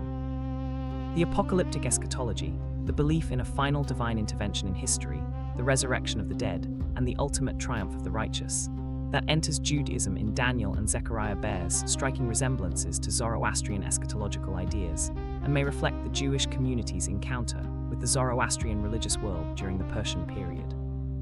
The Jewish memory of Persian beneficence, preserved in the books of Ezra, Nehemiah, and Esther, celebrated in the annual festival of Purim that commemorates the events described in the book of Esther, remained a living cultural resource in Jewish communities for centuries, and the image of Cyrus as the Lord's anointed continued to shape the Jewish and Christian understanding of how God acts in history through unexpected instruments.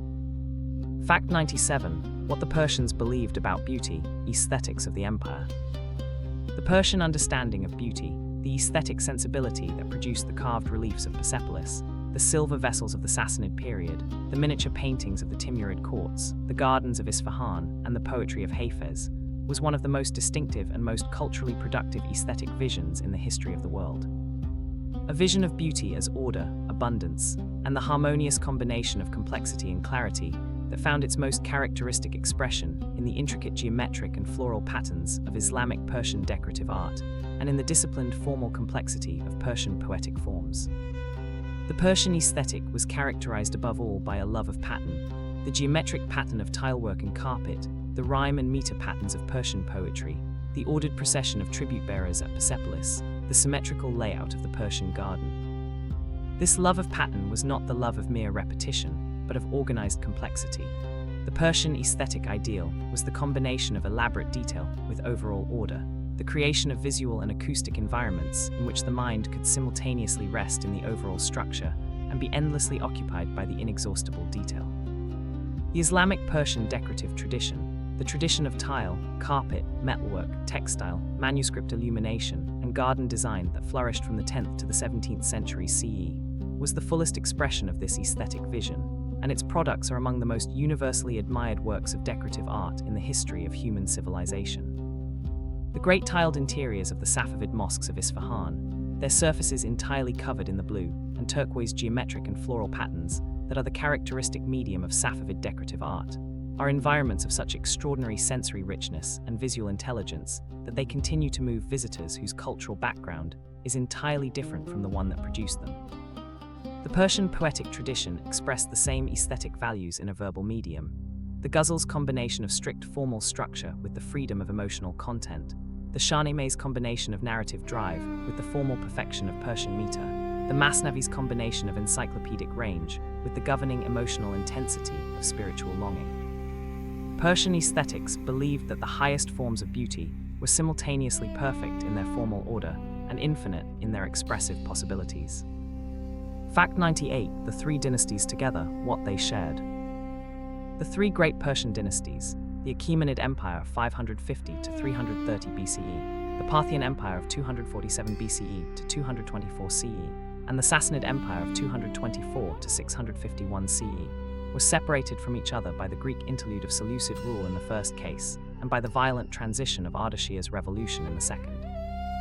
And they were in some respects very different kinds of states. The Achaemenid Empire more centralized and more explicitly multicultural, the Parthian Empire more feudal and more Hellenized, the Sassanid Empire more orthodox in its Zoroastrianism and more aggressive toward Rome and Byzantium. But they shared a set of fundamental characteristics that made them recognizably expressions of the same civilizational tradition, the same Iranian world, the same Persian genius. All three dynasties shared the language of Iranian sovereignty, the title King of Kings, the claim to divine election by Ahura Mazda, the royal hunts and royal investitures depicted in the art of each period, the sacred fire as the symbol of legitimacy and religious authority. All three made Zoroastrianism, in whatever form was specific to their period, the primary religious and cultural framework of the Iranian ruling class, even when, as in the Parthian period, they were relatively tolerant of other religious traditions alongside it. All three dynasties were synthesizers, borrowers and adapters of the cultural achievements of the peoples they ruled, who combined the best elements of the traditions they encountered rather than imposing a single model on the diverse world they governed. The Achaemenid synthesis of Iranian, Babylonian, Egyptian, and Greek elements, the Parthian synthesis of Iranian and Hellenistic traditions, the Sassanid synthesis of Iranian, Babylonian, Greek, Indian, and Central Asian elements. These successive syntheses were the mechanism through which the Persian tradition continuously renewed itself without losing its essential identity. And all three dynasties shared the capacity to inspire the loyalty of the Iranian people even in defeat. The sense that the Persian imperial tradition represented something worth preserving, something worth fighting for and dying for, that gave the tradition its remarkable longevity and its equally remarkable capacity for revival. The story of Yazdijerd III, dying in a miller's house in Merv, is also the story of Peroz III, carrying the Sassanid tradition to the Tang court in China, and from there, eventually, back into the memory of the Iranian people who never forgot.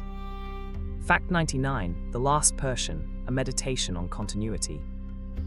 Let us pause 99 facts into the story of the Persian empires, to imagine what it felt like to be the last person who carried the unbroken memory of Achaemenid rule, the last scribe who had read the royal inscriptions in their original Old Persian before the script was forgotten, the last priest who could read the Avesta in its archaic Avestan and understand every word, the last noble who could trace his lineage to the court of Darius without interruption.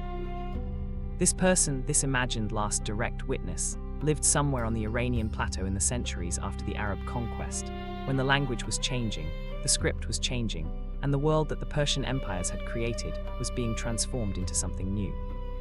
What did this person carry? They carried the memory of the Nowruz celebration, the spring festival that had been at the center of the Achaemenid court's ceremonial life, and that their family had celebrated every year without interruption for as long as anyone could remember. They carried the Avestan prayers of the Yasna, the great liturgy of the Zoroastrian tradition, memorized and recited in a language that was already archaic in the Sassanid period and was becoming incomprehensible to most people in the new Islamic world. They carried the stories of the great kings, Cyrus and Darius and Khosrow and Ardashir, not as history but as lived memory, as the stories that their grandparents had told them and that their grandparents' grandparents had told in turn. And what they carried, they transmitted. The Nora's celebration survived because they celebrated it with their children and their children's children, until it had passed through so many generations that it became invisible as a transmission and visible as a tradition, something that had always been. The Avestan prayers survived because the Zoroastrian priestly families continued to recite them even when they no longer fully understood them, the sacred incomprehensibility of the ancient words becoming itself a form of holiness. The stories of the great kings survived because Ferdowsi found them preserved in Pahlavi chronicles and turned them into the Shahnameh. The Last Persian is not a tragedy but a triumph, a testimony to the extraordinary durability of a civilization that survived conquest not by fighting, but by teaching its children what it was and why it mattered. The Last Persian is not a tragedy but a triumph, a testimony to the extraordinary durability of a civilization that survived conquest not by fighting, but by teaching its children what it was and why it mattered.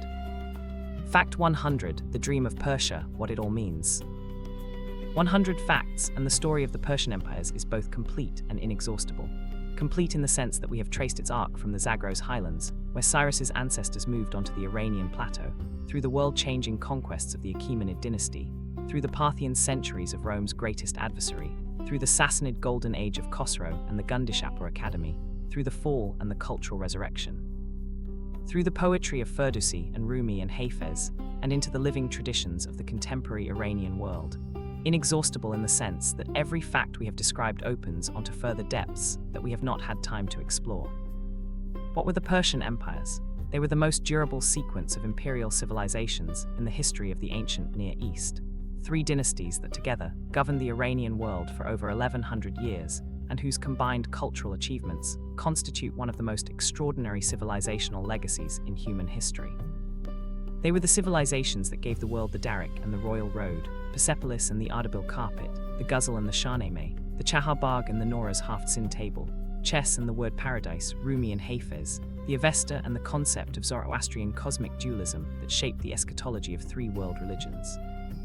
They were also fully human civilizations, capable of great cruelty as well as great generosity, of brutal conquest as well as remarkable accommodation, of extraordinary artistic achievement alongside political violence and dynastic murder.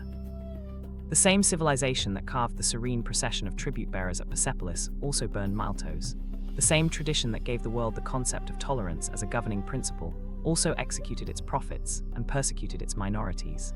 To celebrate the Persian imperial achievement is not to ignore these contradictions, but to see them as part of what makes the achievement genuinely human and therefore genuinely meaningful.